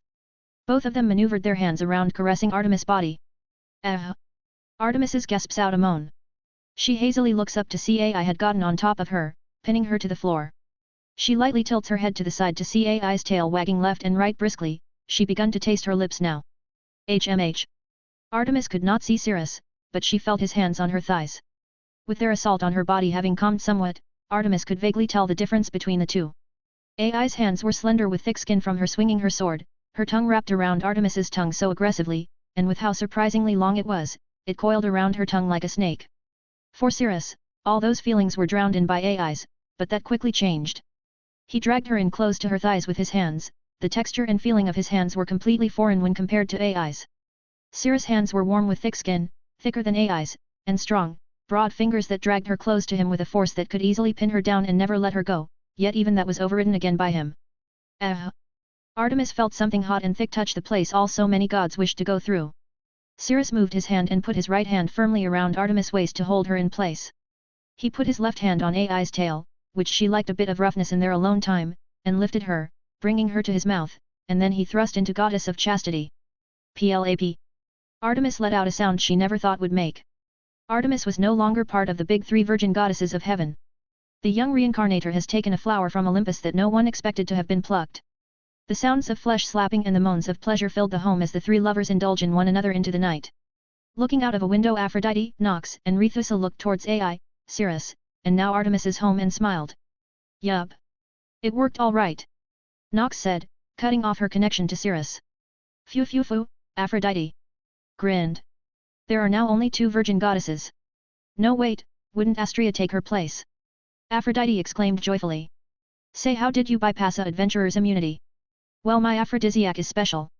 She smiled proudly of her concoction. After several tests with people who had the immunity development ability, I got it down over time with the right stuff. You don't plan on getting her as well, do you, Lady Aphrodite? Said Rethusa, sitting next to her. I figured you would want in. I couldn't see it. Nox said. Cirrus doesn't see her in a romantic light, and I sure as hell Artemis would not want her around for this special moment. Right on the money. Aphrodite nodded in agreement with Nox's guess. I like to see myself in this situation as one who has the reliable big sister energy. I really don't want to test my luck with Artemis. I fear what that goddess will do if her special moment is ruined. Aphrodite's mind run wild of the hell Artemis could bring. She turned to look at Rethusa with a question. I am surprised you helped your goddess to know the pleasures of the flesh. Do you also wish to taste the fruit your goddess forbade for so long? She said with a grin. She already had those feelings, she just couldn't interpret them given how foreign she is to it, and also, we also wanted to have love in our lives as well. But what did you put in that incense to, you know? Have Lady Artemis do that. Like I just said, it my little secret blend. A few changes here and there and it worked as a truth agent and a little bit of a aphrodisiac to really push things along. Very impressive if I do say so myself, and I do. You know Artemis is going to get you for this, right, Afro? Nox said. Wouldn't Artemis want her first to be, you know, more vanilla? Let me enjoy my day. So what if Artemis first was a three-way? I did the impossible so everyone. She looked to everyone in the house. Let's celebrate. She said, getting up and raising a glass. Celebrate me as heaven's greatest love goddess. Yes. And let us celebrate Cirrus. For being the best adventurer in the world, for having conquered one of heaven's former 3 virgin goddesses. Nox shouted. Woo-hoo-hoo-hoo-hoo-hoo. The two familiars celebrated this day. The following afternoon. Artemis wakes to find herself warmly in the arms of Cirrus and Ai. She thought as her brain tried to process what happened. Their warm bodies and the touch of their sweat-covered skins bring her slight peace before she remembers what they did. The memories quickly rushed back to her. She quickly jolted up and looked around to find she was naked and there was a bloodstain on the tatami mat. Their clothes scattered around the room without care or concern, they were as stained in bodily fluids as their wearers were. She recalled taking Cirrus's in, but the pain was washed away by the euphoria. Gulp. Artemis looked down and gently touched around her abdomen and tried to remember how big Cirrus was. Was he really that big? She remembered when he took her virginity, if not for the incense she would have felt as if she was gonna be split into 2. My hips are a bit sore and I'm a bit fuzzy on the details. Was it a few hundred years ago when I damaged my hymen from hunting that monster, jumping ravines, over fallen trees, or was it riding my horse? I did so much strenuous stuff. But what could have caused us to just? She smelled a strong lingering scent and looked to find the pot where the incense came from. Her. Aphrodite. She clenched her teeth, she wanted to give the goddess of love a good smack on the head or an arrow in the butt. I'm going to. She was suddenly dragged backward by Cirrus. His strength even when asleep dragged the goddess back onto the futon. Warm. He softly muttered holding his new fiancée. I need to go and. Ai came in closer and hugged Artemis tightly. Soft. Hggg. She blushed heavily as her breasts come against her bare back. She was trapped by a level 8 and a level 6. She couldn't escape. Well. She enjoyed the 2 big balls of softness that were Ai's breasts on her back. It's not too. And she enjoyed the broad and hardness of Cirrus' chest. Bad. She snuggled in as she listened to the soft beats of Ai and Cirrus' heartbeats as her own begins to match theirs. In her captivity, she succumbed to the warmth and comfort these 2 provided and fell asleep again. There will be more days ahead of her, more days to get closer to the ones who are at her sides. Thump thump. Thump thump. Thump thump. The sound of Cirrus' heartbeat soothed her even more, along with the gently heartbeat she felt coming from Ai, her pushing her breasts against her back. She snuggles in close to those she gave her heart to and sleep. Though how she got her could have been better, she was fine with the results and hopefully so too will the ones she forced herself to be part of their love. Volume 2 Quest 188.5 Looking for Love. The following day. After Artemis went to confront Aphrodite. Aphrodite, fearing the worst, got Nox to tell Cirrus to help for hooking him up with the punishment that he got. He accepted for that reason solely and also because he just felt bad leaving Aphrodite out to dry. Tap. Tap. Tap. Tap. Tap. Tap. Tap. Tap. Tap. Tap. Tap. Tap. Running through the woods with a goddess in his arms was Cirrus. Go. Go. Go. Shouted Aphrodite. Gya. Arrows incoming.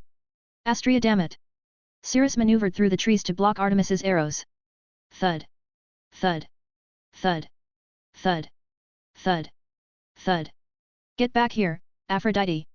Artemis shouted at the top of her lungs with a wild fury in her eyes. Ai. You have their scent down right. She shouted while on Ai's shoulders. She won't be escaping. Then keep going. We stop when I put an arrow in her little ass. I heard that. Aphrodite shouted a bit away.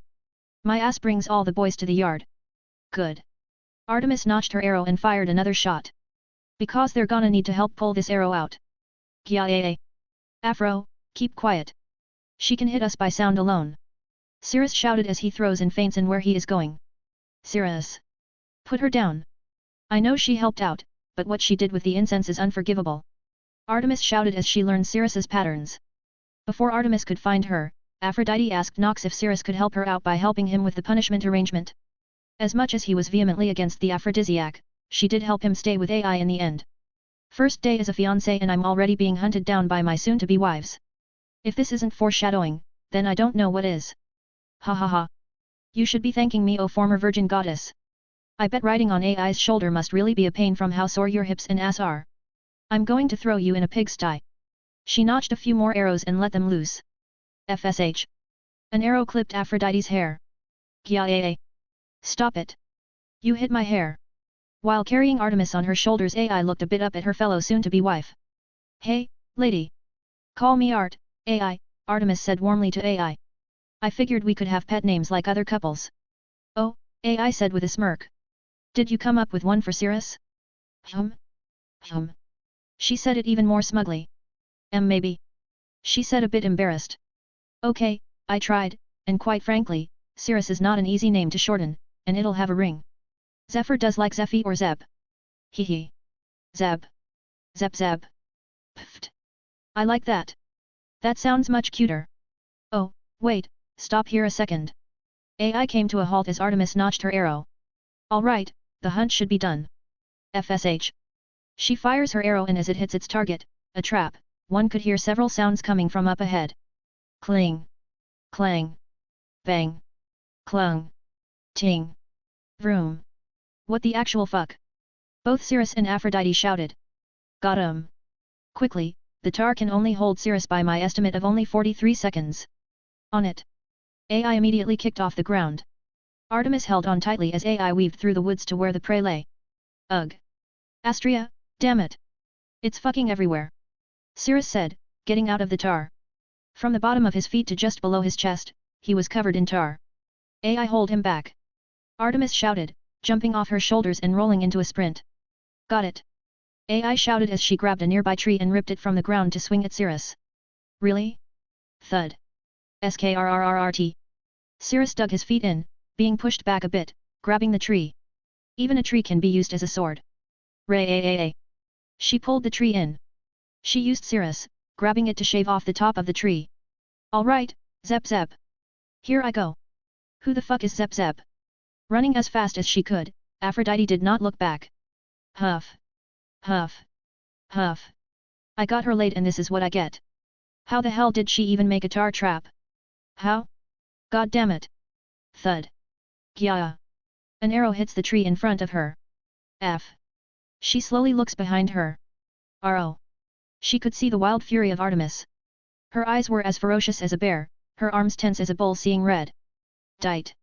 Hero won't save you now. She tossed her bow and arrow away and charged at her. Gya. No. Wait.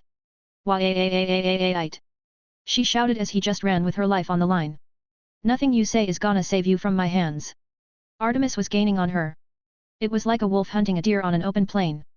Sure, a deer can outrun a wolf initially, but the wolf will always keep its steady pace and catch the prey that exhausted itself.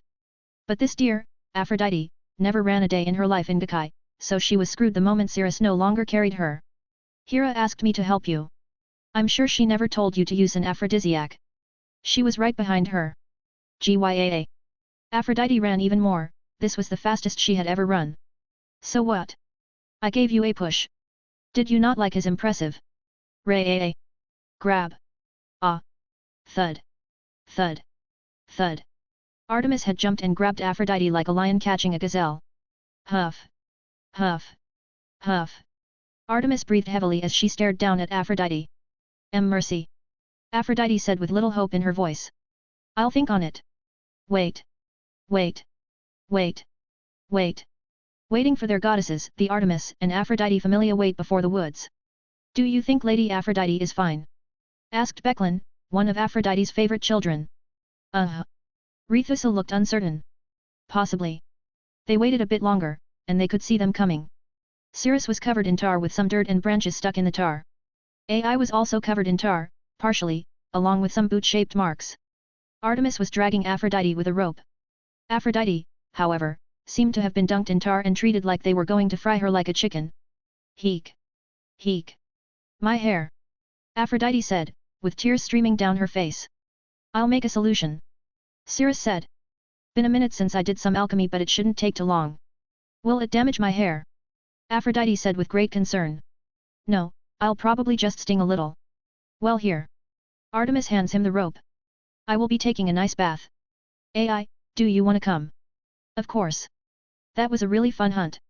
They watched as AI and Artemis went back home while Cirrus cuts Aphrodite free. Stay here, I'll be back in a bit. He then walked back into the woods. Okay. Her familia quickly got to comfort her. They wanted to remove all the debris, but they feared it would pull some hair. About 12 minutes later, Cirrus returned with the tar off of him. All right, he said, with a large bottle of white liquid. How did you get such a large glass bottle? They asked. None of your business now, Aphrodite. Put your arms out and close your eyes. Cirrus poured it on Aphrodite, and as he said, it stung very much, but the tar washed off her like oil on water. Volume 2 Quest 189 Solar Invitation. 2 weeks later. Fuyakuza's outskirts. You seem nervous, Akio. Said Kushida, riding on her horse. I am not, I'm 31 and I am one of Lady Amaterasu's personal guards. I have nothing to be nervous of. But why would that smith be in Fuyakuza? We just have to wait and see. A grin appeared on her face. And are you sure it's not because when you left your village? You never came back or even sent a letter to your parents? No. They understand I left to make our family great so we wouldn't have to play second to the Gajano or any of the Jouno families. That's not what I saw. What would you know, you with no family name? Her grin widened even more. I heard your sister returned. So what, I have never seen her. And that she's a level 6. His expression slightly changes. Then I will ask Lady Amaterasu to have her as her guard. As the head of the Shirakusa family, she will do as I say. And what if she refuses? She is only 15. I have years of combat experience and I have you as well. She can't possibly win against you and me together. How sheltered is he? Does he not think a 15-year-old reaching level 6 is concerning? No. Given how isolated this country is, they have no frame of reference to how strong a level 6 is. I guess that is why Lord Susanoo did not say much. The least they know, the gap in their strengths will give him some opportunities to maneuver. Well, let's hurry up and get the blacksmith. Kushida galloped on ahead, and Akio followed in tow. When they arrived at the village, they found it more renovated with more humans in the village. Humans, why are there so many here? Akio said, looking around. Let's ask your parents. I'm sure they know. Kushida said, heading to their home. As he rode there, he could see the villagers looking at him and murmuring. It has been a long time since I last came here. I doubt they would remember me. My, if it isn't little Akio. Said an older Renard woman. Akio. The eldest son. One of Lady Amaterasu's personal guards. His name quickly spread, and he made a small smile before continuing off to his parents' home. Wait here, I shall go get them. Said the attendant, leaving. So much has changed since I left. Yup, so much has changed since I last came here years ago. Said Kushida. A while later, Aomai and Akaru came in. Ah, my son. Said Akaru. You have grown up well and strong. Thank you, father. You look well. Mother, healthy as always. Would be healthier if you were more like Aki and Ayamu, but it's nice to see you at last. Aomai said. So what brings you and Lady Kushida here? Akaru said as they took their seats. I have been asked by Lady Amaterasu to bring the blacksmith that forged the weapon that allowed the Susanoo familia to return. Yet, we are here to bring Cirrus to Amaterasu, Kushida said. He even plans on having AI be her personal bodyguard. Cirrus? Is that his name? I haven't heard of such a famed smith's name. You would be lucky if you even heard of it given how damn isolated this country is. I have to go to Hinata to get new information from the merchants that come there. Well, we are here for them both. And should they refuse to come, I would appreciate it if you would help in convincing AI. The two looked at each other and shook their heads. Sorry Akio, but you're on your own on this one. We can ask her, but she will say no. Said Akaru. Mother. Sorry, but you will have to talk to her and him. Her and him. Oh, did I not mention that the blacksmith and your little sister are a couple? Said Kushida with a smirk. What? Walking towards the nearby woods on a stone-bricked path, Akio tried to get answers out of Kushida, but she simply kept walking. How is this Cirrus? Can you tell me anything? What he likes or what his temperament is? Vice Captain Kushida. Can't you tell me anything? Be as respectful as you can. Cirrus has an eye for bullshit. With each step he took, he could feel his heart racing faster and faster. What else was Kushida not telling him? When they made it to the end of the path, they found a home surrounded by a sturdy-looking wall, much like Akio's parents' home, but with an odd symbol on the gate. This symbol. Why do I feel like I've seen it before? That's Cirrus's signature. I'm sure you saw the golden ball on the tassel when Lord Susanoo gave the weapon to Lady Amaterasu. That's right. So this place is his home, but when was this built? Rather recently. Doesn't your village have that odd tradition of the males building homes for their lovers or something? I don't remember. Oh well, let's knock. Kushida walks up and knocks on the door. Wait, we need to. Oh, it's open. AI-chan. Are you here? Kushida said, walking in. Damn it. Akio followed her. They were walking along the outside when they heard the blades clashing. Haa. Clang. Clang. Clang. Clang. Sparring in the backyard were AI and Cirrus. I know you can be faster than that, AI. And I know you can too. Sword and spear clash with one another in a flurry of strikes. Clang. Whoosh. Clang. Whoosh. Clang. Whoosh. Clang. Whoosh. Clang. Whoosh. Clang. Whoosh. Clang. Whoosh. Clang. Whoosh. Clang. Whoosh. Clang. Whoosh. Clang. Whoosh. Clang. Whoosh. Clang. Whoosh. Clang. Whoosh. Clang. Whoosh. Strong gusts of wind filled the area, the snow was being blown back from where they were sparring. Oh oh oh oh I. AI-chan. Shouted Kushida. Swish. Stopping mid-swing, a strong gust of wind blows through the area once more.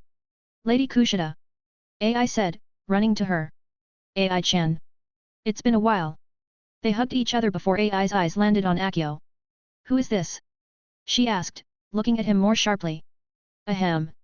My name is Shirakusa Akio, your oldest brother. He could feel another pair of eyes upon him. He glanced to see the human man with emerald eyes staring at him, examining him. So, that's Cirrus. So what brings you here, brother? AI says, looking at him in his red eyes. Right, I've come to meet with the blacksmith who forged the blade, Heavenly Cloud Gathering Cutter, at Lady Amaterasu's request. Oh. Cirrus said. The goddess of the country wants to see me? Well, I was wondering when it would happen, but it seems it was ever so long before Lord Susanoo couldn't push it back. Cirrus said, sitting down on the Ingawa. So you have been conspiring with Lord Susanoo after all, Kushida? Akio said. No, we simply said he would arrive a month or two after we did and he arrived within that time frame. You should blame the poor information this country gets. Kushida said with a grin. What's done is done, Sir Cirrus. Would you come and meet with Lady Amaterasu? I guess. Really? He said, a bit surprised. Yeah, I mean she lives in the capital, right? We can buy some stuff for the house while we're there. Oh, that's right. There should be plenty of shops in the capital. Said AI. Oh. He opened the door. Shopping. I haven't done that in a while. Said Aphrodite.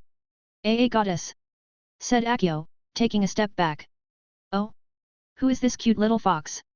Aphrodite said, coming up to him. His heart was beating faster and faster. That's my older brother. AI said. Oh? The one who serves Amaterasu, hey. She takes a few steps back. Sorry, any closer and you'll fall head over heels for me. Sorry, said Cirrus.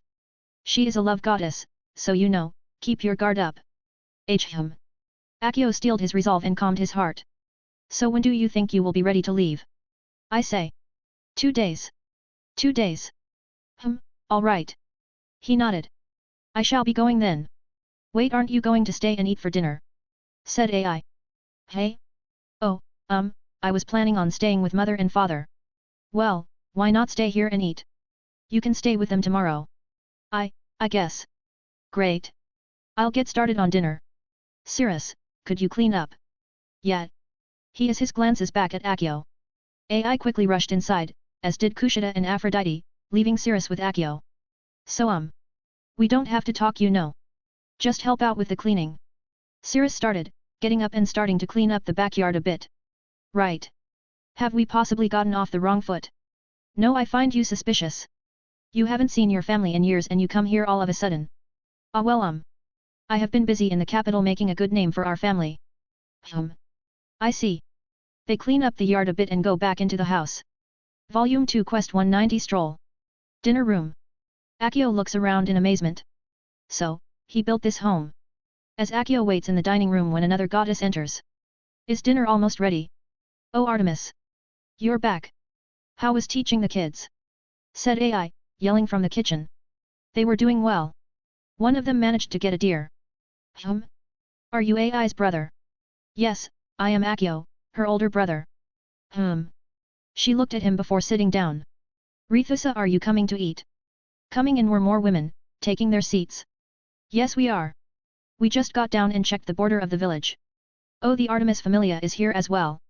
Kushida said, looking into the room. Kushida. You're here.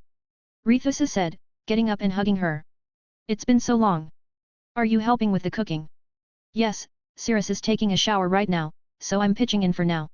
Do you have any more sake? Phi inquired. Why would I you damn drunk? Akio simply sat as many of them conversed with one another when Aphrodite entered. I brought some drinks and food for our guests here. She said, looking at Akio. It's too much, please. I'm not so important to warrant such extravagance. Come on. You're here to take Cirrus to meet the head of this country. Oh? You're going to take him to see Amaterasu, hey? Said Artemis walking in. Why yes Lady Artemis, correct. She nods her head. Well, she wished to meet him for his work on a sword that Lord Susanoo gifted her. We're going to go and buy some more stuff for the house. Shouted AI. And I'm going with it. I wanted to see the shops in this country. Exclaimed Aphrodite. Said her children. There are so many people here.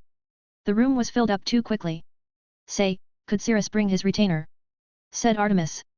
He has a retainer? I would assume so. But wouldn't he bring AI? Nox would be better. Shouted AI. I'm not very good at dealing with important people. Speaking of, where is she? Asked Rithusa. Hey Nox. Get down for dinner. Shouted AI. After a bit, a white-haired beauty entered the room. For a second, Akio had mistaken her for a goddess of beauty, but quickly found she didn't have a divinity. What up? I was finishing putting the books in order. We're going to the capital in 2 days. Can you go with Cirrus too? Yeah I'm going with him. He told me about it. Are you making your katsudon? I am so take a seat. Akio was amazed by the number of people in their home, but when he entered. Something smells good. Cirrus said. Hey. He was welcomed with cheering, the mood seemed to have lightened up even more. How was the patrol? He asked. Boring as usual, but Kale did manage to hit a bird 300 meters away. Said Phi. My personal record. And the farming? He asked the handsome males and females. It was fine, sir. Oh, but one of the cows did give birth. That's great. Is the calf doing well? Very well. Half of the books are organized, Cirrus. Said Nox. Ah, good Nox, sorry for making you do that.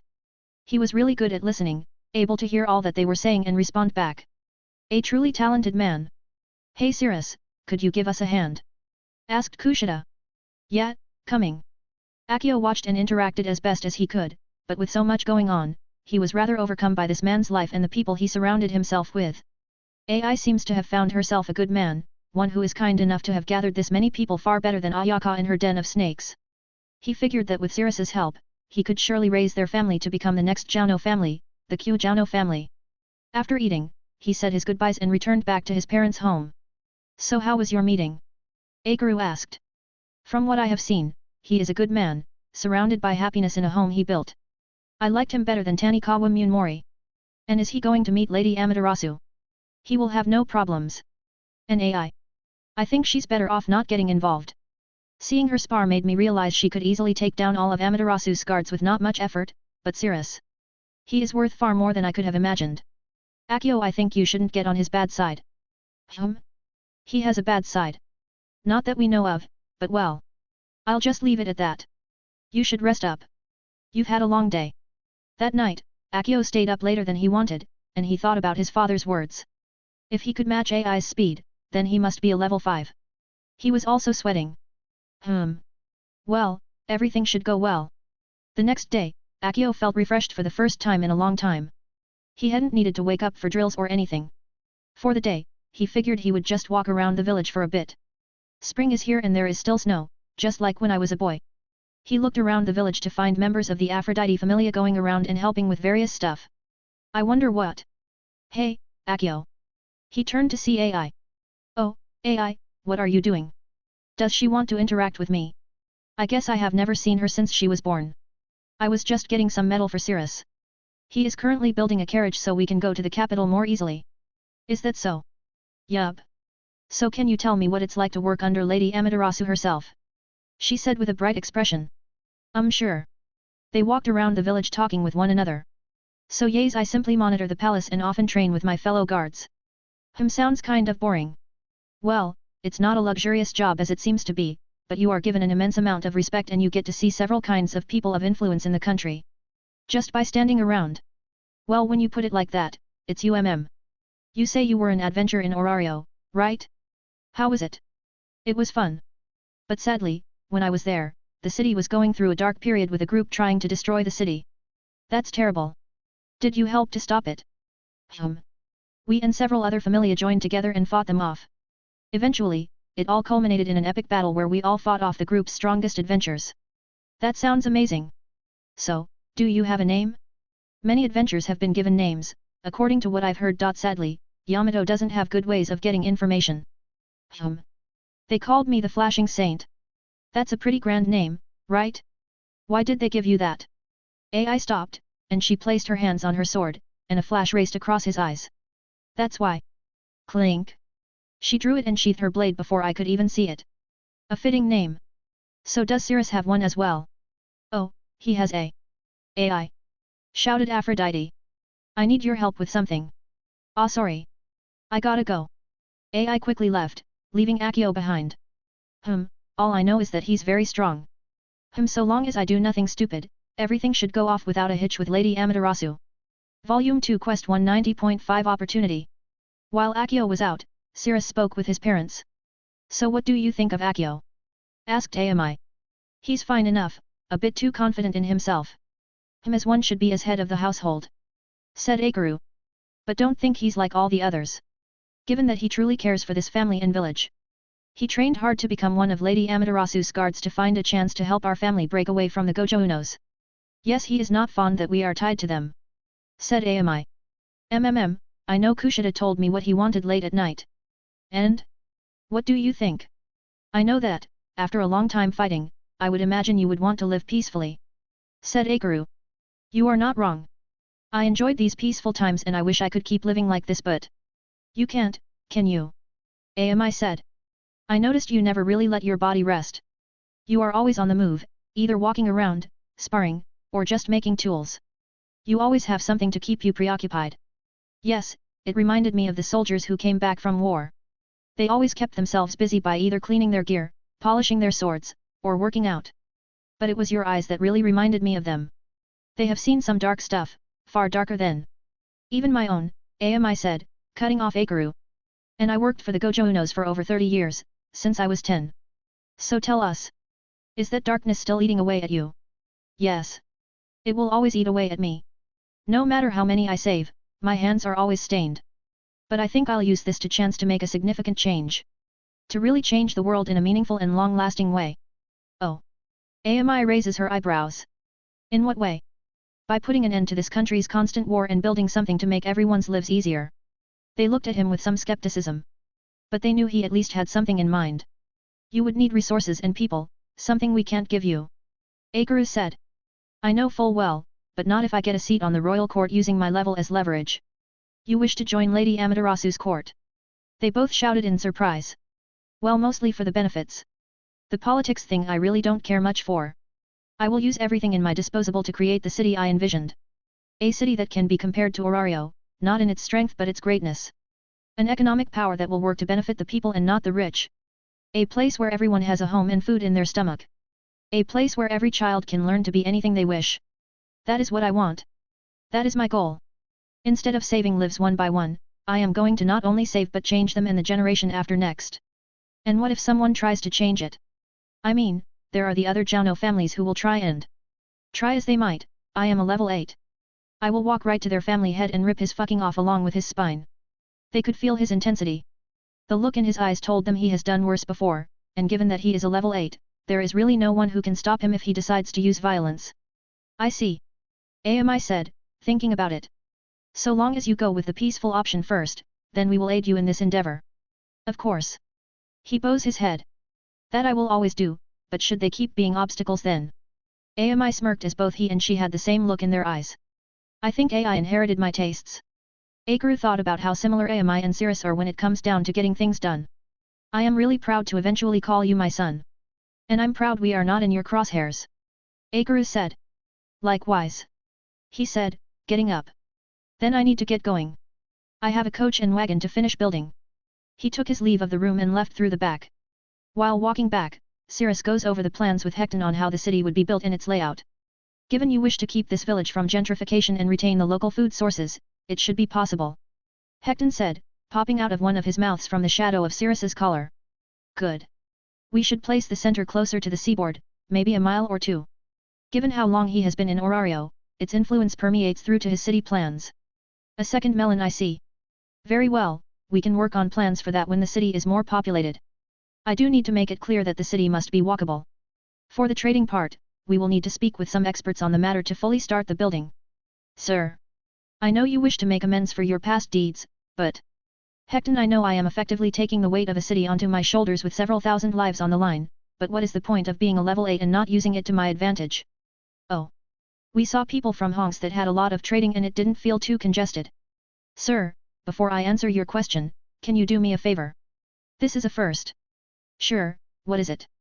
Can you set aside a day or two to relax? Your talk with AI's parents enlightened me on how much of a workaholic you are. I'll be sure to do just that. After all, if this is this world's version of Japan, then the last thing I want to do is recreate its work culture. His mind was filled with flashes of his life just before he died. No, I'll fucking make sure that never happens. Volume 2 Quest 191 Capital of Yamato, Nishikyo. The following day. Why you made this? Akio said, looking at a very large, extravagant carriage that was fit for royalty.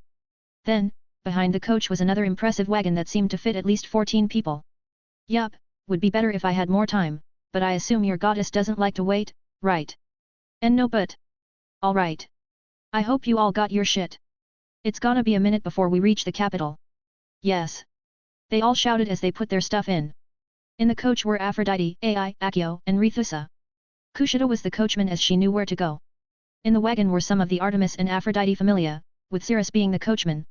After everything was stored, they quickly got a move on.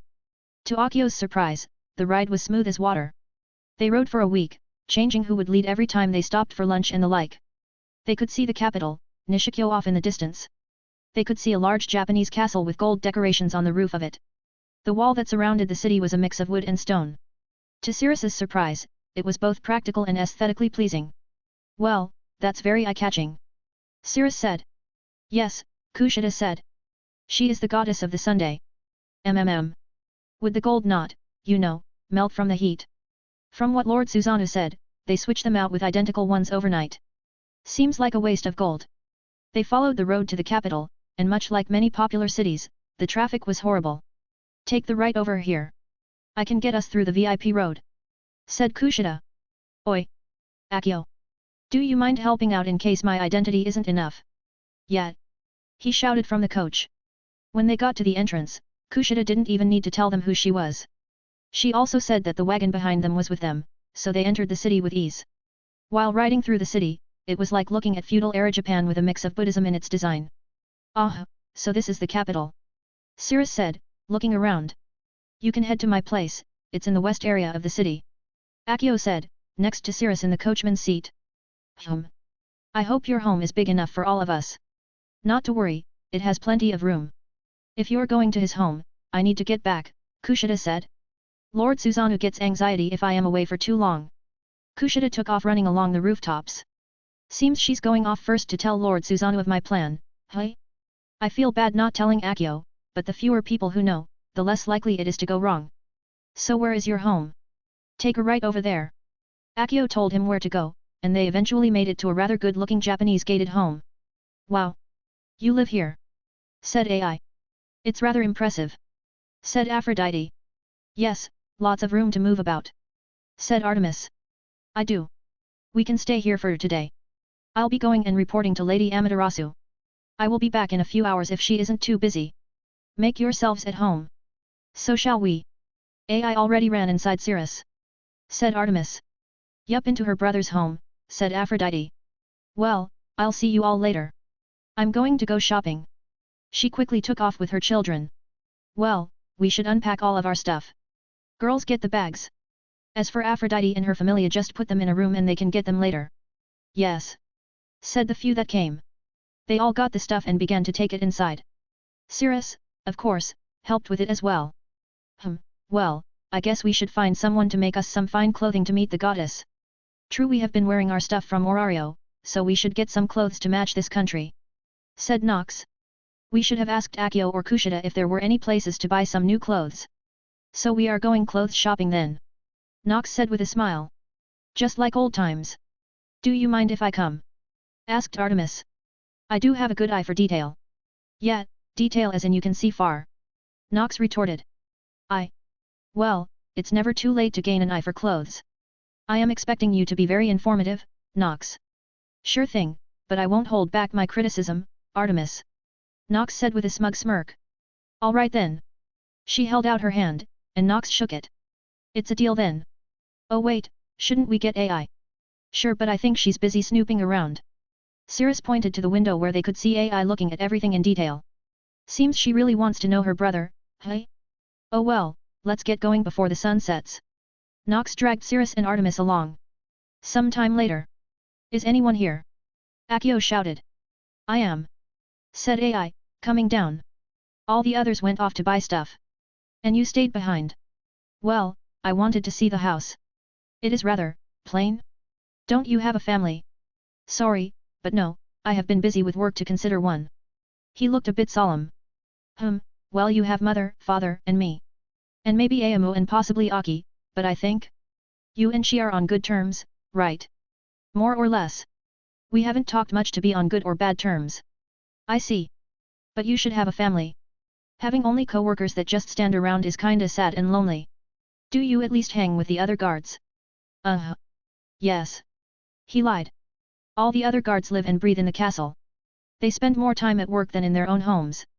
"Alright, do you wanna spar? You have a training area." Akio didn't want to spar with AI. He saw how AI moved. "As much as I would like to, I'd rather not get too beaten up when I take you, beloved, to meet Lady Amaterasu tomorrow." "Fine, I'll go look around more." AI went off again while Akio looked as she left. She at least far nicer than Ayaka. It is unfortunate that Lady Amaterasu was busy. I even tried to tell the head guard, but they immediately left to go back to work. What is this bad feeling? Later that night. "Yo! We're back!" shouted Nox with Cirrus's Hippolyta mask and some wooden boxes carried by Cirrus with Artemis by his side. "Where did you guys go?" AI said. "We went shopping for some new clothes. We found really nice ones for our meeting." "Yes, we picked some excellent clothes for Cirrus," Artemis said. "Ah, man! I should have come. Maybe after the meeting. I'll go and put all this stuff away." He goes up the stairs. "Oh, speaking of the meeting, Akio stated that it will take place tomorrow. Lucky us." "Where is Lady Aphrodite?" AI said, looking around. "Ah, she's off having fun, you can hear her from here." They stayed silent, and they heard faint cheering and celebrations off in the distance. "Guess we'll meet up with her eventually. Do you mind if we join in?" said Kushida, entering with Susanoo. "Lord Susanoo." AI ran up to him and hugged him. "Haha. AI. You are doing well." Susanoo glanced at Artemis, and it seemed that was enough for him to understand. "It seems you are really doing well. Would you like to join us for dinner? It would be very nice to eat with you again," AI said, giving him her puppy dog eyes. "Ah, you know I can't refuse with those eyes." Kushida blindfold. She wrapped a blindfold around his eyes. "There you go," she said. "Thank you, Kushida. You know how dangerous her puppy dog eyes are." "Nox, as much as I would like to eat dinner, I came here to speak with Cirrus." "He is upstairs," Artemis said. "Does it have to do with Amaterasu?" "Yes. Kushida told me what he wanted." "And are you up for it?" He smiles broadly. "Oh yes. I am more than up for it. I can't wait to see their faces when Cirrus makes his entrance and forcibly puts his foot through the door." "Of course, you will," Nox said. "With this one here." She puts her hand on AI's head. "You become untouchable both politically and physically if this plan goes off on the assumption that Amaterasu is as arrogant as a human king or noble." "Very much so. She doesn't like to be caught off guard and is very stubborn. Also a bit greedy." "Well, then shall we discuss the finer points with Cirrus?" Artemis said. The next day, a horse-drawn carriage came, and everything was magnificent, from the golden and intricate golden of the carriage to the pure white steeds. Some of the palace guards were with them to escort them. "Oh, she even sent a beautiful carriage," said AI, admiring the beautiful white horses and gilded carriage. "Yes, horses are very well bred," Artemis said, petting them. She wanted to make her guests feel welcome, but where are they? Akio said, waiting for Cirrus and Nox. Opening the door, came out Cirrus first, draped in a light blue kimono with gold embroidered clouds on it. His hair was swept back on one side. You look so handsome, said AI, coming up to him. Art, did you pick them out? I did with Nox's help.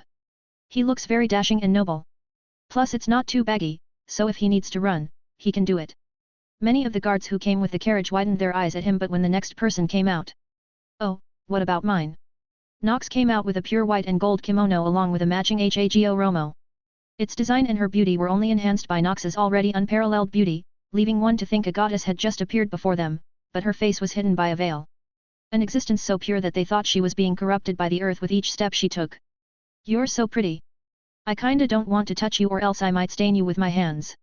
Ha ha ha. I get that a lot, but maybe this will be better. In a flash of light, she turned into a bird and landed on AI's shoulder. Many of the guards were shocked to see this. Don't worry, it's her magic, shouted Akio. She's doing it to not get her dress ruined. Why yes, sir. They all shouted and nodded in understanding. Cirrus, do you mind if we leave? Nox, let's get going. AI, Art, I'll see you both later. Cirrus nods and gets into the carriage. AI pats Nox, and she flies in and lands on Cirrus's shoulder. Alright, let's get going. Yes sir. They watched them as they rode away. So AI, shall we go and buy some furniture for our home? Yup. Girls, do you wanna come as well? Artemis said to her familia. Of course. They went on and on about their day. Not worried about the meeting that will be a turning point for the country. Volume 2 Quest 192 Empress of Yamato. Arriving at the palace, Cirrus and Nox were amazed by the sight of it. Ooh, it's really elegant here up close. Cirrus said impressed. It was a different world compared to the city, a little slice of heaven. Come, I shall lead you. Akio said, getting off. As Cirrus stepped off as well, with Nox on his shoulders, he could feel eyes on him. He looked around to find several people and servants admiring him. Just like Orario Cirrus. It sure is Nox, but more for my looks than by fear or respect. He continued to follow Akio through the palace, and many of the servants got out of the way with blushing expressions. It didn't help that Cirrus would give a nice smile to them all as he passed. Putting up the charms. Hey. There's nothing wrong with being a little nice. I'm going to tell AI and Artemis this. Please don't. When they arrived at the courtroom's entrance, Cirrus was even more shocked to see such a grandiose door than one would see in a castle. I shall open the doors. Akio placed both hands on the massive red ornate doors and pushed. HRRRR. Creak. Creak. As the doors slowly open, Nox turns back into her human form and takes 3 steps behind Cirrus. The doors open up, and Akio walks in first. I Shirakusa Akio. Your loyal guard introduced to you Lady Amaterasu. Cirrus Zephyr. Creator of the heavenly cloud gather cutter. And his loyal retainer. Cirrus walks in to see a room that is a mix of a shrine and a palace, with Amaterasu down the middle and the back upon her stone throne, her red and golden hair kept neatly up, giving it the appearance of holy rays. Around her were several other gods and many kinds of races, such as renards, humans, hume bunnies, elves, cow people, geanthropes, cat people, and were-tigers. They all looked very regal in their outfits. Cirrus even spots Susanoo within the crowd. With each step Cirrus takes, he can feel the eyes fall less on him and more on Nox. Fufu, seems like I'm the center of attention. Good for you. When they made it to the center of the room, they stopped and knelt as gracefully as they could. They could hear the murmurs of several people and even some movement of people trying to see what was under Nox's veil. So you are Cirrus Zephyr, the one who crafted this blade. Amaterasu took out the sword and elegantly drew it. Impressive. He thought. Many of the people looked in awe at the weapon and then at Cirrus. I'm very pleased that it was to your satisfaction, Lady Amaterasu. Cirrus said, looking up at her. To be honest, I didn't think Susanoo would get his hands on such a weapon. She sheathed it back. And to learn you would be coming to my country, I was ecstatic to hear this. I ask of you to join my royal court as its personal smith. We will provide you with vast lands and anything you desire. Should you make more blades of this quality? I shall even give you the family name of Kyajano. Akio's eyes widened, this was the chance he wanted. The honor that would allow his family to depart from the Kyajano family. He looked at Cirrus with anticipating eyes, as did many of the people in the room. I like the offer, but being a smith is not my profession. Murmurs spread throughout the room. Then what is your profession then? Asked Amaterasu, her temper starting to rise from the inaccuracy of her information. She glared at her people and at Susanoo, who kept looking at Cirrus. I am an adventurer of Orario. I created that sword in your hands so my beloved's familia may return to this land they call home. Everyone was talking amongst themselves even more. I see. Then do you wish to join my royal court? I will accept it under one condition. No. No. Just accept it. Akio was getting very worried. This is an opportunity of a lifetime. Please. Please just accept it. You just have to make a few swords and we will have broken free. She stared at Cirrus with her onyx eyes with some curiosity. And that is. I do not want to join the royal court as its blacksmith. I want the family name and I want the Kyajounos to not have to answer to any of the other families and only answer to you upon request and approval by me and my future wives, along with Lord Susanoo. Her divinity began to flare up like the sun, showering the room with golden rays. What? Her eyes narrow in on Cirrus as if she was gonna shoot lasers from her eyes and melt him. Out shopping in the capital, several people could feel Amaterasu's divinity from her castle. Art, do you feel that? Said AI. Yes, it's similar in feeling to Aranos. I guess Cirrus must have made his demands. Back to the meeting. How scary, she really is a supreme god like Aranos. Why you insolent child? Shouted one of the retainers. You dare ask more you greedy foreigner. Said another. You dare restrict Empress Amaterasu. Shouted another retainer. I think it's fair. I should make some negotiations. After all, I am the one you are trying to acquire. Cirrus said, as his eyes sharpened and a smirk began to form. Guards, seize him. Several of the guards clenched their spears. They quickly surrounded Cirrus with their spears aimed at his neck. Cirrus, however, didn't move from his spot, nor did Nox. The gods watching could tell Cirrus wasn't taking them seriously, he isn't even sweating a drop. My, so many guards. All so insolent, they would follow the words of some retainers and not their empress who they are sworn to guard. Hell, you even acted on her behalf as if you knew what she wanted. Immediately, Amaterasu's divinity flared even more, the rays of light became harsh like the desert sun. Her pupils gained a white tint to them and every god was beginning to shake in fear, all but Susanoo. The retainers were furious but he was right, they acted too rashly and this situation has turned sour even faster because of them. Guards, remain at your positions. Amaterasu said with cold fury in her tone of voice and eyes. Care to repeat that? My guards are all level 3 and my personal guard Yagyu Toshi is a level 4. A man decked in full samurai armor walked up beside her. He held a formidable aura, but Akio knew Cirrus was far stronger. You decided to back your retainers, hey? Well, you're at least loyal to your own foolish and arrogant men. You human. Amaterasu was seething even more. Akio was now sweating bullets. This conversation went downhill so fast. W8A. It's nice and all your empress has your back, Cirrus said, talking over Akio. But Lady Amaterasu, I highly suggest you get stronger and smarter guards. He let out his own bloodlust that filled the room. If you wish to threaten me. The guards stand in petrified fear. They felt death beginning to loosely grab their necks. They knew Cirrus could kill them, but he was just playing around, toying with them, showing that he was the apex predator in this room. You dare to let out this barbaric feeling in my court. More of her divinity began to push back Cirrus's bloodlust back. How dare you try and threaten me with force? You dare propose an absurd condition that undermines all of my retainers and their efforts to become a family in my court. You are a foreigner. I have full command of this country, and its resources, what can a single person like you can do? He remained quiet for a bit as he looked around the room. Tell me, how much do you know of the goings-on in Orario? We know of Hera and Zeus Familia's fall. Said one of the gods. And do you know of any notable adventures? No. Said another. Why should we bother with those beneath Lady Amaterasu?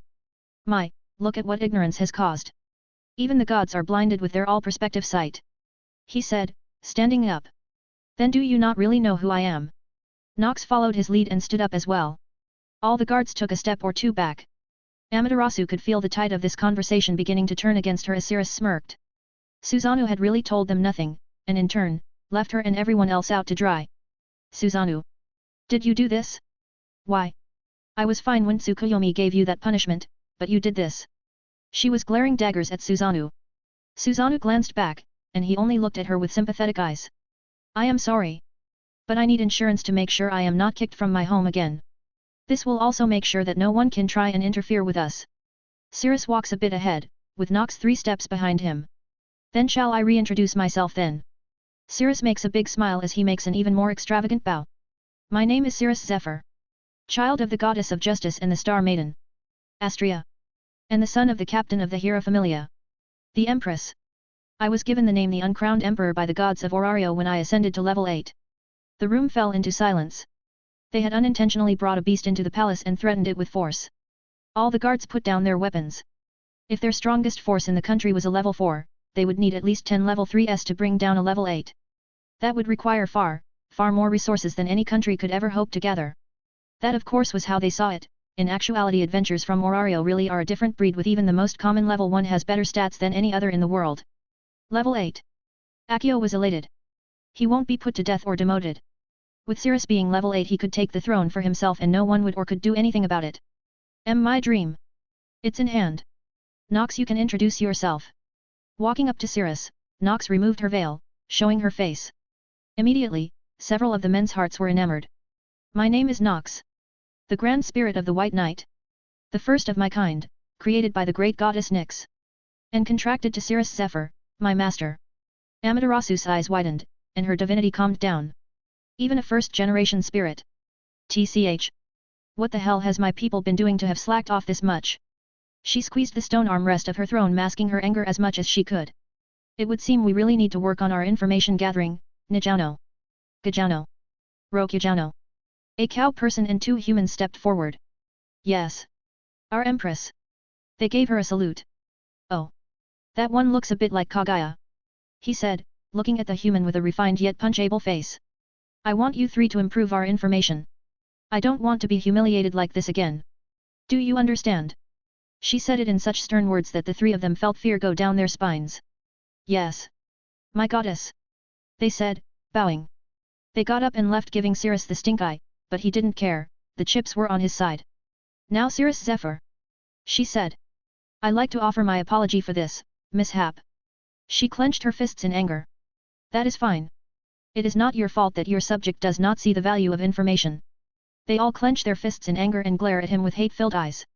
Susanoo, however, was smiling ear to ear. Thank you for understanding. I will accept your condition unless there is anything else you would like to add. No.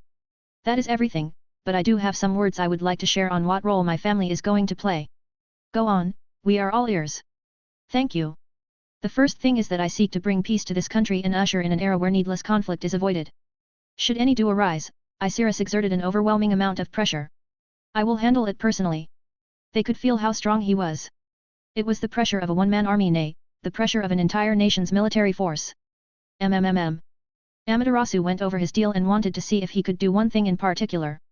She would at least get something out of this. Would you be so inclined as to help train my family if we were to pay? I wouldn't be displeased with that, no. Should any wish to come, I'm more than welcome it. I also should note that any forms of spying and the like will result in me sending those spies back broken personally to your doorsteps. He glared at the other families and they all felt a chill run down their spine from his warning. I see very well then. Did you all hear his warning? She looked at her retainers. Yes. Lady Amaterasu. They all shouted in unison, bowing to her. Excellent. From here on out, the Kyajouno family has been formed. I also hereby give you the name Kyajouno Hakukumo to fit your role as the first head of your family. Ure! The whole room exploded in forced cheers. This went pretty well, said Nox. We got what we wanted and it's even better than what I expected. Being connected while also being loosely connected with the head goddess of the country and even given the authority to deny her requests, well, that's a massive jackpot for us. Easy way to get shit done. Very true. It's also funny that Susanna brought back a treasure worth a country, and here you are, a priceless treasure that now has the country in the palm of their hands. You worded it like I'm going to conquer the country. Well, you are in a way, no. Volume 2 Quest 192.5 Representative and Insurance. Walking back to the carriage from the royal court, Akio followed along. Akio, I am sorry I had to keep you in the dark, but I needed you to remain as shocked as all the others. Cirrus said. Did I know? Mother and father. Yes. I came up with this plan to make my own city, and this was a golden opportunity. It was as if luck was on my side. So what's next? Next, we will be busy gathering the resources. So you will be a lot of talking with other people, so I need you to go around and be the face of the family for a minute, you and Nox. Seems we will be working together, little fox. Then will my family really be able to cut ties with the Gojo Unos? Yes, I thought that was obvious. So I need you on your best game. We will be busy for the coming months and even years. Why yes Cir no wait, I should call you Lord Kyajouno Hakukumo. He said with a big bright smile. Hey, you have your sister's smile. How nice. Cirrus said, noticing the familial resemblance. But you can call me brother if you want. I think I will hold off till you two are actually married. Later back in the royal court, Susanoo and Amaterasu are alone in the dead of night. Susanoo, did you intentionally not inform me or any of the royal court about this? I have never been so embarrassed and angry in my life. She glared at him intensely. Well, after what happened with my oceanic samurai, I am not keen on letting my children be ripped from me. That is understandable, but still, you brought a level 8. I don't even Susanoo. How strong is he really? There is no way he is just a level 8. She got up from her throne and walked down towards Susanoo. Tell me, Susanoo. She stood before him just an inch or two smaller than Susanoo. What else should I know? No more hiding secrets. Well. He begins to rub his chin. He is going to marry my child, Shirakusa Ai, a level 6 and even a goddess. A goddess. She raises her eyebrows. A mortal marrying a god? Who? One of 3 famed virgin goddesses, the goddess of the hunt and moon, Artemis. You are surely joking, right? There is no way the Artemis will marry a mortal. I am sure you've seen the moon, correct? Her eyes widened greatly. You can't possibly say he was the one to crack it. Of course. His punishment was his marriage to her. That's... Ha. She begins to walk back to her throne. Just what I expect from a lunar deity. They always have a screw loose in some form or fashion. Oh? What was Tsukuyomi's? You two were also married at one point before her spoiled nature. Amaterasu turned back to him.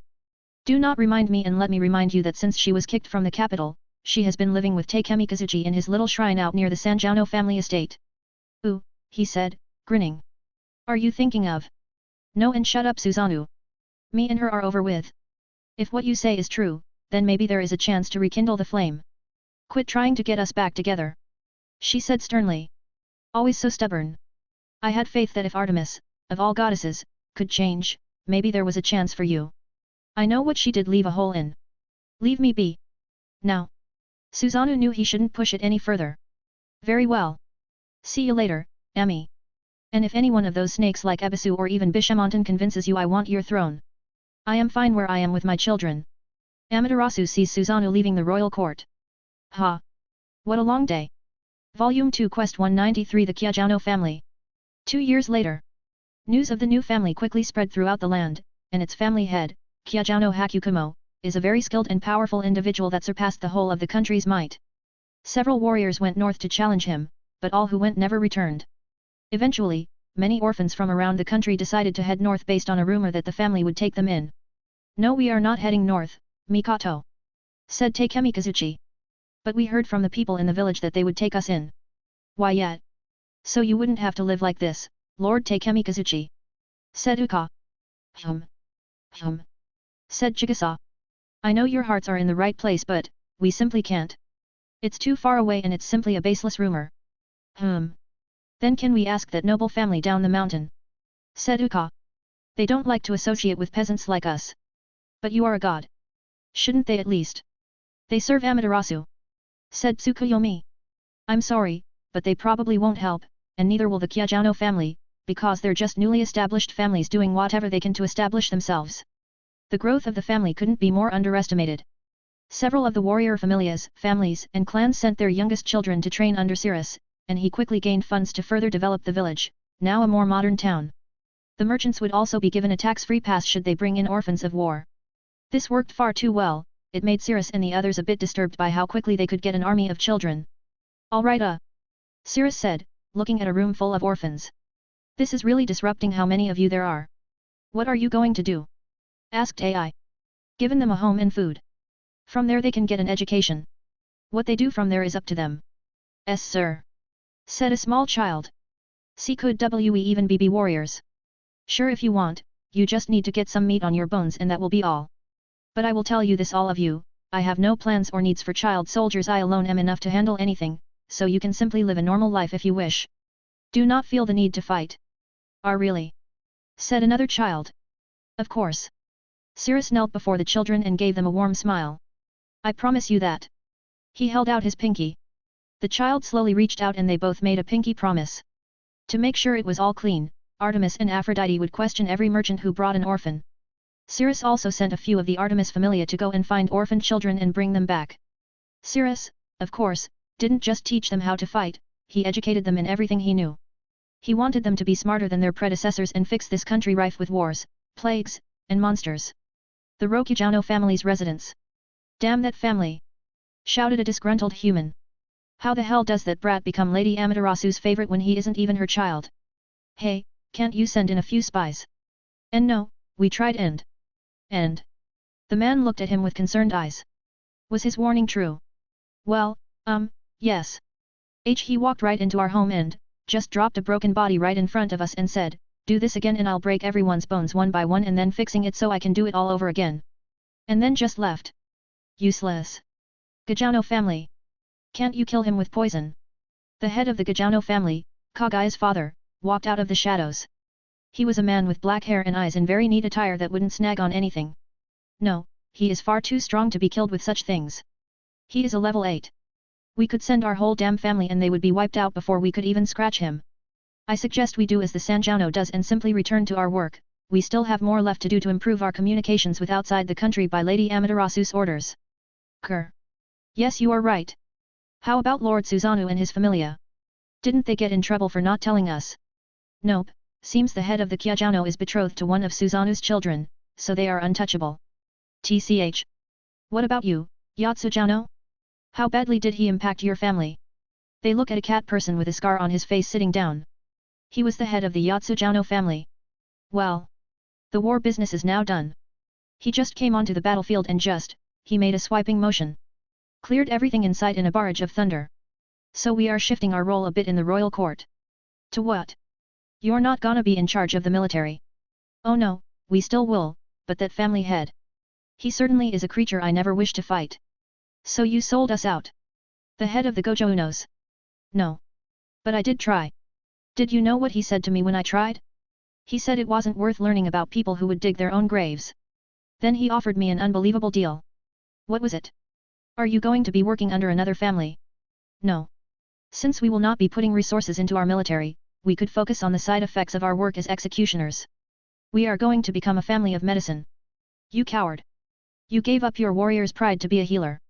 Call me what you want, but I am not under Lord Hakukumo's protection but I am on his paychecks. So I am ensuring my family lives through the next generation. He stands up. I hope you all have a good day. Do anything stupid then do not say I didn't warn you. He then took his leave. Many didn't exactly take their quick rise to power with open arms, except for maybe the Ichijano, Nijano, Nanajano, and lastly, the Yatsujano. The Ichijano residence. Look at all this money. Said the head of the Ichijano family, an elf with golden hair. How long has it been since we have experienced such grand opportunities? Said the vice head. All the stress is leaving my body. I think I regained years of my life. So shall we cut our ties with the Ebisu familia? Our investment in them has gone sour. Yes, do it. I can smell the wealth coming from the Kyajano. The Nijano residence. Ha ha ha. We're making so much damn money. Said the head of the Nijano family. A cow person, who is in charge of the country's infrastructure. Those damn Gajano and Rokujano. They should really get help from the Kyajanos. The best deal we ever made. So said the vice head. And our only deal. Ha ha ha ha. They all laughed happily. Rich. Home of the Nanajano family. So this is what it feels like to not have a migraine. Said the head of the Nanajuano family, a Chianthrope with black hair. Yes, the new family has been doing wonders. The public approval is rising every day. Said the vice head. I love a family that can clean up after themselves. One day in Fuyakuza. Ha. Ha. Ha. Several children swing their swords downward. All right, that's enough. Shouted Cirrus. That's it for today. I'll see you all in class in an hour. Let's go. I heard Bukai found a place up the hill. If we hurry, we could find Lady Artemis. The children all ran in different directions. I didn't think you would be a teacher, Cirrus. Said AI coming up to him. Well, it's better than doing nothing, plus some of these kids have nowhere else to go so. Say have you heard from Circe? I have, every now and then, I would talk to her to see how things are and she would give me a good rundown of the stuff, but recently, she has been rather quiet. I hope nothing bad happens in Orario. If it did, I'm sure she would say something. Orario. Pitter-patter. Pitter-patter. Pitter-patter. Pitter-patter. Pitter-patter. Pitter-patter. Circe locks her gaze on the widow. She asked you not to tell him about what happened them. Said Lenoa. I know but, they were his familia, he would have come back in a heartbeat if he had learned of this. She said. I know, and it pains me as well, but this is something we can't tell him. Even Lord/Lady Fells told us not to. Fuck. She clenches her fists tightly to draw blood. Somewhere in Orario. Fuck, it's the spurt. Their bodies drop to the cold floor as blood spills out. You bastards! I'll kill you all! Shouted Ryu as she started to spill the blood of the fragments of Evilus. Volume 2 Quest 193.5 Falling Stars, Low Pressure. A month back. The 27th floor of the dungeon. Ugh, I can't wait to sleep in. Said an exhausted Lyra. Yet. We do need to get out of this floor. Said Knees. After what happened last year, I really don't want to stay around as much as I need to. You're talking about the 27th floor nightmare. Said Ryu. Yes, I'm talking about that. I was in Rivera when the news happened. The carnage it was like if Cirrus went on another bloody knees. Kaguya cuts her off. That's enough talking about that incident. Please also use another analogy. That is the only thing that came to mind when I saw it. I'm sorry. She slightly bowed her head. It's fine, but, as much as I hate to admit this, having Cirrus around would make dealing with the rats that escaped in the turmoil 2 years ago a lot more easier. Lady Astria did say she didn't wish for him to come back unless it was of his own volition. Said Rihanna. What do you think, Elise?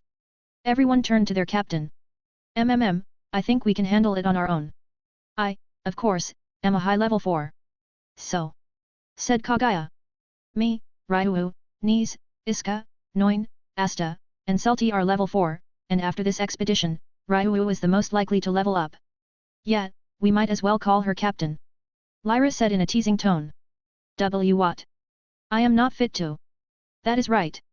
Elise cuts Ryu off. Your perfect and beautiful captain is the only one to lead you all. They all just ignored her. Hey, come on. At least say. They all stopped in their tracks. Through the series of passageways on the 27th floor, the sound of adventurers screaming for help reached them. Damn it! Shouted Knees as every one of the Astria Familia quickly rushed towards the sound. What did I say? This floor is cursed. They quickly moved through the floor's complex passages to the source of the sound, but along the way, they came across several blocked-off pathways. Another one. Said Kaguya. I can smell the kaneseki in the air the moment we reach this part of the floor. Said Knees. Evilus. Ryu clenched her fists tightly. It is just like the start of the Great Feud. They laid out a trap we can't refuse. TCH. Kaguya said. Everyone. Weapons are at the ready. We only take the leader. If they die, we wipe them all out. Yes. Captain. Hey, I'm the captain. Elise shouted. And as your captain, I order you this. If there are victims, save them and escape. If not, do as Kaguya said. Yes, Vice Captain. I'm going to eat all your desserts when we come back. Now let's move out. They all carried out their duties with their weapons and the mindset that this was going to be an ambush. When they finally reached the source of the sound, they entered a very open area with several elevated places. Then, there were only 2 people, one a human who was very bloody and the other a cat person who was in a much better condition. Both were, from what they could see, knocked out. The Astria Familia moved with great caution, keeping an eye on the surroundings as they approached the 2 people. PSST. Hey, are you all right? Elise whispered, slightly poking the cat person. Dash. The moment the cat person opened his eyes and looked at the Astria Familia, his eyes widen. Please help. Evilus captured us. Instantly from the elevated places, Evilus appeared from the shadows. Well, look what we have here. Out from one of the elevated places came out a tall, dark-haired man with burn marks on the side of his face. The Astria Familia instantly knew who he was. Sri Rudram. Level 5 captain of the Rudra Familia. Shouted Elise. So you were part of Evilus. I'm very touched. You know me. He jumped down to their level. Kill them. We will parade their bodies to the city. Ryu take the 2 and stab. The most injured one had stabbed Elise on her right side as she was trying to untie them. You bastard. Kaguya sliced off his head and cut off the ties. Ryu. Take him and go. You are the fastest of all of us. Go to Rivera and bring help. Now. What about? Don't fucking question back. Elise yelled as she applied a potion to her wound. Go. Now. Everyone else cut them all down. I will deal with their captain. Yes. They all shouted. I will be back. She picked up the cat person and quickly ran like the wind. No, you don't. Set them off. Shri ordered. Boom. Boom. They remotely detonated the Kanseki over the path the Astria family took. Ryu began to run even faster as she began to chant. In the sky of a now distant forest. Infinite stars scattered in the endless night sky. Respond to my foolish voice, give me now divine protection of star fire. Give the mercy of light to the one that abandoned you. Come, wandering wind, the wandering traveler. Cross the sky and run through the wilderness, run faster than anything else. Imbue the light of stardust and destroy the enemy. Luminous wind. Her magic destroyed the falling debris, allowing her to escape. As she runs, the sounds of battle slowly fade away. Cure. I'll be back. Volume 2 Quest 193.6 Falling Stars, Gravity Take Over. The 27th floor. Clang. Swish. Boom. Spurt. Clang. Clatter. Swish. Spurt. Thud. Thud. Thud. Clatter. Swish. Boom. The Astria Familia were fighting with all of their ferocity. Rah. Clang. Clang. Clang. You're pretty strong for a level 4. Shri said as he swung his spear. Your compliments mean nothing, you bastard. Kagaya and the others were doing their best to seal with them, but they were greatly outnumbered, and to add to that, some were wearing Kanseki vests. Damn it. There is no end to them. Lyra shouted. Elise. Kagaya shouted. We need to run. We took enough of them. Oh no, you don't. You're staying right here. Dentate to section F. Shri commanded. No, you don't. Nise shouted, seeing one of the men pull out a small device. She quickly charged through a few of them and cut down the man but... You stupid werewolf. We had more. Shouted another from across the room. Click. Boom. Boom. Boom. Boom. The sound of various explosions ran down the passageways, even the whole floor shook from how much they exploded. Grr. Why are you this insane? Your group is finished. Just roll over and... Everyone stopped for a moment as the dungeon let out a cry. Gah. Grr. The 25th floor. Ryu stopped and listened to the cry of the dungeon. What is this? Room of prayer. Auranos' eyes shot open. Fells. Contact the Xeno now. He shouted. Fells walked out of the darkness, holding an Oculus. I am contacting them right. Lord Fells. The dungeon. The dungeon is crying. Said the female voice. What is happening? We don't know. We're on the 29th floor and it just happened after a brief shake. Fells turned to face Auranos. Auranos we. Something is coming. It was the same feeling 2 years ago when Erebus released the nightmare. Why you don't mean to say? Get the Loki and Freya Familia down there. It must never come to the surface. This is an emergency. Tell the Xeno to keep an eye out for now. The 27th floor. Everyone was on edge. Their instincts as adventurers were telling them to run, and to never look back.